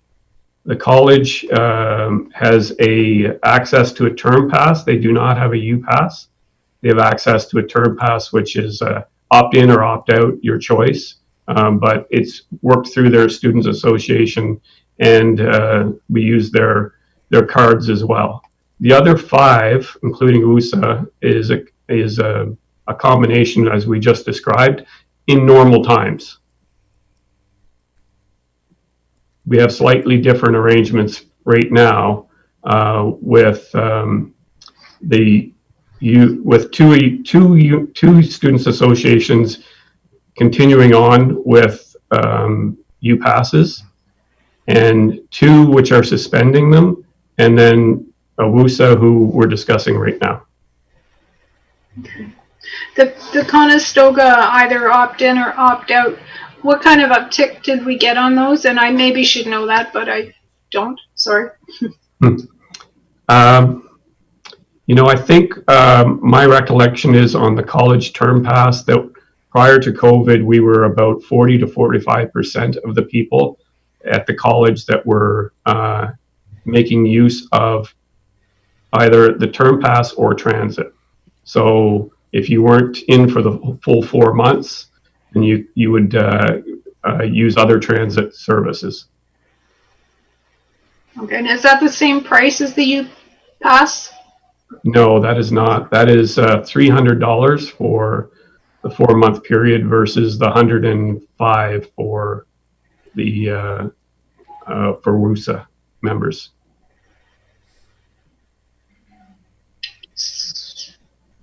I guess in my mind, I'm wondering if they want an opt-in, opt-out, that we just give them an opt-in, opt-out. I used opt-in, opt-out on as per the college term pass price. Yeah. That is an option. Okay. Thank you.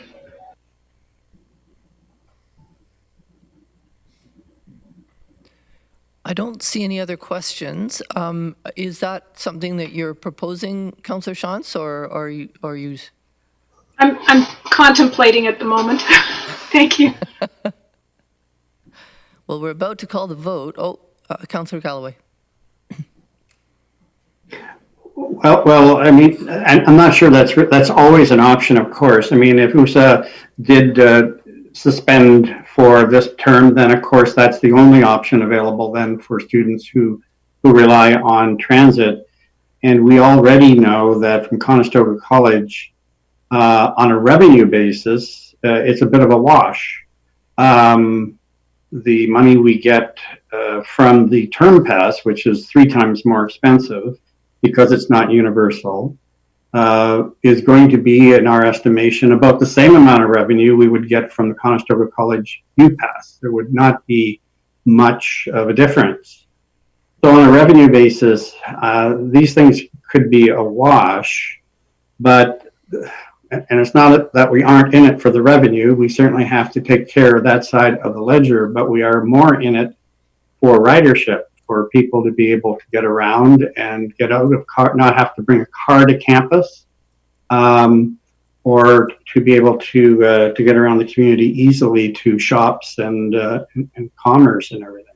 So I'm not sure to what extent we look at this issue from a revenue point of view, which could be a wash, likely would be a wash as it is at Conestoga College, versus the number of people that we would be serving in terms of transit services. So it's a bit of a debate in that regard. So if this association wants to opt out, then the choice that students have is to buy a term pass. If they need transit, and no doubt many will, but we won't have as many riders as we would have under either the system that's being proposed or under the system that's being proposed by the Student Association.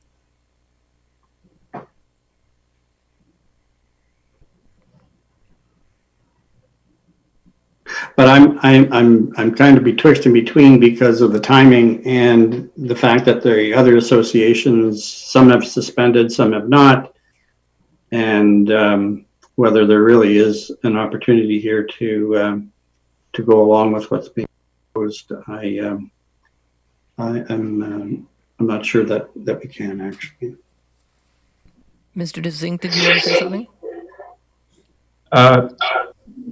Through you, Madam Chair.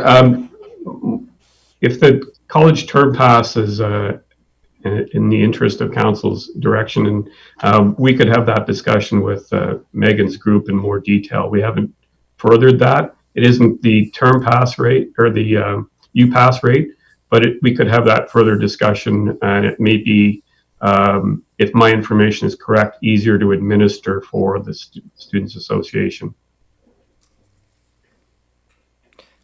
Chair Redmond. Thank you, Madam Chair. Just an observation. It sounds like everybody's being very thoughtful at contemplating this. It feels a little bit like the 11th hour. And the only thing that I would point out is that there's so much uncertainty in post-secondary engagement right now. Being in stage 3 of recovery of the province doesn't mean we're through pandemic. We all know the modeling says that there could be a second wave. So this could extend far into even 2021 and beyond. So just an observation that we might just be at the tip of the iceberg. I know this is difficult to contemplate sort of on the fly. Mm-hmm. I'm wondering to what extent we can separate this one issue with the rest of the restoration plans so that we can get that dealt with and give staff another week or so. Is that a realistic suggestion?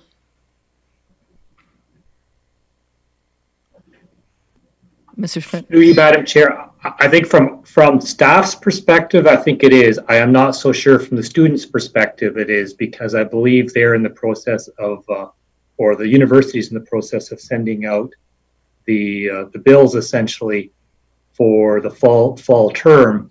And if there was a decision made to allow them to opt out, that would have to be part of that process of sending out those invoices.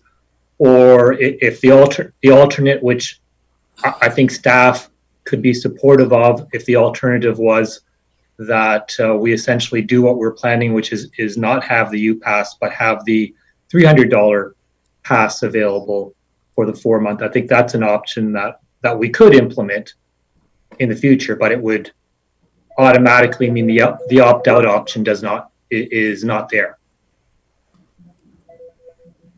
So I think timing is not so much an issue for the region, but I think it is an issue for the university. And sorry, I apologize for the phone ringing.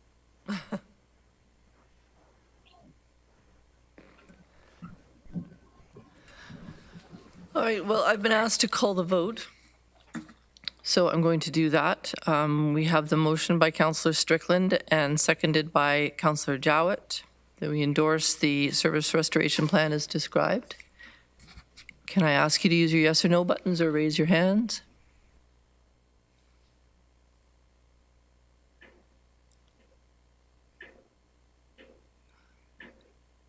Is that everyone? Okay, we have 9 in favor and 1 against. Oh, I can't see everybody at once. That's all I'm seeing. 2 against. It's carried. I can't see everybody. Yeah. It is carried.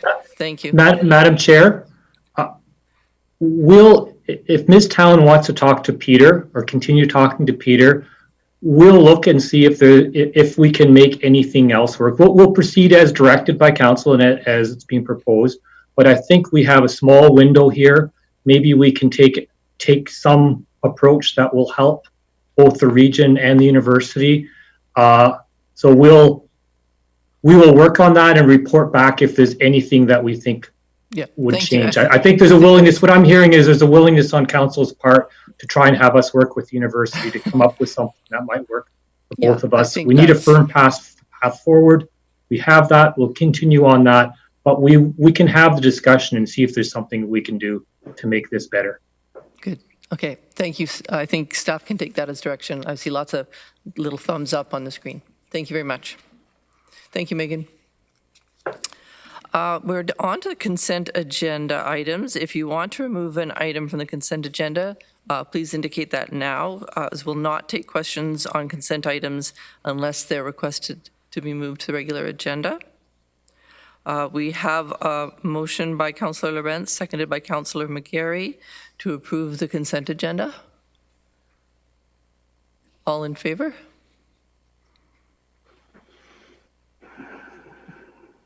That's unanimous. Thank you. On to the regular agenda item. The first reports for the finance reports, item 5.1, the long-term financial sustainability update, and we have a presentation from Mr. Dyer. Yes, thank you. Thank you, Madam Chair. I'll share my screen.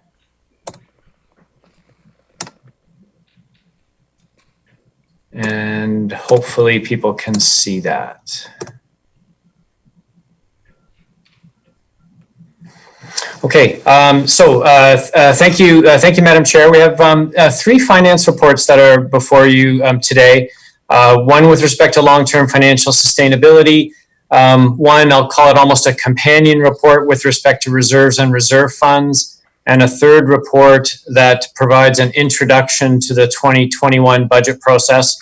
And I have a presentation to go through that actually covers all 3, although it's predominantly related to the long-term financial sustainability report, and then just 1 or 2 slides on each of the others. So if it's acceptable to the chair and the committee, I'll work through the slides and then we can go through the 3 reports, if that makes sense. That makes sense. Okay, excellent. Thank you. So again, pages 37, 72, and 81 of your agenda. We're going to start with long-term financial sustainability, and we'll talk a little bit about some of the financial trends that we've observed over the last while. We'll talk a little bit about our kind of credit and financial strengths and weaknesses, and then focus predominantly on some of the risks to long-term financial sustainability and what we're doing in order to mitigate those risks.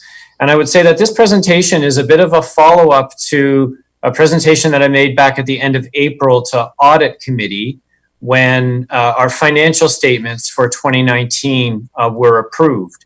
And based on some of the discussion that happened at Audit Committee, we thought it would be helpful to have the broader conversation with Council with respect to the broader theme of long-term financial sustainability. So the report, we've done long-term financial sustainability reports before. Not quite like this one, though. We think it's a relatively important piece of work that we've put together, an important context for Council to understand as we head into what could be a very challenging 2021 budget process.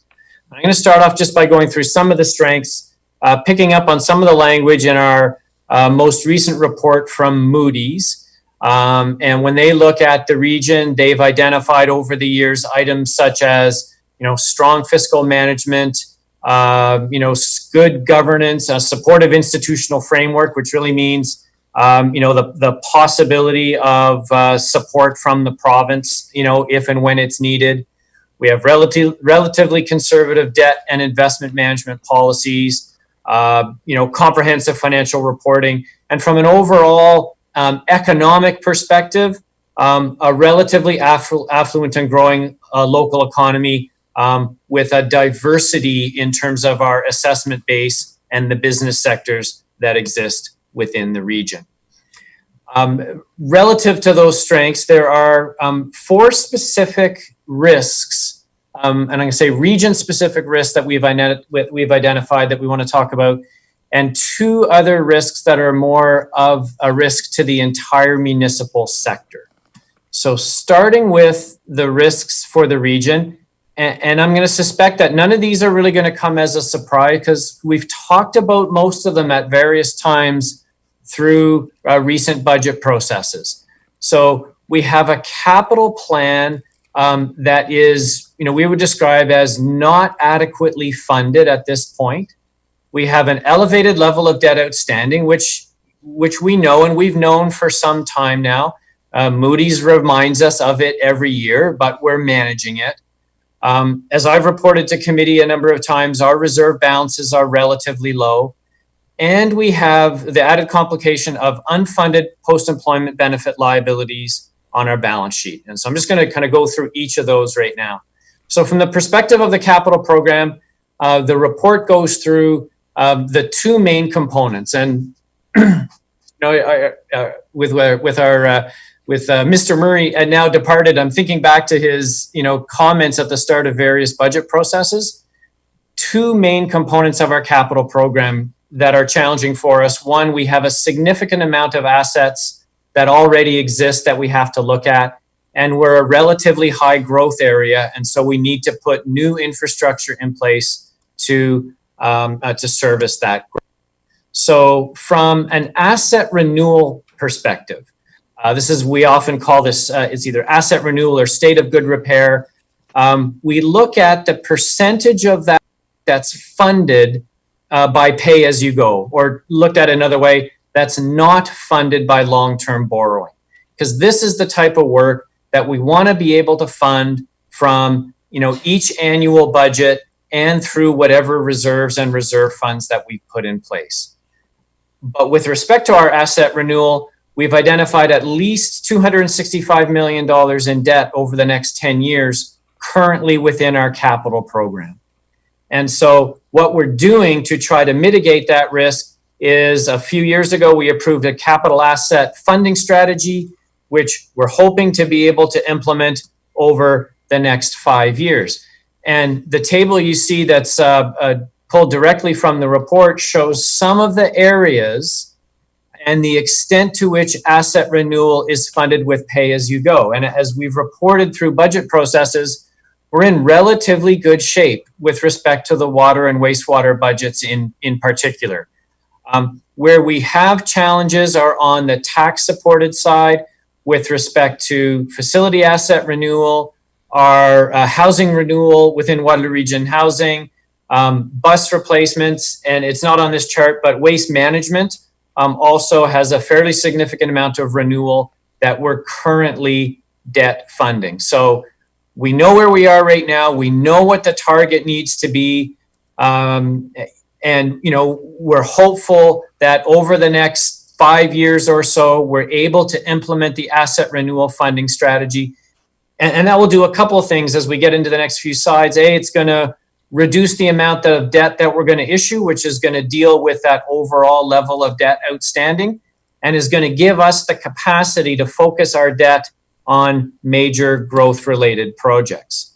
And so those are the areas that we're specifically trying to stay focused on. And if we were able to do that, what this chart shows you is debt outstanding for asset renewal sitting at just under $60 million at this point. And if we're able to implement the asset renewal funding strategy as planned, that entire red piece would be avoided. That's debt that we wouldn't have to issue, interest costs that we wouldn't have to carry, and we'd be on a really good path to getting to the point where all of our asset renewal, all of our state of good repair was funded from within the budget without needing debt financing. So that's the intent on the asset renewal side. Growth-related debt is something that we talked about in some detail in last year's budget. And the measure that we're using here, and as captured within the region's strategic plan, is growth-related debt servicing costs as a percentage of development charge collections. So try to put this, in plain, simple English. We want to make sure that we're not using too much of our annual development charge collections just to pay for debt that we've issued in the past, because we have more and more infrastructure that we need to put in place for water, for wastewater, for transportation, for transit, and other areas as well. And we want to make sure that we're not entirely relying on borrowing to fund those projects. And so our measure here, again, is growth-related debt servicing costs as a percentage of collections, which you can see from this chart, historically have varied with respect to wastewater and are relatively high at this point. And this is not a surprise at all because we know that wastewater infrastructure has to be put in place before the growth actually occurs. So we would anticipate the percentages for water and wastewater to be a little bit higher. Our concern is actually how high they are and where the charges appear to be going with respect to water and roads as well. You know, so ideally, I think we'd like to keep these percentages probably below 20, below 25%, maybe a little bit higher in wastewater. But we definitely want to keep track and keep a very close watch on our growth-related infrastructure over the next few years, because we don't want to be in the point if there was going to be an economic downturn and our development charge collections were significantly lower, then that puts us at risk of not being able to cover off our existing debt servicing costs. And we're certainly expecting collections this year in 2020 to be lower than in 2019. And we'll provide some additional information on collections when we come back with a further report next month. And so then that leads us to the discussion about standing. You can see here our debt increased fairly significantly from 2012 to 2014. You know, my staff often remind me that I arrived at the region and took the job in 2012. So whether that's a coincidence or not, I'm not sure, but certainly what we experienced in that time was the debt that we issued for light rail for stage 1 LRT and for the significant amount of work that we did at the Kitchener wastewater treatment plant. And those would be the two largest projects. There were others as well. What we have been able to do over the last 4 or 5 years is stay within, you know, that range of say $650 to $700 million in debt outstanding. And that's by being judicious in terms of the timing of our projects, you know, looking for implementing the asset renewal funding strategy to minimize the debt that we're issuing. You know, it's creeping up, but creeping up relatively slowly. And I think has been very well managed by council over the last 5 years. Our concern, of course, then is where is this going to go in the future? And we'll bring that back to you as part of the next budget iteration. From a debt outstanding per capita perspective, we know we're higher than most of our peers, with the exception of York. And this is, again, one of the risks we have from a credit rating perspective, in that our numbers are higher than most other regions. York has a very high number for debt that they've issued to serve growth in that area. But what York also has is a significant amount of reserves and reserve funds as well. And so when I talk at budget time about our reserve and reserve funds being relatively low, this is a measure per capita compared to other regions. You know, we're close to Niagara, but significantly below the other comparators. And so what that does for us from a debt to reserve ratio perspective is it gives us a relatively high debt to reserve ratio. It's come down from its peak, which is encouraging, but again, higher than our other AAA related peers. And our target would be 1-to-1, which is where most of the other regions are. They're either at 1-to-1 or below it. So you can see York here, which is the light blue bar coming down. They were higher than us in 2012. And so despite their significant level of debt, as I said, they have reserve balances in the range of $3 billion, which is about 10 times the amount of reserves that we have. And that explains why our debt to reserve ratio is relatively high. The final risk that I wanted to outline is with respect to retiree benefits, specifically related to Waterloo Regional Police Service. And I had this conversation with the chief and with senior staff at the police a few weeks ago. We have this liability on our balance sheet. It has increased significantly over the last 5 or 6 years. And so there's two challenges with it. One, it's growing at a fairly significant pace, and it's unfunded. And the unfunded nature creates what we refer to as an intergenerational equity issue, because the liability exists for the liability is accumulating for police staff right now while they're employed. But all of these benefits are benefits that are going to be paid out in a future year and by a future generation of taxpayers. So, we're definitely of the view that some work needs to be done in order to contain costs with respect to police benefits and start to look for ways of setting money aside in reserves for these types of benefits. And then the other note on the slide here is there are just now a small number of police services, as we understand it, across the province that do have a health benefits for life policy, and the Waterloo Region Police Service is one of them.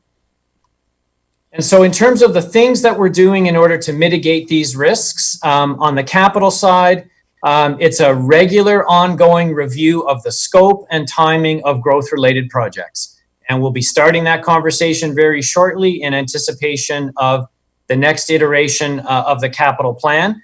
The other item that I would put in here, so that I forgot to put in here, was establishing appropriate development charge rates, which we would say is something that council did last year when they updated the development charge bylaw. If I recall correctly, put in place the maximum permissible rates on the development charge side. That's helpful. We need to make sure we're being vigilant on the cost side and looking at the timing and scope of various projects.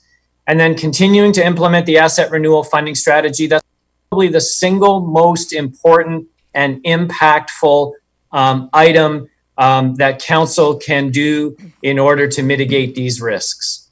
On the operating side, cost containment for police benefits is important. Both on the region and police side, we've embraced lean process efficiency reviews, and that fits into our annual review of base budgets, which we'll be doing, over the course of the summer and into the fall in anticipation of next year's budget. And then the final two risks relate to the sector as a whole. And this relates to the municipal sector's ability and capacity to absorb economic shocks, which we have experienced in a way we would never have contemplated over the last 4 months. And what, for me, this has really brought home again is the need for a conversation with the province about who is responsible for funding what services and what revenue tools are available to us.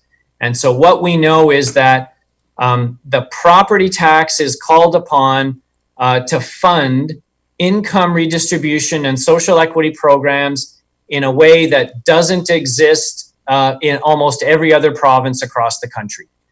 So we have within our budget property tax funding for social housing, for social assistance, for childcare, for long-term care, for public health, for paramedic services.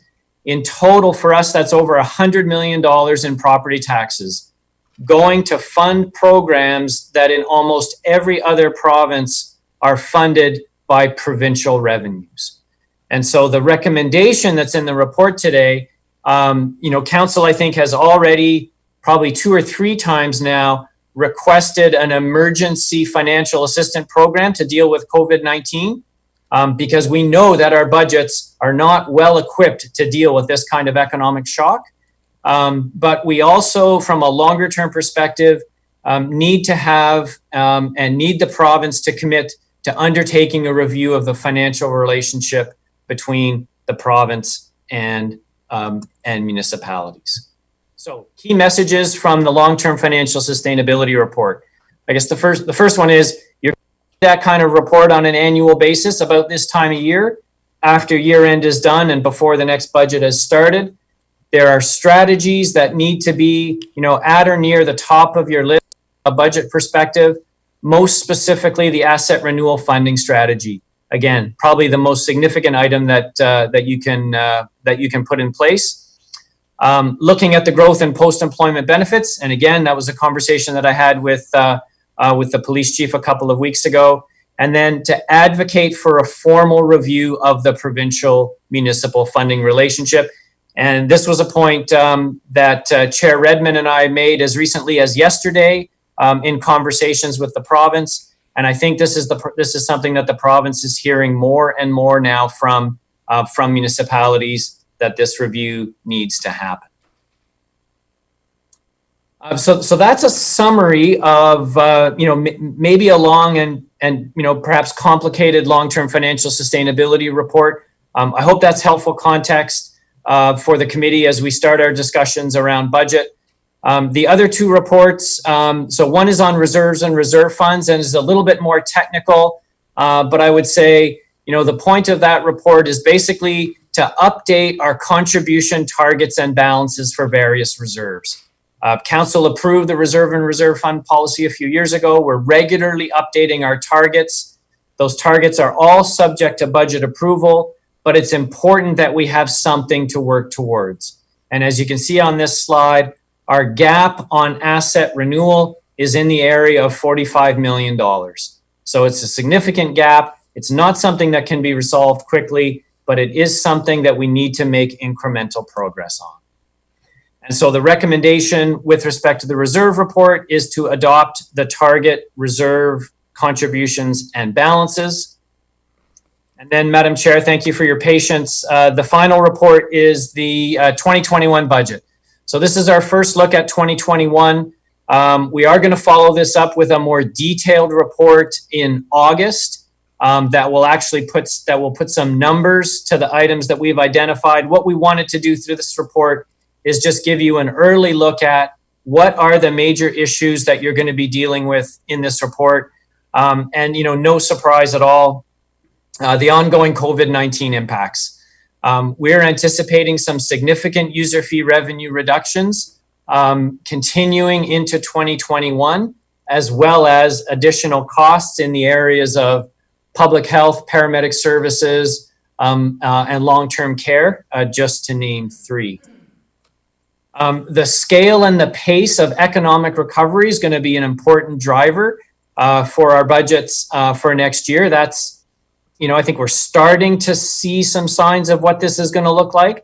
But going back to some earlier comments, uncertainty around perhaps a second wave happening later this year. The big issue on our minds right now, of course, is the extent of our 2020 operating budget deficit. We're projecting between $13 and $17 million, as we reported last month. We are going to provide an update on that figure at the next council meeting in August. Impacts of the federal and provincial budgets, both of which were delayed. They were both expected near the end of March. So neither the federal or provincial budget governments have put forward a budget yet. The federal snapshot from last week pegged the deficit, I believe, at $343 billion in the current fiscal year for the federal government. The most recent figure I saw for the province was over $40 billion. So exceptionally high deficit numbers. And as you know, we get about $275 million in provincial funding each year for our operating budget. So we have concerns about what that's going to look like next year. We have some service enhancements that were approved in the 2020 budget that will be annualized into next year. As I've just said, the funding of the capital program, including the asset renewal funding strategy. And then finally, we're 1 year into a 3-year funding strategy for discretionary development charge exemptions, which were approved last year, as well as funding that needs to be put in place for tax increment grants that have been approved today. So our recommendation on the budget report is to provide direction to staff to bring forward a budget guideline and timetable options for the 2021 budgets, and to provide a copy of this report to the Police Services Board. And if we're so directed, our intent would be to bring that report forward to the August 20th council meeting to set out some guidelines and a budget review timetable for 2021. And that, Madam Chair, is my presentation. I'll stop the sharing, and I'm happy to answer any questions that the committee might have. Yeah, don't go anywhere. I just first of all want to note that Mr. Dyer did mention the report from the Region of York, and it is in its entirety in our packages. I'm going to ask councillors to please, although you've done the presentation on all three items, I'm going to ask councillors to take their discussion items item by item so that we can deal with the resolutions. And the first comment or question is from Chair Redmond. Thank you, Chair Clark. And so I have three questions, but I'll just ask the first one, which I think it was on page 8. And Craig, what happens if we can't meet our debt servicing costs? What happens to that? Does it just switch over to the debt and we incur more debt? Yeah, so really good question. And so through you, Madam Chair. So in the case of growth-related debt, so we've issued the debt. We're required to pay the debt servicing costs. If the development charge revenue is not sufficient, then we would look to the property tax and water and wastewater operating budgets to fund the difference. Because we can't issue debt to pay debt. And so we would have to look at other sources of revenue, perhaps on a short-term basis, right? So if the reduction in development charge collections is temporary, we could look to fund those debt servicing costs from the user rates and property taxes on a temporary basis, and then pay back once the DC revenues are back to what I would say closer to normal. And if I can, one follow-up question, I think it is the same report, but you talked, I think it was Halton, and that their debt to reserves, they have much greater reserves than us. Craig, when do we dip into reserves? And I think we all know, but what happens when we deplete reserves? And I'm thinking Moody's in our credit rating. Yes, so so one of the key measures that Moody's will look at from a credit rating perspective is the debt. They'll look at the debt to reserve ratio. Which I showed on a previous slide. Ours is sitting at about 1.8 right now. An ideal target would be 1-to-1. So if we have an unplanned increase in debt or an unplanned reduction in reserve, both of those will push that ratio up. And among other things, that would put our credit rating at risk. I think more practically speaking, as we set out in the reserve fund report, there are all kinds of advantages to having a robust reserve and reserve fund policy and balances. It gives us capacity to deal with economic downturns. It gives us a source of funding for future capital projects. It gives us stabilization function when we have a revenue shortfall. And so credit rating aside, a significant drop in reserve and reserve fund balances just limits our financial flexibility to respond to either challenges or opportunities. Thank you. Councillor Strickland. Thank you, Madam Chair, and thanks to Craig for that very comprehensive report. Feels like we're starting the budget deliberations already, so I think that is very timely because the financial pressures that we're experiencing are certainly ones that will be unprecedented in our political careers. And I appreciate the tone of stability and calm stewardship that you portray throughout that presentation. But it certainly is not status quo. And the financial challenges that we're going to be facing going forward, not only this year in terms of the deficit, but next year, the big hole in our budget due to lack of user fees that you refer to, transit revenue, for example, what's going to happen to development charge reserves, and so on. At the same time, experiencing increased costs for paramedics and childcare. So we're going to have some significant headwinds next year. And I think we need to look at our budget process going forward with some new ideas and new thinking, and we really need to be flexible around what we put in to the budget and what we see as the taxpayer's ability to pay. Because of course, if we're going to look at a projected tax increase, we're looking at projected tax increase over a tax base, which in all likelihood will be shrinking. We already are hearing bankruptcies are up, but at the same time, we want to make sure we maintain services. So we're going to have to strike a real balance between what services we deliver taxpayers' ability to pay. So I think we're all aware of that, but I think from my perspective as chair of budget, it's important to relay that message. And looking in the interest of time, Madam Chair, 3 recommendations, starting with the third one around budget process. Typically in a non-election year, we would have the budget done by December.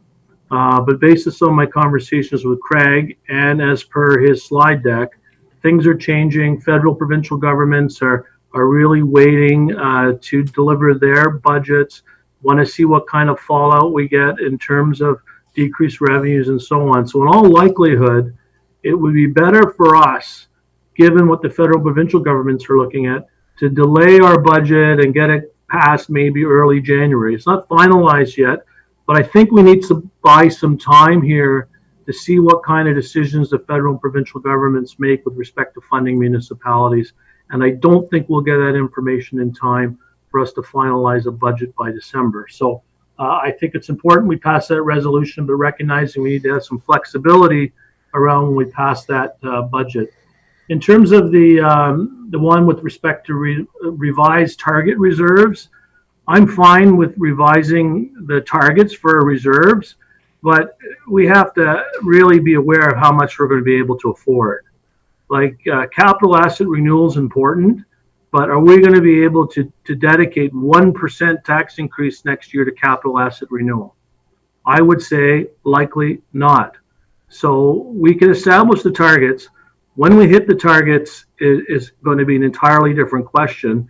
And we had to be very cognizant about how much money we're taking from any tax increase next year and putting into reserves versus putting it into services. So I support the recommendation, but I think it's important to recognize that they're targets only. And those targets can be achieved over a period of time. And next year is likely not going to be a year we're going to get any closer to those targets. And then finally, Madam Chair, with the first recommendation with respect to financial sustainability municipalities, I think this is a perfect time for the federal and provincial governments to look at the funding arrangements with municipalities. And that recommendation that staff have put forward is a good one. And I am proposing an amendment, which I have circulated to the clerk and to my colleagues on council, just to kind of beef it up a little bit. And if you read the report, you saw that York sent in a recommendation with had some specific line items in there. And we've kind of borrowed from that because I think it's important to give the provincial government some specific direction on where we'd like them to focus the review of the provincial municipal funding models. So the amendment that I'm proposing, Madam Chair, is that we keep the first part of the resolution and then add that the proposed review focus on reducing the reliance on property taxes for programs which have province-wide public objectives and which serve income redistribution and social equity purposes, such as social assistance, social housing, long-term care, child care, ambulance services, and public health. What better time in a financial crisis for the provincial government to look at these line items and recognize that these should not be funded from the property tax base. They should be funded from provincial and possibly federal property tax. I'd also add that the proposed review take into account local revenue capacity, ability to pay, and consider whether municipalities have the right sources of revenue to pay for municipal responsibilities. So, you know, there's all kinds of fees and charges that the City of Toronto are able to put into place under the City of Toronto Act. Those are some things that should be considered to be extended to other municipalities. And also the province maintained the provincial gas tax allocations to municipalities delivering public transit services, notwithstanding significant reductions in transit ridership as a result of COVID, and that planned downloading of public health costs to municipalities be canceled altogether or deferred indefinitely, and that the report, as per the printed resolution, be forwarded to Stephen Clark, Minister of Municipal Affairs and Housing, AMO, FCM, and MPs and MPs. So that would be my amendment to that first report, Madam Chair. Thank you very much for your indulgence, and those are my comments. Councillor Galloway. Thank you, Madam Chair, and I would be pleased to second the those amendments that Councillor Strickland has put forward. I'll talk to those in a moment. But initially, I just have a question of Mr. Dyer. In the chart that outlined the debt per capita and with our comparators, I think there is a note that some of our comparators don't have it. Some of our comparators, I think, may also not have a water or sewer in some cases, or they may only have elements of those programs. And in order to get a clearer picture, are we able to actually aggregate the debt per capita for the same set of services that we provide vis-a-vis our comparators? Or would we be able to see an aggregate of, let's say, all 8 of our municipalities' debt per capita, and compare it to Niagara's debt per capita, or York's or Peel's or whoever else, but for all of their municipalities as well? So through you, Madam Chair, yes, absolutely. And I think that the second of the 2 options that you suggested would be the one to go with. Because we acknowledge when we're comparing ourselves to Peel Region, for example, Peel Region doesn't have transit. They do, however, have the full suite of water and wastewater responsibilities. So there are differences between the 2. And if it was helpful for the committee, then we could absolutely aggregate upper and lower tier debt in total and show that comparison. It will still not be perfect. And for example, there are not many other municipalities that have an airport, for example. So you'll never get, I don't think, a perfect alignment of services. But we could certainly do the aggregate to avoid the challenges between the upper and the lower tier. And we can bring that back to a forthcoming meeting. Well, if that's not a lot of work, I would certainly be interested in that. I think it'll give us a clearer picture of where we rank, particularly when you consider our debt per capita on transit, and other municipalities don't have transit. A few of them don't have transit in their portfolio. In regard to Councillor Strickland's amendment, I think this could be a very opportune time. I know there's a lot going on, but there's a lot of disruption that's taking place, and the opportunity may in fact exist. It may be now we need to take advantage of some of the circumstances that bring us to this point in time with the pandemic and some other factors as well, where it would be hoped that our provincial government particularly could see a different way of sharing revenues.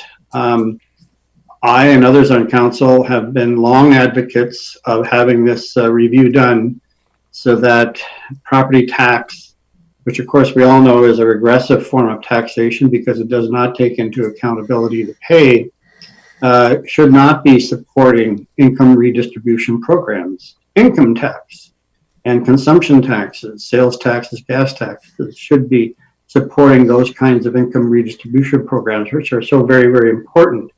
We are good providers of those services. When the province gives us the responsibility to provide those services, we do, I think, a fairly excellent job, or we in some cases farm it out to local agencies who do an equally good job.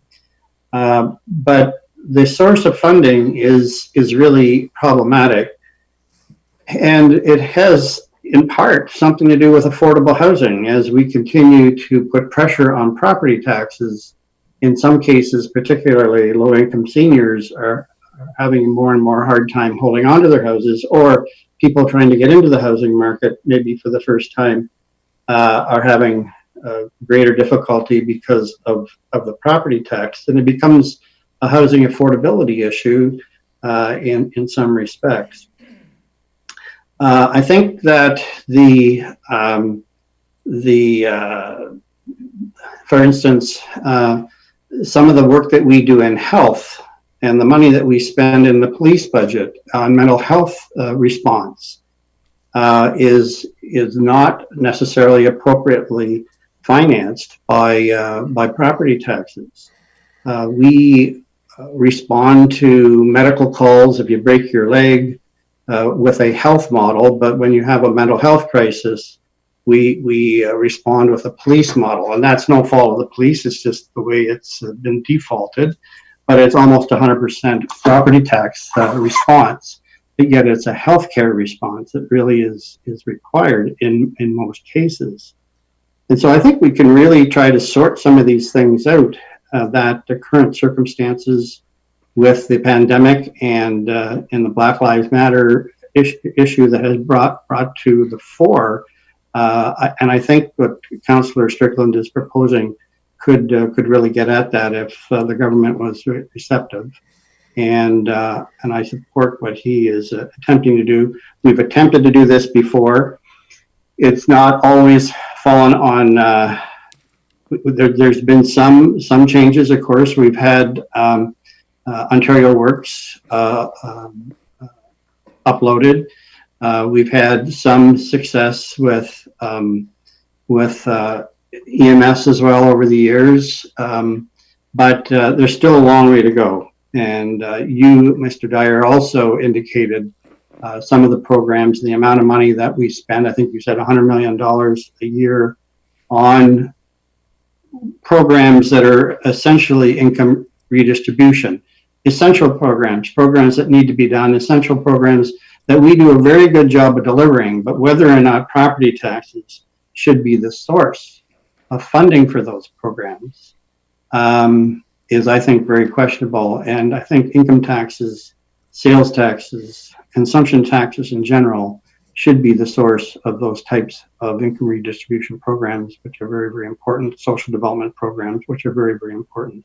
So I do support the amendment that Councillor Strickland is putting forward. Thank you. Councillor Shantz.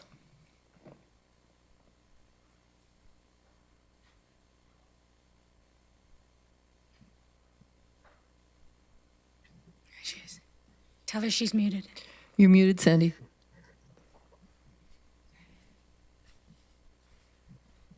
Tell her again. Here we go. Sorry.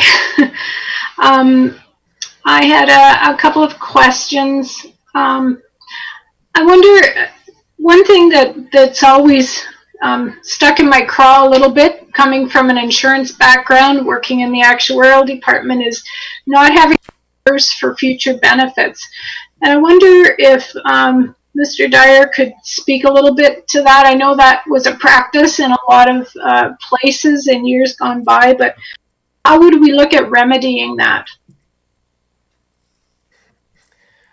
So through you, Madam Chair, I recognize the significance of the challenge in remedying it. You know, in a long list of budget pressures, introducing an additional item to fund a benefit that will be paid out in the future, almost never makes it to the top of the list or high enough on the list to stay in a budget. So, so overall, as I said earlier, from in terms of immediate impact on financial sustainability, the asset renewal funding strategy is the best possible approach.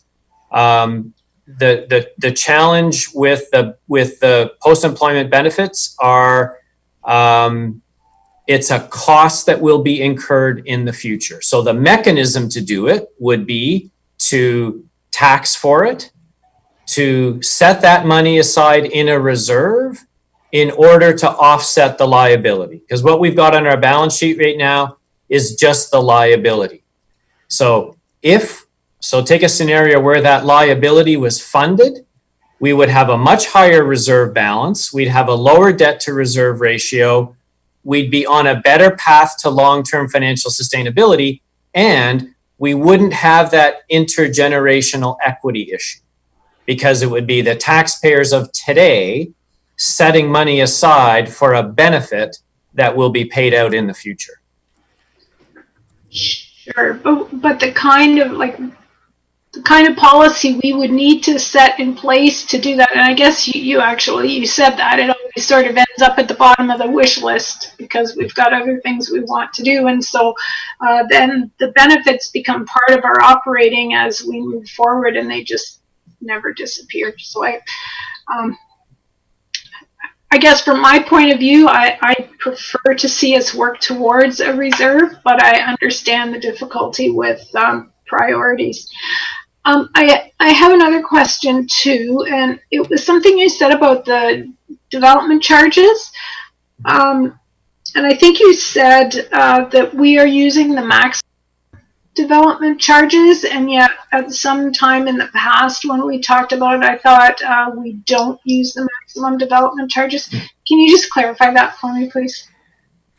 Yep. So through you, Madam Chair, and I'm trying to make sure that I'm remembering this correctly. But when Council approved the development charges bylaw last June, that came into effect on August the 1st, my recollection is that what was approved was the maximum permissible rate.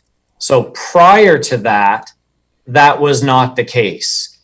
But I believe, and I'll go back and just check to make sure I'm saying this properly, but I believe what we now have in place is the maximum permissible rate.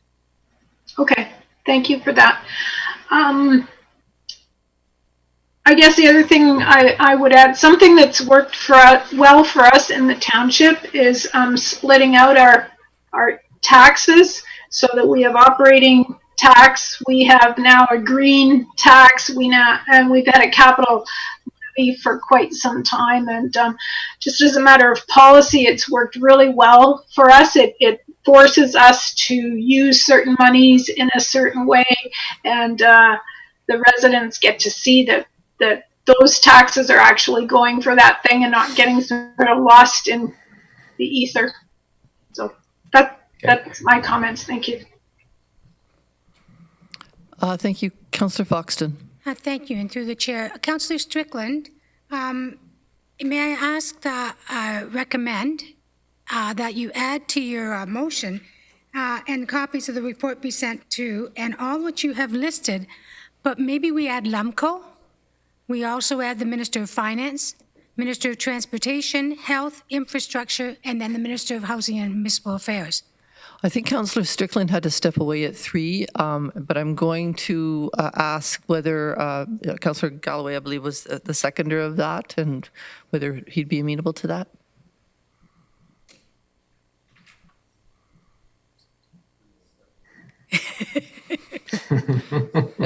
What the hell? Let's just add it.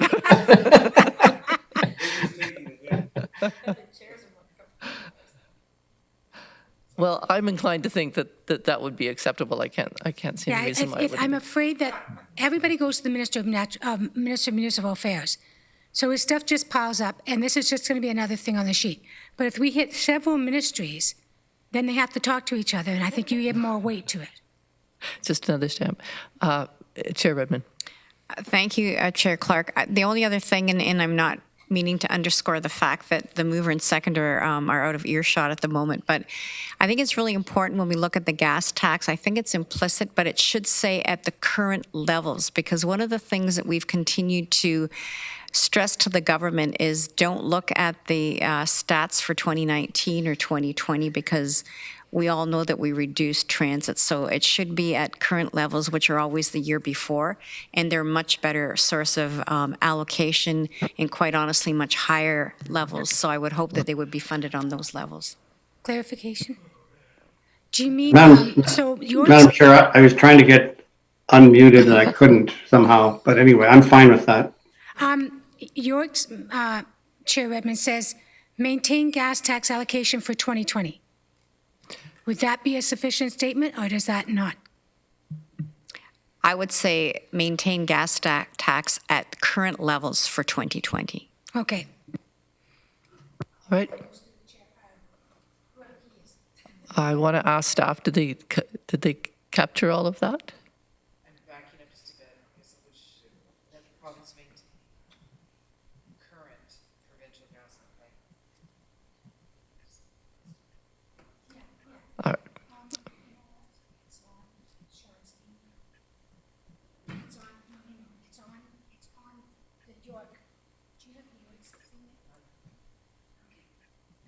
We're just sorting out the additions, so I think that's fine, in principle at least. So we have the motion by Councillor Strickland, the seconder by Councillor Galloway. Please use the yes or no button to vote, or raise your hand. They're yeses.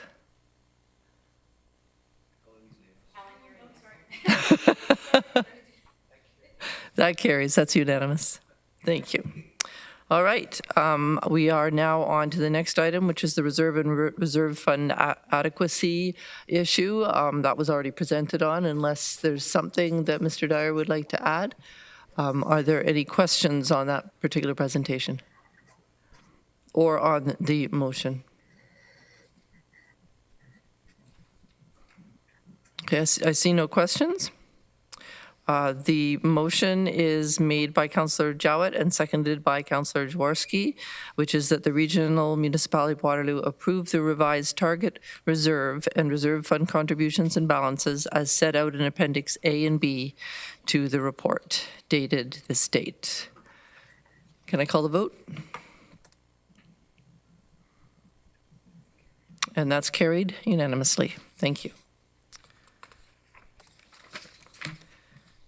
We are on to the next item, which is the budget process. Again, we had the presentation on that. We did have a comment made by Councillor Strickland. I'm not sure whether that has any impact on the resolution.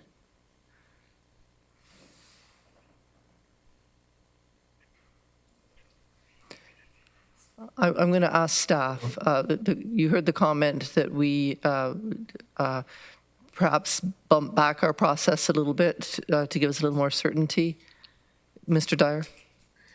Yes, so through you, Madam Chair, the point is very well taken. And I think what we would do then is we would bring a couple of options forward for Council's consideration next month, but we'll definitely keep that in mind as we put our options together.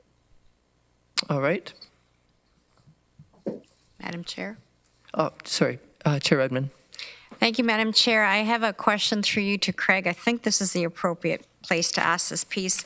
And Craig, as we go forward, I think of some of the programs through the pandemic that we instituted at the province's urging, and I know that we take them on face value that there will be money coming for, and the one that comes to my mind is the essential free childcare service for people that we're providing essential services.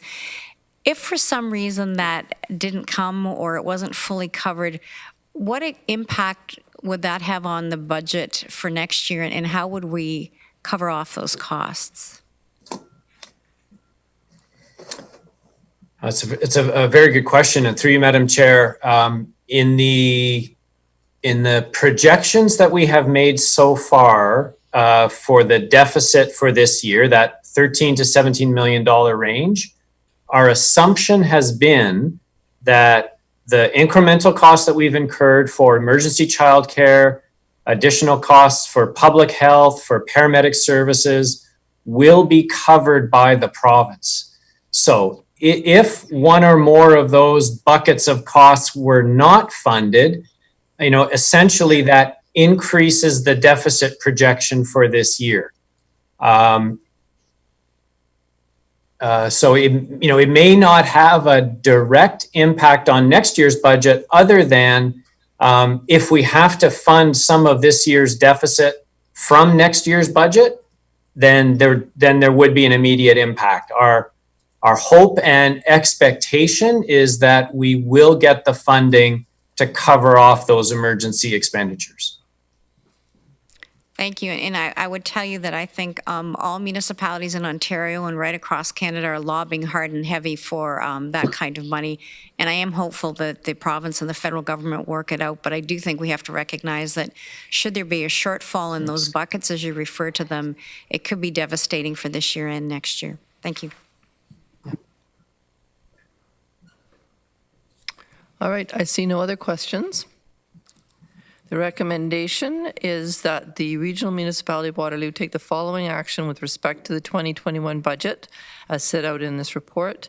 Direct staff to develop budget guidelines and timetable options for the 2021 tax-supported and user rate budgets, and forward a copy of the report to the Waterloo Region Police Services Board. And that was moved by Councillor Foxton and seconded by Councillor Jaworski. All in favor? No. And that's carried unanimously.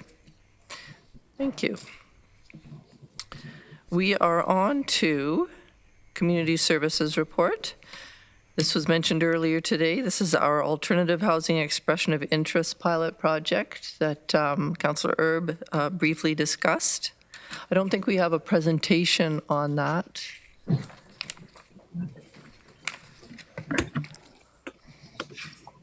And I'm seeing Councillor Jowett.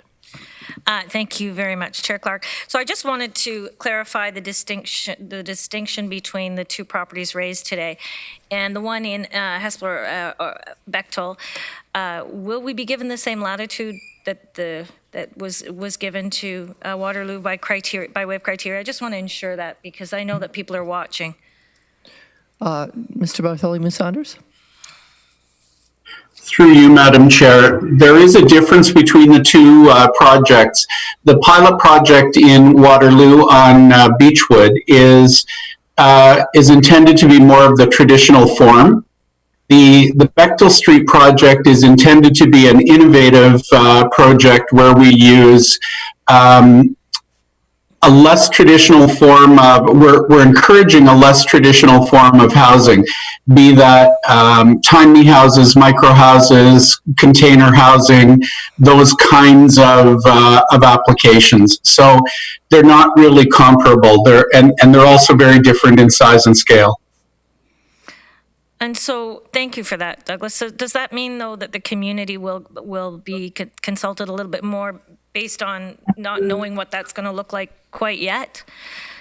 I know some were concerned about green space, so I sent a couple of emails over to Jennifer showing some ways of adding green walls and some other kind of creative things. And I'm just wondering if we're going to be able to get the community to be able to express some of those kinds of interests. The community has gone through the same exercise that was done at Beechwood, where there have been virtual open houses, as well as the Engage Waterloo Region input. And we have received a number of pieces of correspondence. So that piece is the very same. We're in council, entirely in council's hands as to whether or not council wishes to change the terms and conditions of what will be the expression of interest. If there's something that council wants to add in, as it did with Beechwood, we could certainly do that. I would be amenable to something like that. I think it's only reasonable and fair for community autonomy, as we spoke of earlier. And just to, again, because some people were feeling a little bit upset about losing some green spaces. So I'd really like it if council just took an extra step to make sure that we brought in some creative ideas that could kind of compensate for the lack of green space or the loss of the green space. Yeah, I heard the same comments that Councillor Jowett did around green space. I think that generally the comments I heard were very positive. Yep. But that seemed to be the major anxiety. And I take your point, I take staff's point that because we're looking at piloting different models, it's a little harder to say it's going to look like X or Y or Z because we're asking the proponents to bring creative ideas forward. But I think we could still incorporate the same kind of community feedback and involvement that we talked about in the Beechwood case. Well, just because it's such an unknown, and I think that's where the fear comes from the community. I think they want to get behind it. I mean, a lot of people did seem very energetic about it when Jennifer her consultation, it was quite a positive experience, and I think that was the only thing. And I thought, well, we could certainly mitigate those concerns, I would think. So, Madam Chair. Yes. Through you, I think the other thing to bear in mind that's different is that in the Beechwood case, we're actually declaring the property surplus and moving it to a contractor that will build according to whatever specifications are within the RFP. Mm-hmm. In this case, this is being built on Waterloo Regional Housing property. We own this, and these units will be added to the stock of Waterloo Regional Housing. Yes. Okay, so that nuance to me, Douglas, like I get it. I guess what I'm saying is when we venture into doing things that are different like this, I think the goodwill of the community only helps us going forward, and I don't see a compelling reason, unless you see something I don't, for us not to maybe just take that extra little step, especially with a focus on maybe bringing some green back to them. Yeah, no, I'm not disagreeing with you, Councillor. In fact, I would say that we do need to take into account what the community is saying. The one caveat that I think we need to all bear in mind is that this is innovative housing. We don't want to put so many terms and conditions on it that we lose the ability of the proponent to be able to be innovative in their design. So that's the only thing that I would raise as a caveat to the development is we are trying to do something that is new, different, outside the box, and innovative, and we don't want to wrap so many conditions around it that we hamstring the proponent. Oh, I appreciate that, Douglas, and I do appreciate where you're coming from, because again, it's something that's unique, and we should be trying to embrace it as best we can. So what kind of definition can we put around this that achieves to both ends, would you suspect? What would be the best way for us to word this so that we can maintain the creativity and autonomy of the provider of the spaces, and still make sure that we're kind of having a last check-in that we're honoring the need for the green space for that community? Through you, Madam Chair, not wanting to sidestep your question, Councillor, there is a meeting of the steering committee tomorrow. The steering committee is meeting tomorrow, and Ryan Pettipier and I have talked about putting that question relative to both properties before the committee tomorrow and seeing what we can come up with through the creativity of that particular committee. I off the top of my head, I think it would be nearly impossible for me to say what the elements would be that we would add to the RFP or the EOI. I think we need to get ourselves around the table and really think hard on the comments made by council relative to Beechwood, because we did have some suggestions there around form, streetscape, size, density, green space, etc. And I think allowing the steering committee to grapple with that and give staff some direction on what should go into the EOI would probably be our best course of action. So would it be prudent of me to insert Councillor Strickland's amendment of the B section, which was applied to Beechwood, into this one to ensure that happens, Douglas, or do you have every intent of bringing all of this back to us once you've met with your committee and gotten some detail? We're in council's hands. Council can direct us to take the action and leave it to us to actually do it and stay on the timetable that we're on right now, or council can direct us to take the action, insert the option B or the clause B that Councillor Strickland defined earlier, and that will delay us by at least a month in the timetable for the Bechtel Street property, similar to how it will delay us at Beechwood. And so I'm inclined, I don't like delays either. The 1 month doesn't scare me as much as not getting it right does. I'm kind of hoping that I can get some support for that. There are some other speakers. So we'll go to Councillor Kiefer. Thanks.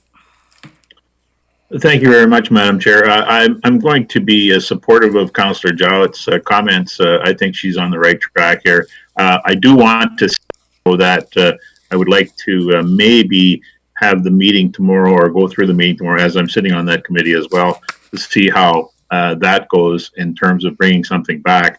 And thank you very much for your explanation and, you know, and telling us all the difference between the two projects. But I'm with Councillor Jowett on the fact that we need to be observant of the fact that we want to make sure that the folks in that area know what's going on as well as we do. So I'll leave it at that. Hopefully we can do it tomorrow. Councillor Erb. Thank you, Madam Chair. One of the things I was going to suggest is that we take a look at this tomorrow when the committee meets, and so I hope that might be acceptable.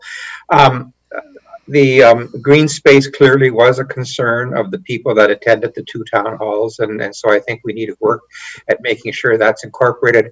I'm not quite sure if the amendment that we supported for the Beechwood site would work for this site, because there we were talking about setbacks and height and density. That's pretty well determined by the kind of housing that we're going to provide here.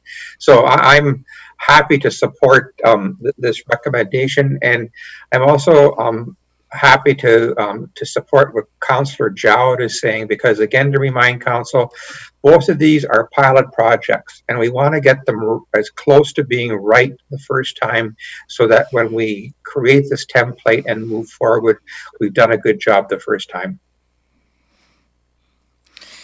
Thanks. Did you want to respond? So I'm just unclear if I have a seconder for the amendment that is kitty corner to Councillor Strickland's amendment. I think Councillor Kiefer seconded. Okay. So that's all I was looking for. But thank you for explaining that, Councillor Erb. That was very helpful. And I know they're different situations, but thank you. Chair Edmund? So I guess I am just seeking clarity, Councillor Jowett. Do you want it to be exactly the same wording, or can it be to take into consideration the feedback that was gotten at the public meeting specifically around green space and public consultation? I think that would be fine, because as Councillor Erb suggested, there are a lot of parameters that are already defined, so I don't think it is the exact same. It could have covered it, but quite frankly, most people were worried about losing that green space. And of course, we have the set number of units, so it's not going to get any larger. And that was one of the other fears, like, are we just all of a sudden going to get more units? The space is used, so we're not. So my concerns for it have been completely eradicated. But I'm seeing this more as a very positive opportunity. Thank you. So you're proposing that we have the gist of B that Councillor Strickland added, but focused on the green space question. Yeah, because that's the only unknown parameter. Yeah, for sure. Thanks. All right. I mean, yes, for sure. I agree. Councillor Shantz. Thank you. Green space is really important, and I think it's something that we're going to have to keep in mind for any of our housing projects as we look towards more density. We need to have places for people to go and be outside and have that green. It's important for mental health. My question. I support Councillor Jowett and Kiefer and what they're saying, but my question I'm not clear on is, do you need it to come back to Council, or is that just direction to the committee? Well, I guess what I might say, in the interest of being very pleased today with community autonomy and our colleagues recognizing that, I'd be happy to see it come back again, just to see how that works out. So coming back to the August meeting as the Beechwood one is. Yeah, because we didn't have as much engagement on that consultation as what I would have liked. That doesn't always mean as much either. But once we get started, I know a lot of the parameters are already spoken for, but it'd be nice to see this process actually carried out all the way. Councillor Kiefer, is that your? That's fine with me. All right, Councillor McGarry. You're just finding my mute button. Thank you, Chair. And I would agree that green space is really important. So that's been sort of addressed in some of the comments so far. But on the satellite image, and I do know this property fairly well, it really is almost beside the sports fields at Jacob Hesler High School, including their running track. And just behind the houses on the side of 131 Bechtel Street is a big sports field, and I'm wondering if anybody knows, is that a ball diamond, and who owns the huge green space behind there? Is it still Jacob Hesler, or is it a ball diamond? I'm just looking at a satellite image over Google Map. My understanding is that that's Jacob Hesler property. They purchased all of it when they created their track and other recreational activities outside. Okay, thank you. Councillor Shantz.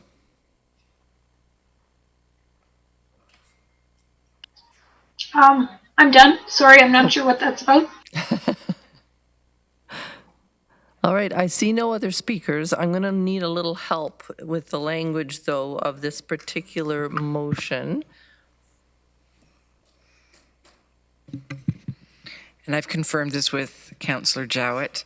The additional clause in this motion would read, and that staff develop more robust design guidelines related to this project, specifically green space, and including a neighborhood communication strategy to be approved by Regional Council. Thank you. And that is moved by Councillor Jowett and seconded by Councillor Kiefer.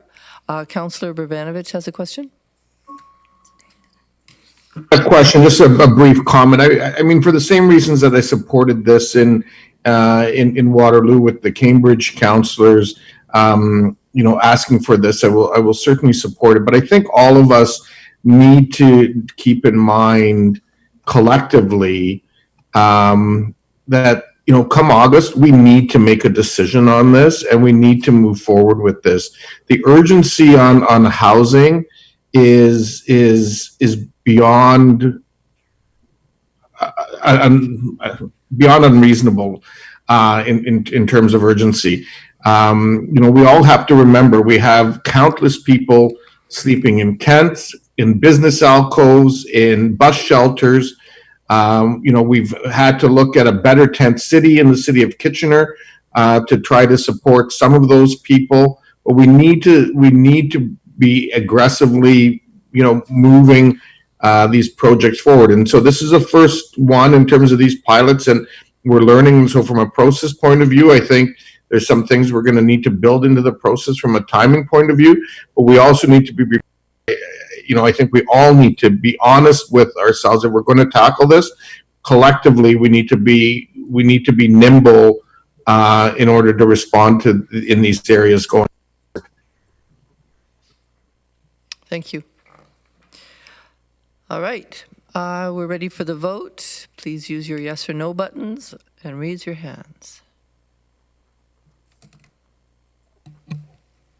I believe that's also carried unanimously.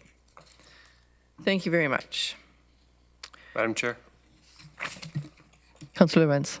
Thank you, Madam Chair. I would just like to remind my colleagues that according to my calculation, we're almost halfway through our day. And we've been at this for, 8 hours now? 6.5. 6 hours.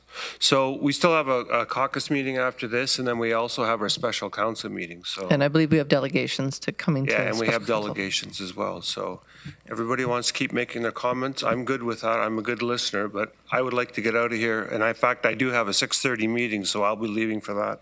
Thank you. I don't think we get to go before midnight anymore. I thought that was the new thing that we did.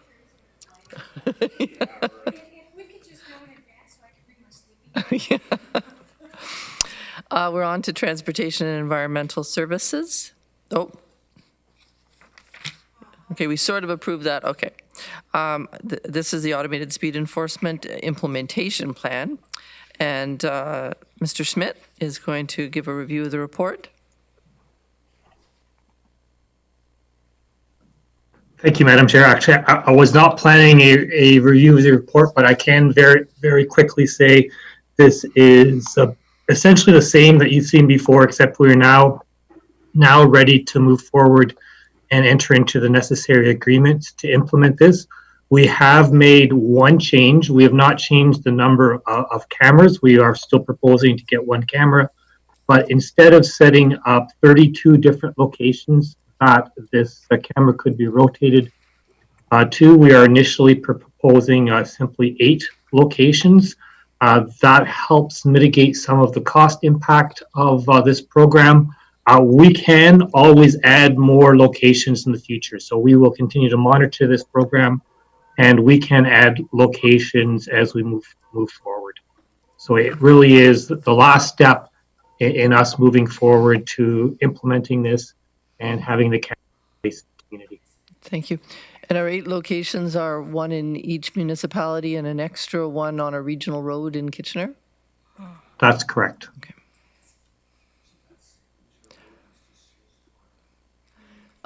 Councillor Jowett. Okay, so I'll try and keep my comments short and sweet because Jeff's giving out daggers. Has anybody considered Saginaw and the 5 schools that are along? Councillor Lyn says no.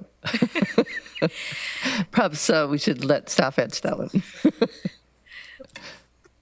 Mr. Vanderkeer can answer that, but many of the locations, the ones in the local municipalities, it is the local municipal staff that picked those locations. So, Mr. Vanderkeer, I'm not sure if you have any additional information on this specific location.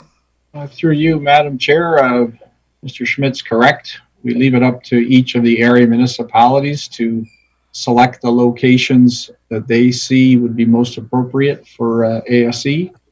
So Saginaw being a city of Cambridge Street, we would look to Cambridge to see if they'd be interested in employing on that location, but it's totally up to each area municipality.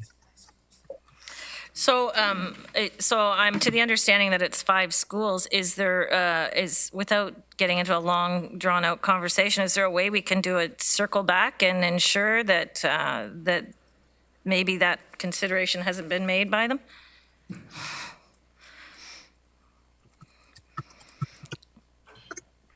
Through you, Madam Chair, we would be looking to the City of Cambridge to provide their recommended location for the initial rollout. And according to staff, they wanted to approach City Council first before they were going to give us their location. We can certainly let them know about the question that came today. They can use that in their deliberation and recommendation to City Council. I'm happy with that. Mayor McGarry's there, so I'm sure. Thank you. Appreciate it. Councillor Jaworski.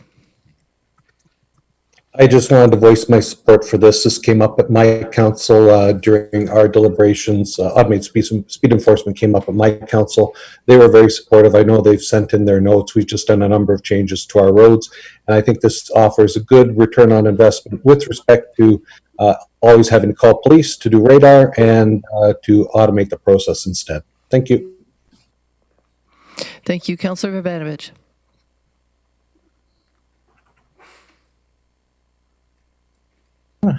Thank you, Chair Clark.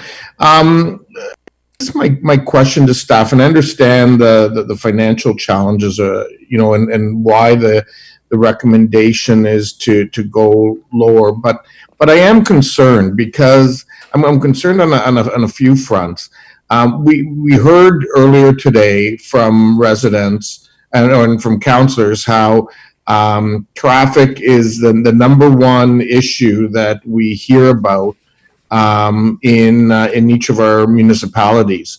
And, as whether we hear about it as regional councillors, whether we hear about it as, municipal mayors and councillors, that is the reality. And the second reality is we're also in a world where we're talking about trying to move police officers away from doing things that they don't need to be doing and focusing on the things and the work that they need to do.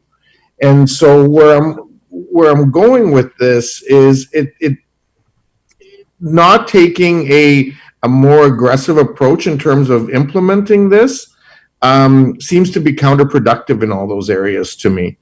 And so I'm just questioning, you know, of all places to cut, why this?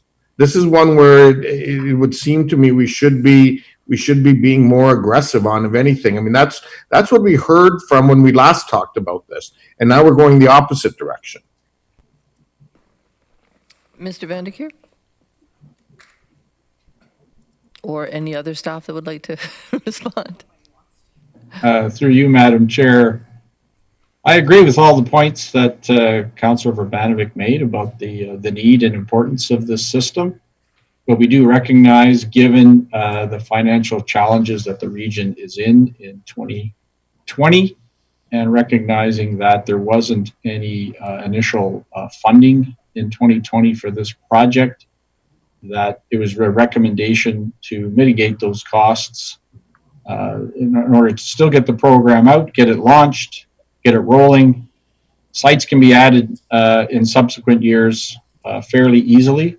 So we can always expand on the system based on our appreciation and assessment of how it's working. But we are in council's hands today as well. Additional semi-fixed sites are about $40,000 a location. So one of the thoughts that's been raised has been around a portable unit. Is that what you mean by a semi-fixed site? Or is that just another pole that you can throw a camera in temporarily? Through you, Madam Chair, the semi-fixed site looks just like a permanent site, except the camera can be taken out of that site and moved to another site, which is different than a portable site, which kind of looks like an old style mailbox, which the entire unit is picked up and loaded into a truck and then moved to another location. The semi-fixed sites are kind of like an empty birdhouse, so to speak, where you can stick the camera in, but there's still a box on a pole, which is much less susceptible to vandalism based on some of the experiences they've had in the city of Toronto with getting vandalism on their portable sites. Okay. Have we looked at, whether or not there's any other road projects and so on that we could defer until next year in order to potentially, fund more of these locations? Through you, Madam Chair, no, we have not done that. All of the road projects that were planned for this year are fairly critical, and we need to get on with our infrastructure renewals and those projects. So we didn't deem that they were of a lesser value than this project. So we plan to move forward with everything just at a sort of a more modest scale. I would also add that most of those road projects are already underway, so that it's not like they're sitting there waiting to go. So many have already started. And as Mr. Vanderkeer noted, if council wants to add additional locations, those can be added. We'll have to make an adjustment to the budget process, but that's fine. I mean, we've made an assessment at a staff level, looking at the information provided today with our financial situation, looking at our ability to add locations in the future as required, and given the fact that we still don't fully understand and know what the impacts are going to be on provincial offences area. So that's our assessment. If council wishes to add other locations, council can add those. It simply changes the financial impacts of this. Okay, and then my last question was, in terms of the sites that you've identified, to what degree have they been identified in terms of dialogue with Waterloo Regional Police? Because I know that, as councillors, we often raise concerns with them around areas of speeding problems and so on. And so is there a coordination that's happening there with them, or has it purely been identified with staff at the region and presumably, as noted, in consultation with the municipalities? Well, through you, Madam Chair, we have been in consultation with police services all along through this project.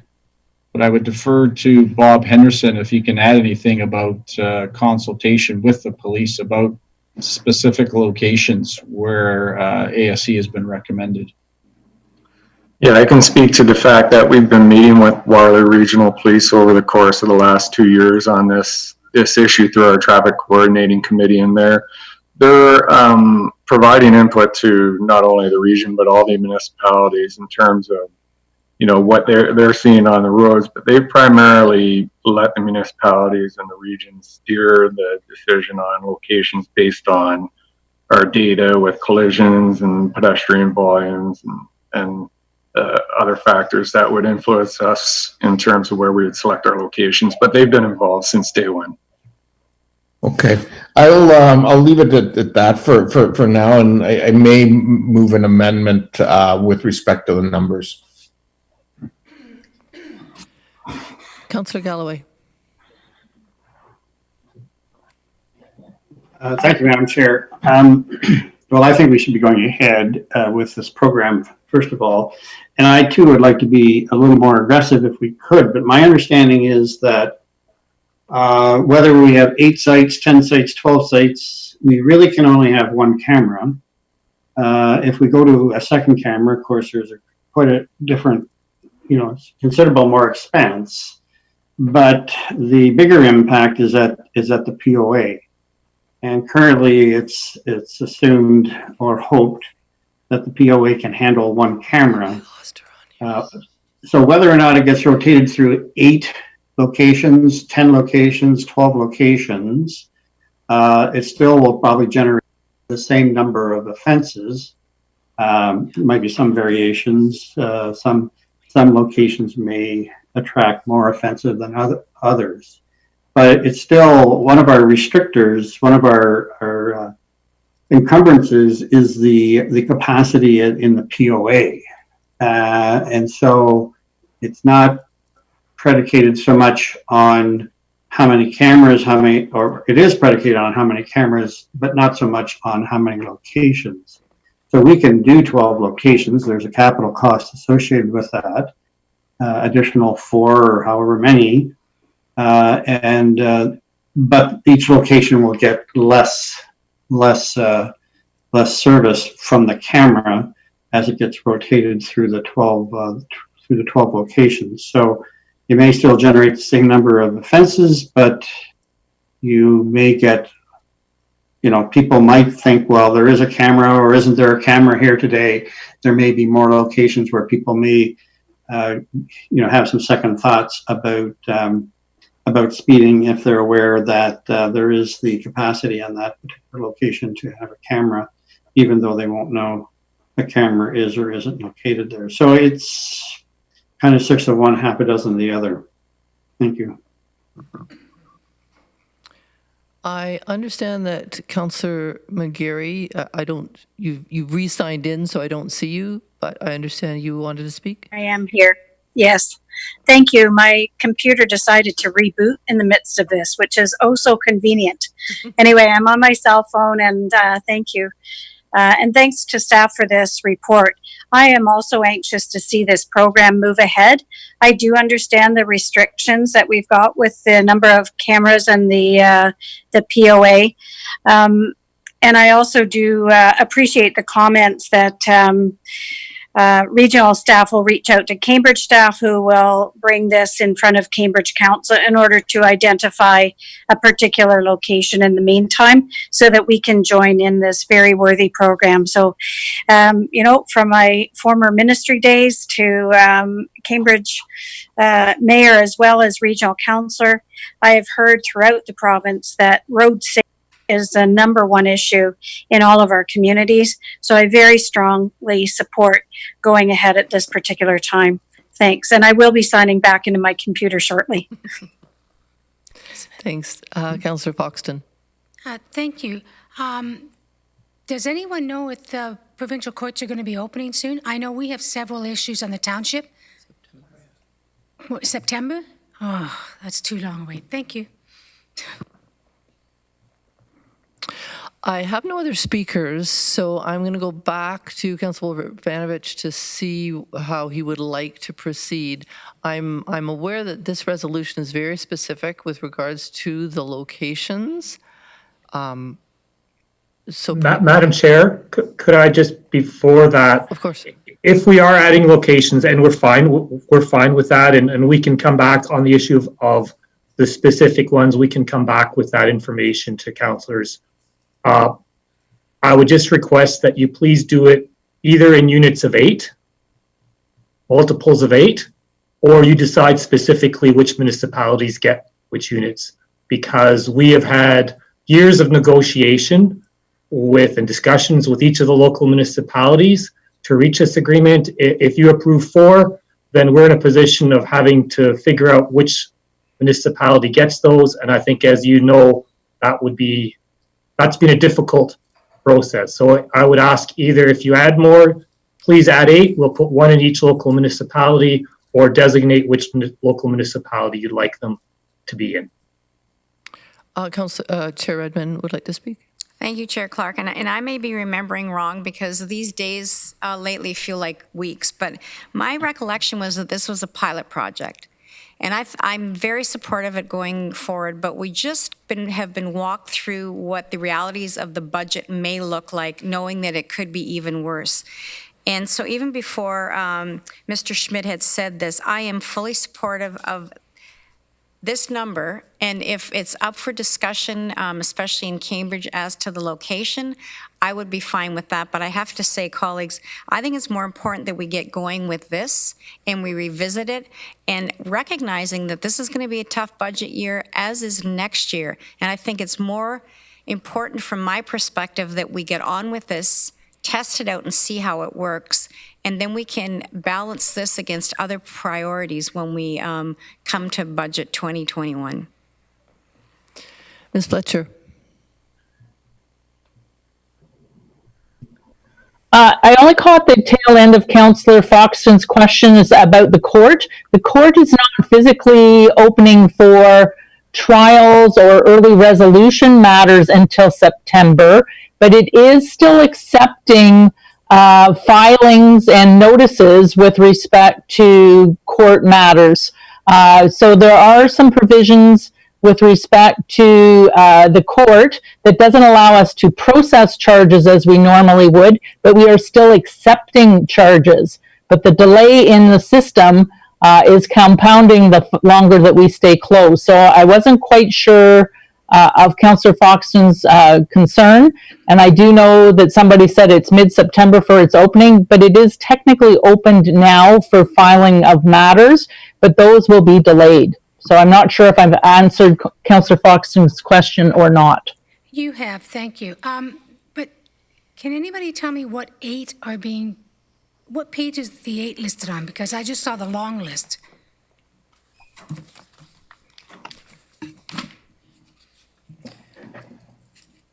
Through you, Madam Chair, the long list was initially identified as 4 per municipality. That was based on the, I guess, our initial planned launch of 32 sites.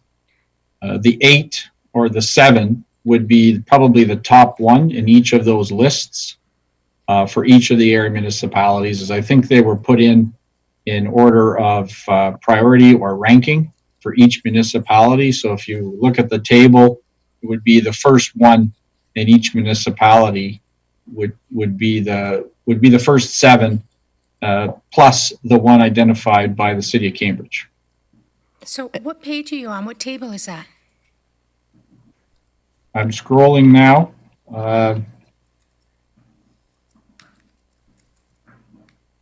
The regional locations are on page 108. So right, and that lists 4 of them, right?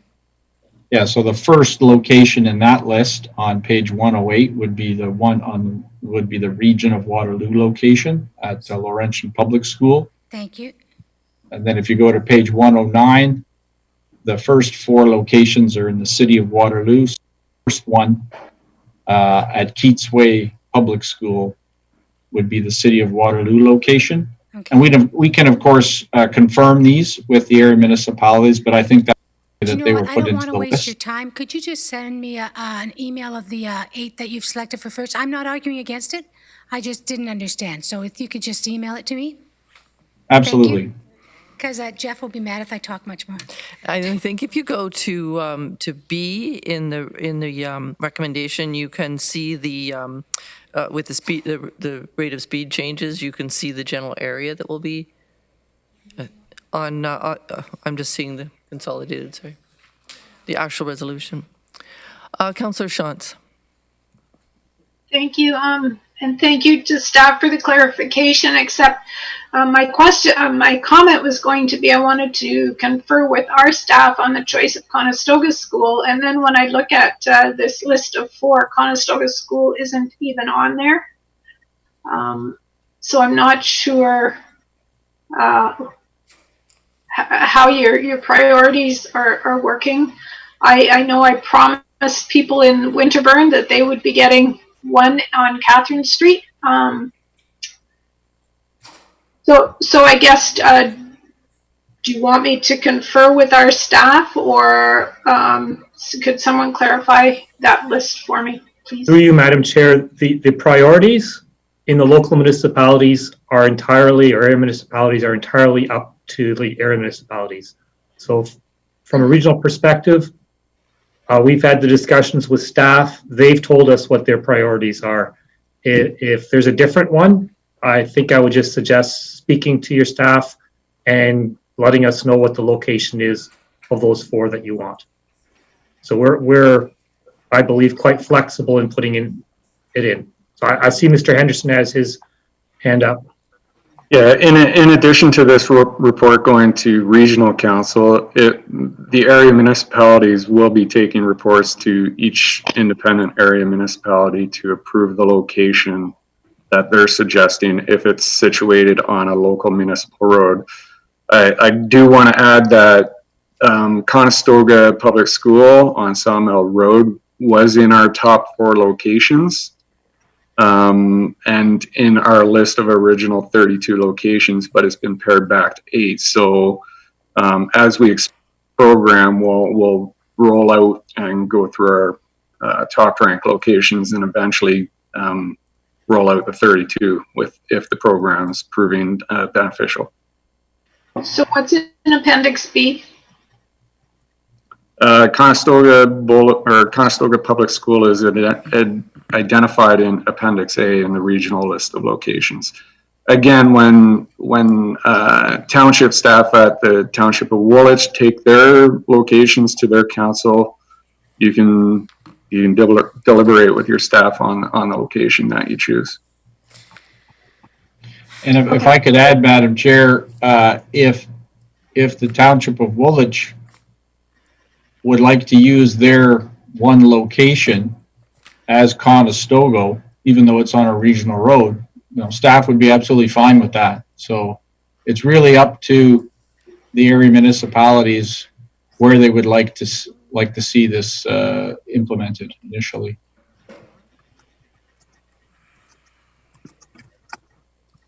Okay, so how much time do we have to change what you've got in this report for the location? What's your time frame on that? Through you, Madam Chair, there is time, and it's really just subject to each of the area municipalities, their staff bringing a report forward for those individual councils to make that decision. So if staff want to recommend and bring forward to Township Council a location that's on a regional road, we would have to look at the admin to get it approved here by a regional council. We'd be looking for a little direction from that in terms of how we would get all those locations approved, because the ones that are on joint, they're on a regional road, but they're in an area municipality. We need joint approval for those. Steve, I think I'll just make, Madam Chair, I'll just make it quite simple, which is, please do. Whatever you pick, we will make it work.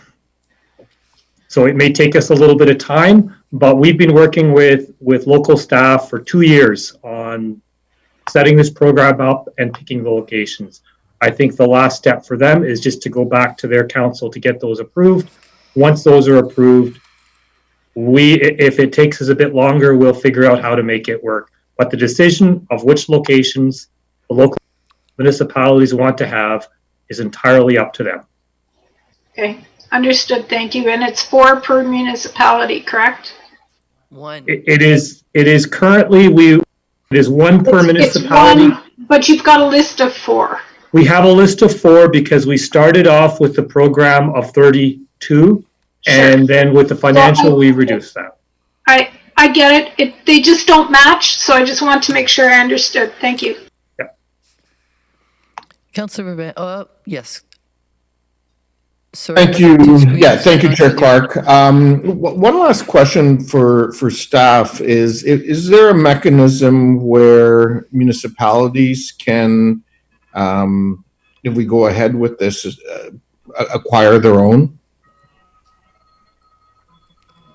Municipalities could enter into their own agreements. I think we've had those discussions with local staff again for the last 2 years, and the approach that we're presenting is the one that's been agreed on, and it's been in part of, I think, the last 2 reports on this. No, I realize that, and I'm interested in doing things collaboratively, but to be frank, and no disrespect to my rural colleagues or anybody for that matter, but I think to look at this in the context of saying that, you know, a city of 130,000 or a city of 260,000 does not have different needs than a community of 10 or 20,000, particularly when you consider population, number of schools, and so on this issue is, you know, just, I mean, it doesn't make sense to me from a just logical business point of view. You know, it's just like we don't have the same number of you know, police vehicles in Elmira as you do in Cambridge, for example, because there's different needs. Same in terms of speed enforcement. And so I'm just, you know, trying to understand if there's not a sort of a willingness or an ability at the region to have additional cameras.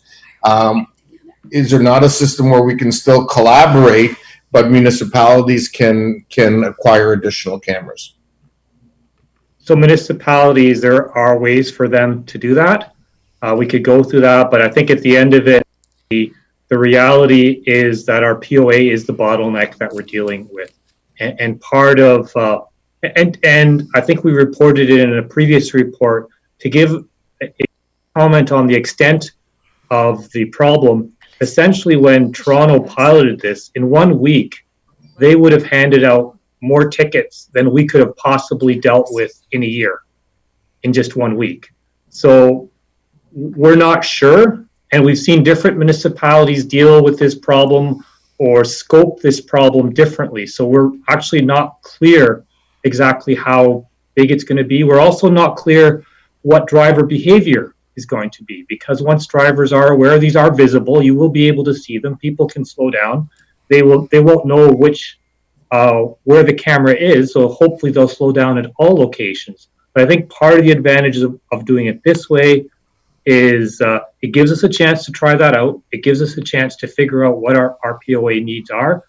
I think we have worked very well together with the local municipalities.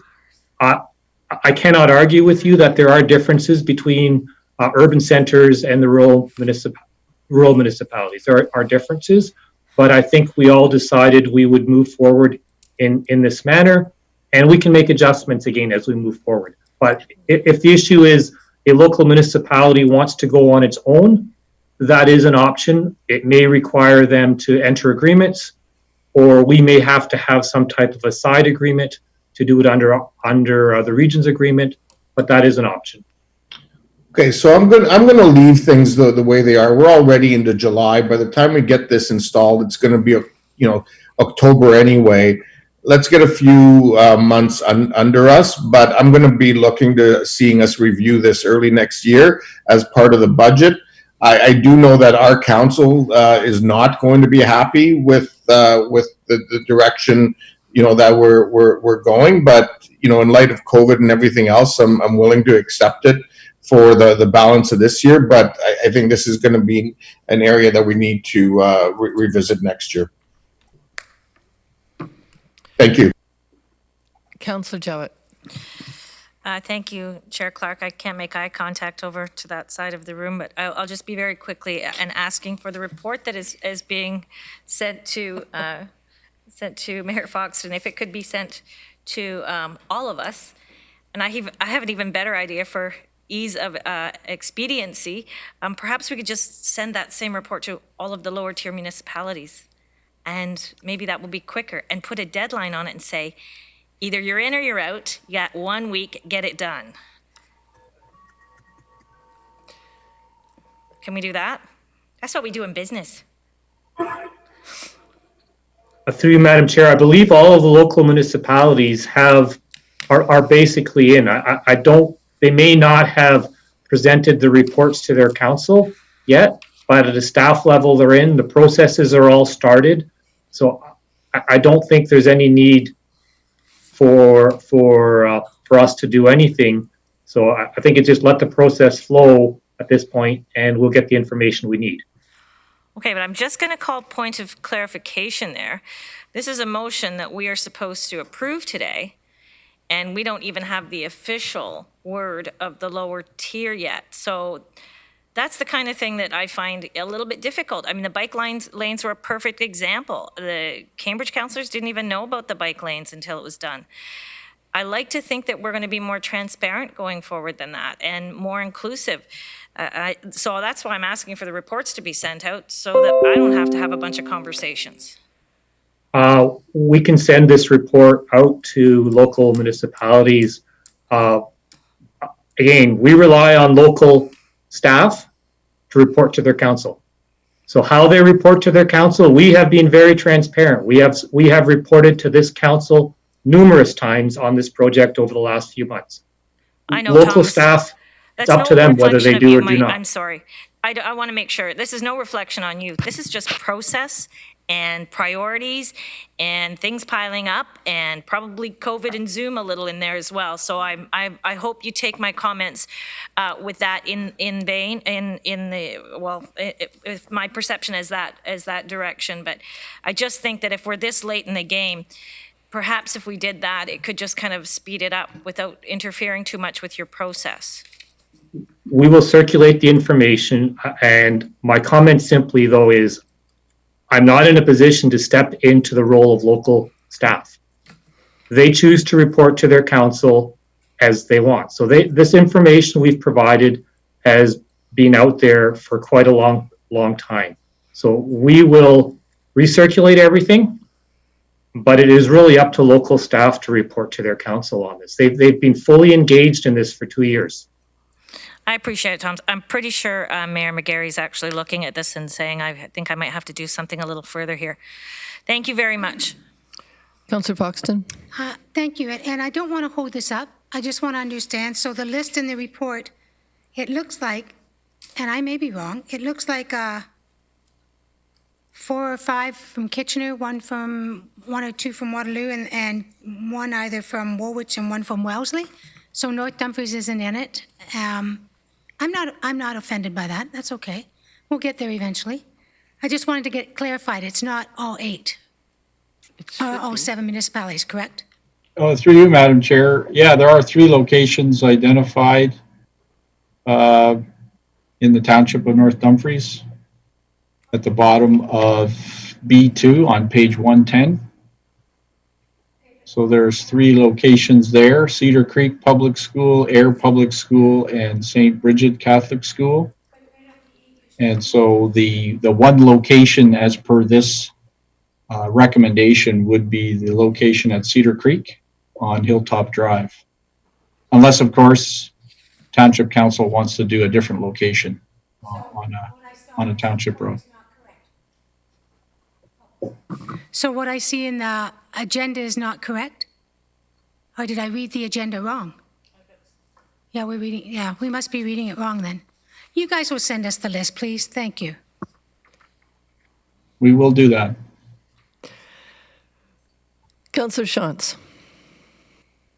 Thank you. I just want to add to the discussion, and I know it's getting late and long, but talking about the difference between the urban and the rural is the speed.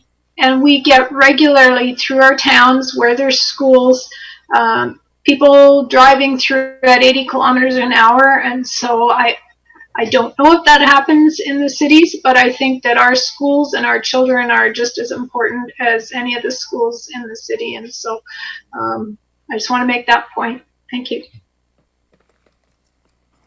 Councillor Harris. Yes, good afternoon. I would concur with Chair Redmond with regards to the fact that this is a pilot project. I think the regional staff operation with the lower tier municipal staff did a good job of identifying the priority locations based on a variety of factors. And so I think at this time, due to the financial situation, I think we should just continue with the recommendation of the 8 speed enforcement devices at this time, and go from there. I mean, we're going to continue to add. I guess I'll throw in there had we may have deferred, $500,000 on bike temporary bike lanes. That may have been something that we would have considered today. But we have to watch the purse strings facing down a significant deficit situation, and this is a good example. In fact, again, it is a pilot project. We should wait for any feedback from the initial rollout, and then continue forward after. Thank you, Councillor Harris. I see no other questions. We can go to the vote, but I am cognizant that that B speaks specifically to speed limits on specific streets. And if Woolwich's location may change, I suggest we need to take that one out, but I can't tell which one it is.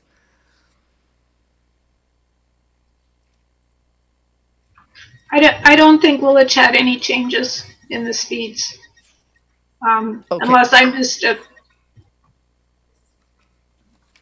All right. So if that's the case, I think that we can proceed to the recommendation as it is presented. This is moved by Councillor Armstrong and seconded by Councillor Vrbanovich. And we can proceed to the vote.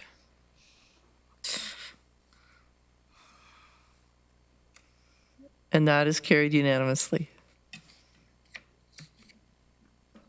Thank you. Let's see how much longer we can take.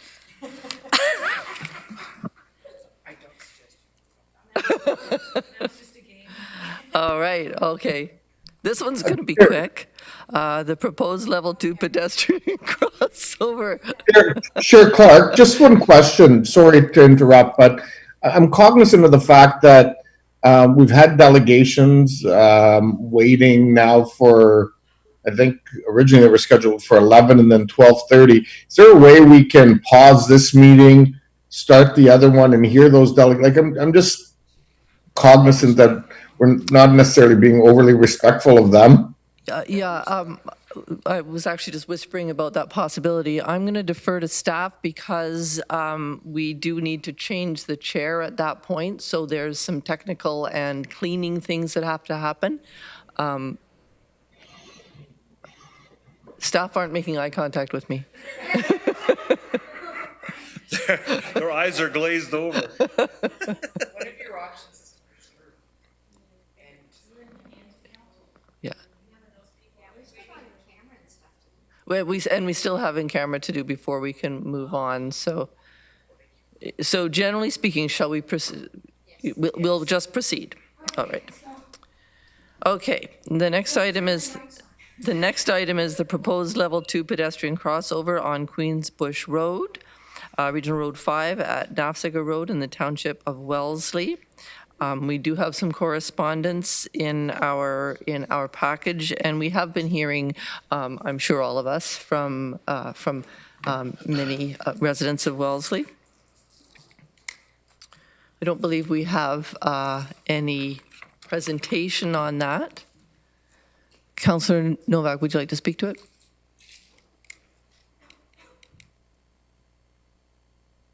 Yeah, yes, I would, Chair Clark. I'll try and be quick. I know there's a couple of my colleagues have breakfast engagements tomorrow, so it'd be nice to get this done before their breakfast engagements.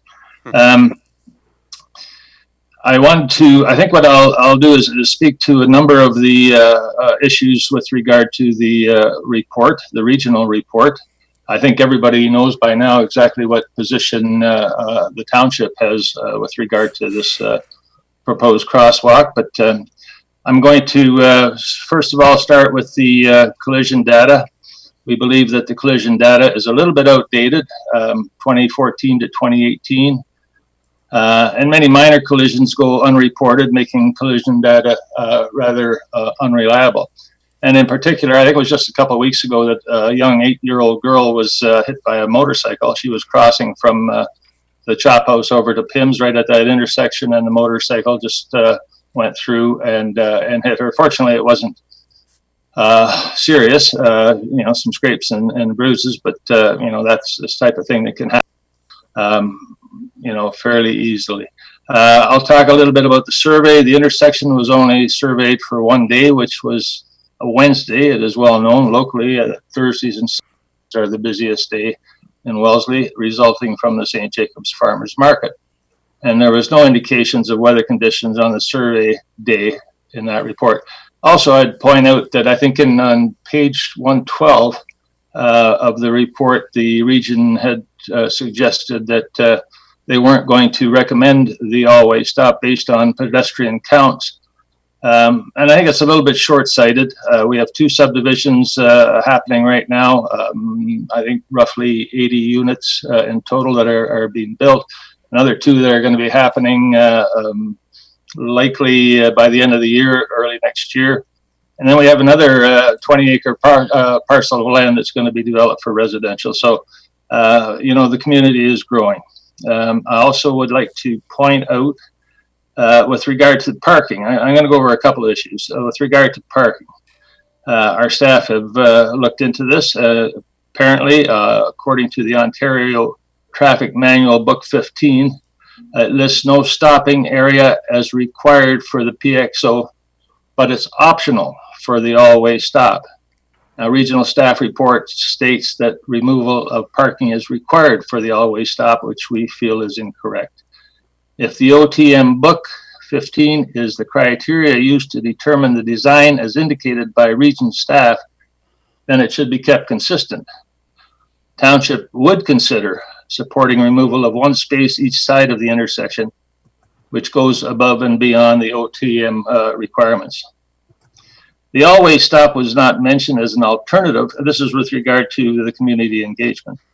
The all-way stop was not mentioned as an alternative in the public survey that was completed, but still, 41% of the respondents suggested an all-way stop should be considered.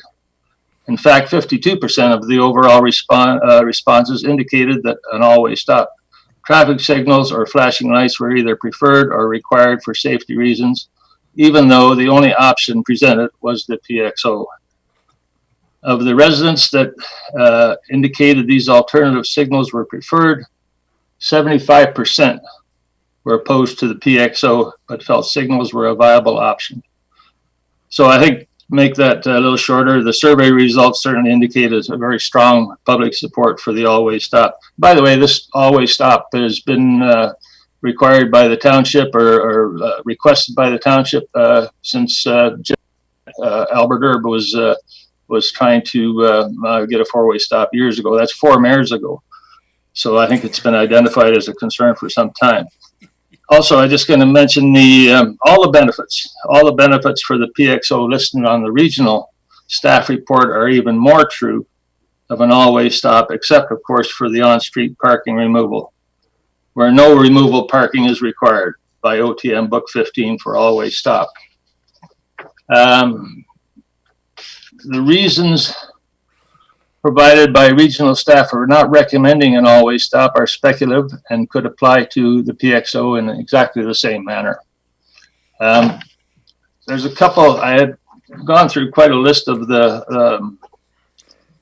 the reasons why they didn't recommend.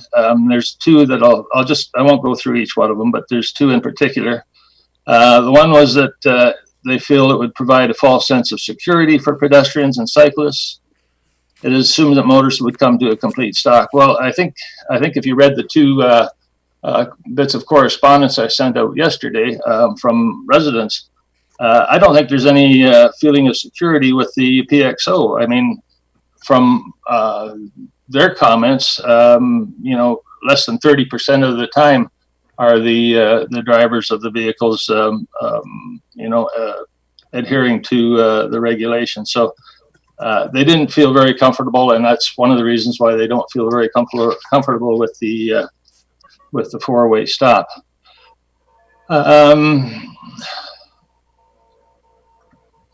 There was one here. So they also said that it would not result in safety improvements, given that the intersection operated with few collisions susceptible to correction with an all-way stop. Our staff believe the township would like to see the. Oh, great! It's from New Jersey. Yeah. It's Trump he wants you. Yeah. No, I lost my. That's okay. Start all over. Okay, I will.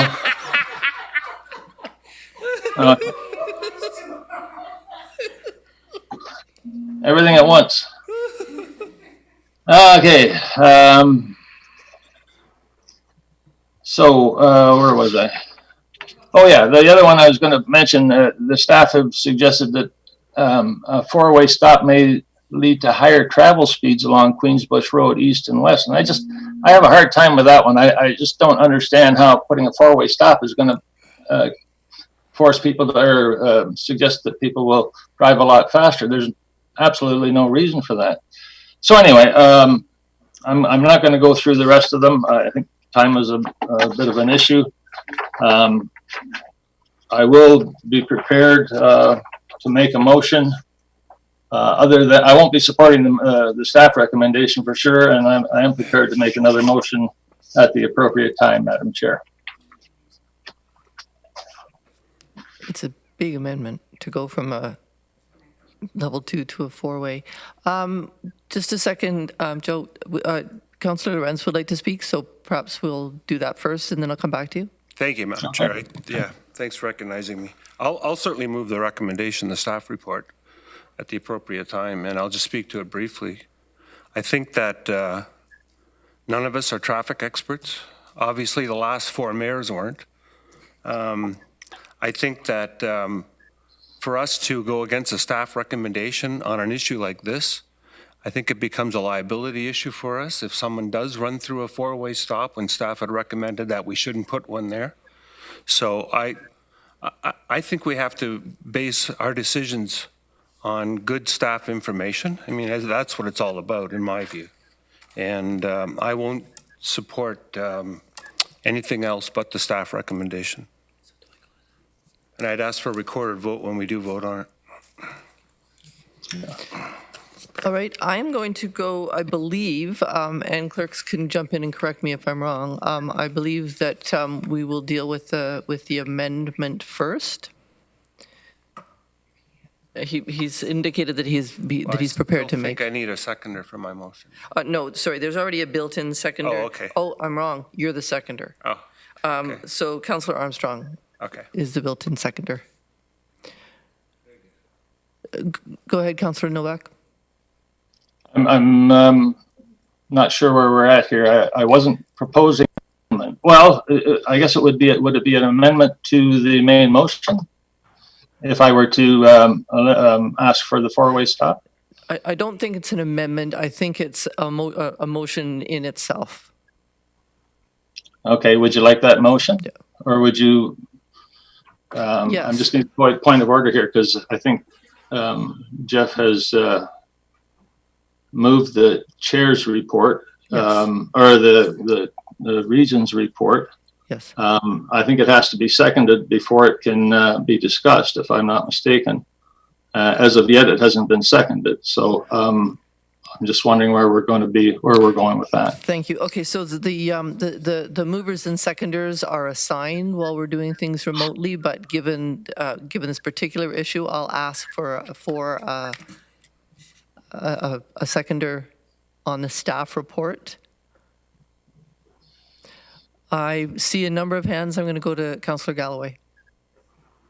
Well, thank you, Madam Chair. I think that on a number of occasions, we have put our own lens on certain recommendations from staff. I think there are numerous examples of that, most recently on Fisher Haapanen in a couple different locations. And I will be supporting Councillor Nowak's request and the Township of Wellesley's request. So I'll vote against the original motion and second his motion unless he has a seconder already. I'm waiting for a seconder for the original staff motion. I'm going to ask Councillor Kiefer because he's the next one on my list. Oh, sorry, what am I doing? I don't know if you're going to do it. It's entirely up to you. We're waiting for a seconder for the staff recommendation. Point of order, Madam Chair. Like, if nobody's prepared to second it, we can just move on to Councillor Nowak's motion. Well, I don't know if nobody's prepared to second it because I have some hands up and I don't know why their hands are up. And I wasn't finished speaking. Okay. Can I continue, Madam Chair? Yes, you can. So warrants, and staff can correct me if I'm wrong here, warrants are a guideline. They're not law. Is that correct? Can staff let me know that's accurate? Through you, Madam. That's correct. Okay, so I'm of the persuasion that and I've gone through some of this when I was a ward councillor in the city. We were looking at four-way stops or all-way stops, and the problem was that the warrants weren't there. But as a council, as Councillor Galloway said, we looked at it from a different lens and didn't take the advice of staff. Now, Councillor Lorenz makes a good point, but you could turn that around the other way and say if we didn't do anything here, and there was an accident and somebody was killed, who's liable then? So it's it's a two-way, or in this case maybe a four-way street. But I think I'm not going to support the staff recommendation, and I think I will support the Councillor Nowak's. Thank you. Thank you. There are still speakers, but Councillor Nowak, did you get your response with regards to your question about warrants? Yes, I'm okay. So if I'm prepared to make a motion, if there's no seconder for the staff report. We don't know that yet because I haven't got through the speakers.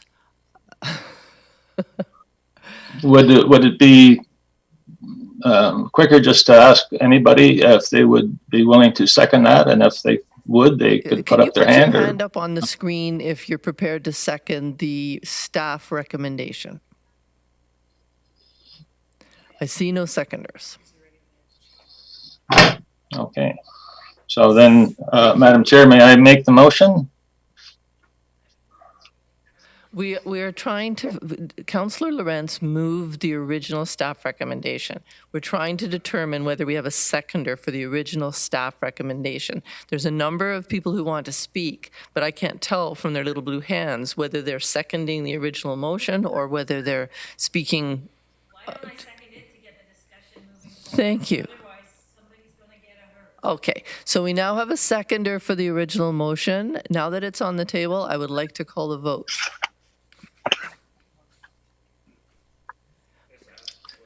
We're going to have a recorded vote, and I have. Okay, so the clerk is going to call that. So this is a recorded vote on the staff motion as listed on the agenda. Sorry, there's a lot of feedback. Is that me? No, that's not. Sounds like ice tinkling in someone's glass. Okay. When I call your name, please indicate whether you support the motion or not. Chair Redmond. Not. Councillor Les Armstrong. Not. Chair Elizabeth Clark. Not. Councillor Jim Erb. Councillor Erb had to leave early. Okay. Councillor Sue Foxton. Not. Councillor Tom Galloway. Not. Councillor Michael Harris. Not. Councillor Dave Jaworski. Not. Councillor Helen Jowett. Not. Councillor Carl Kiefer. Not. Councillor Jeff Lawrence. Yes. Councillor Catherine McGarry. Not. Councillor Joe Nowak. Not. Councillor Sandy Shantz. Not.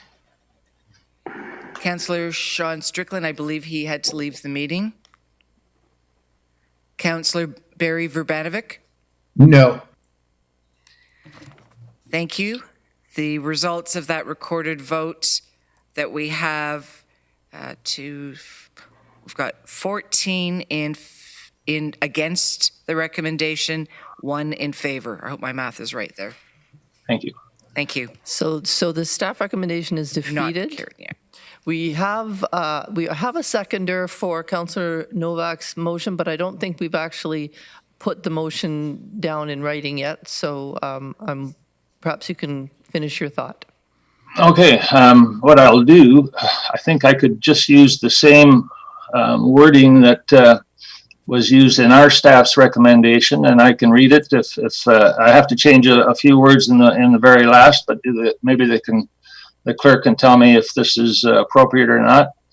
It's whereas the intersection of Queensbush Road and Knafsinger in the village of Wellesley has been identified by the region of Waterloo as meeting the warrants for a level 2 type T, type D pedestrian crosswalk PXO, and whereas a public survey was completed by the region of Waterloo to gather input from residents, whereas of the survey did not support the installation of a level 2 PXO, whereas Township of Wellesley staff have provided a report to Township Council indicating that the all-way stop would be preferred over level 2 at this intersection, and whereas an all-way stop or other form of traffic signal was strongly supported by those respondents opposing a level 2 PXO, therefore be it resolved that I request the Council of the Region of Waterloo approve an all-way stop to be installed at the intersection of Queensbush Road and Knafsinger Road in the village of Wellesley as soon as practical, and further that all-way traffic signal options be considered for the intersection during planning for construction of this intersection currently scheduled for 2024. So I'll move that if that's appropriate, Chair Clark. Thank you. Councillor Galloway, are you seconding that? Yes. All right. I have Councillor Lorenz. Oh, sorry, still on there. All right. I have no speakers, so I will. I just want to confirm with staff that's clear and contains all the information you need.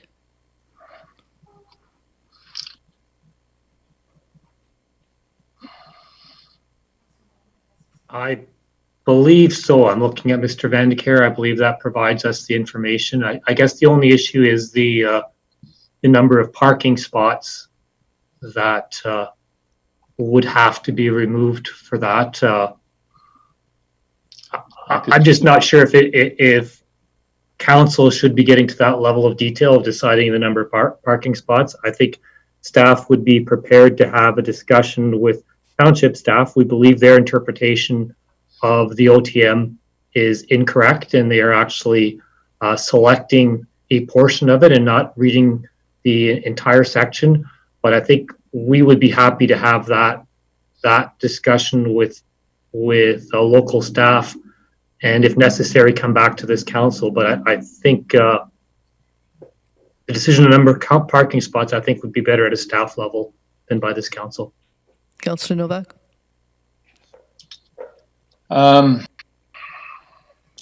Yeah, I think I can live with that. I think if there's a different way of thinking between the two council, between staff, regional staff, and our township staff, maybe at that point we could come back to council with possibly another resolution if need be.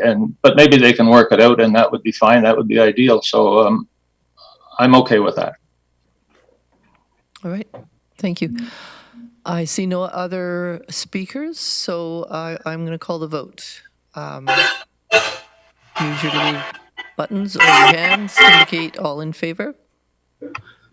Hello. Hello, Douglas. Hello, how are you? Douglas, you're not muted. Somebody's not muted. Thank you. Okay, and all get opposed, and I see one opposed, and I believe everyone else in favor. That's carried. Thank you, Council. All right, we're on to the West Montrose Covered Bridge Rehabilitation Strategy and Preservation Plan update. That is in the report. I don't believe there's any presentation from staff. Very interesting report. I enjoyed the photos. World War II era trusses, or the new trusses. That's alarming. I see no discussion on this. This is, just trying to see who the votes are. Moved by Councillor Shant, seconded by Councillor Foxton. All in favor?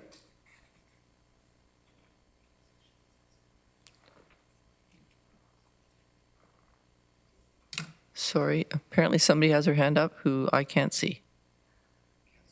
Oh, Councillor Shantz? I was just going to say thank you to staff for the report and for paying attention to the bridge. I'm not going to belabor it any, and I also voted in favor. If you called it, I changed it to a check. Okay. I can't see at all, so. All right, that's passed.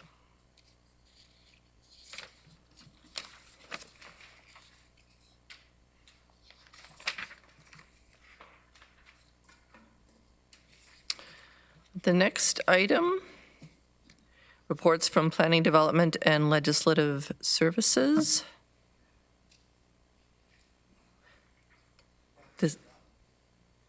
Okay, this is the Regional Official Plan Review Update, and we will not be doing a staff presentation given the timing.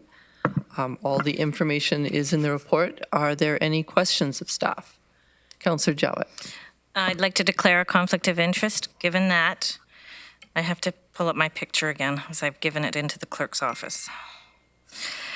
Given that the Committee of Planning and Development and Legal and Legislative Services today is discussing the Regional Official Plan Review Update.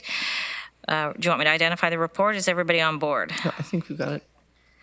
The report is Peter, Doug, Larry, Carol, Paul, Larry, 2021. Due to the proposed land needs assessment, I own commercial property at 215 Holiday Inn Drive, whereas the significant employment designation is being reviewed. I don't know if it's reviewed or removed.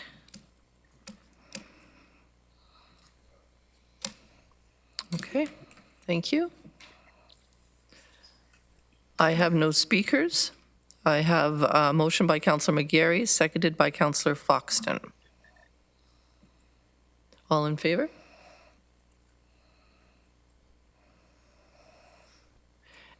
Everybody I can see is in favor, but I can't see Shantz.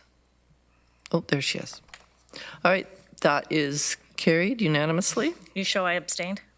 And abstention from Councillor Jowett. Thanks.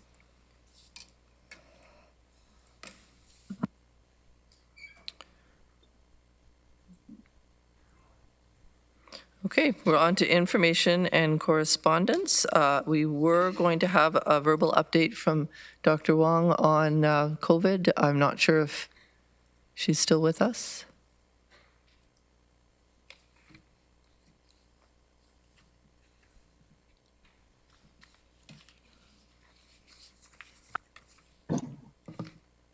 Madam Chair, I believe Dr. Wong is on another call. All right. And I don't, sorry. I'm going to. Then I'm going to jump ahead to something nice, nicer than COVID, even. I have had the pleasure to work with Mr. Bartholomew-Saunders for many, many years, longer than I've been on council, certainly longer than I've been the chair of Community Services Committee.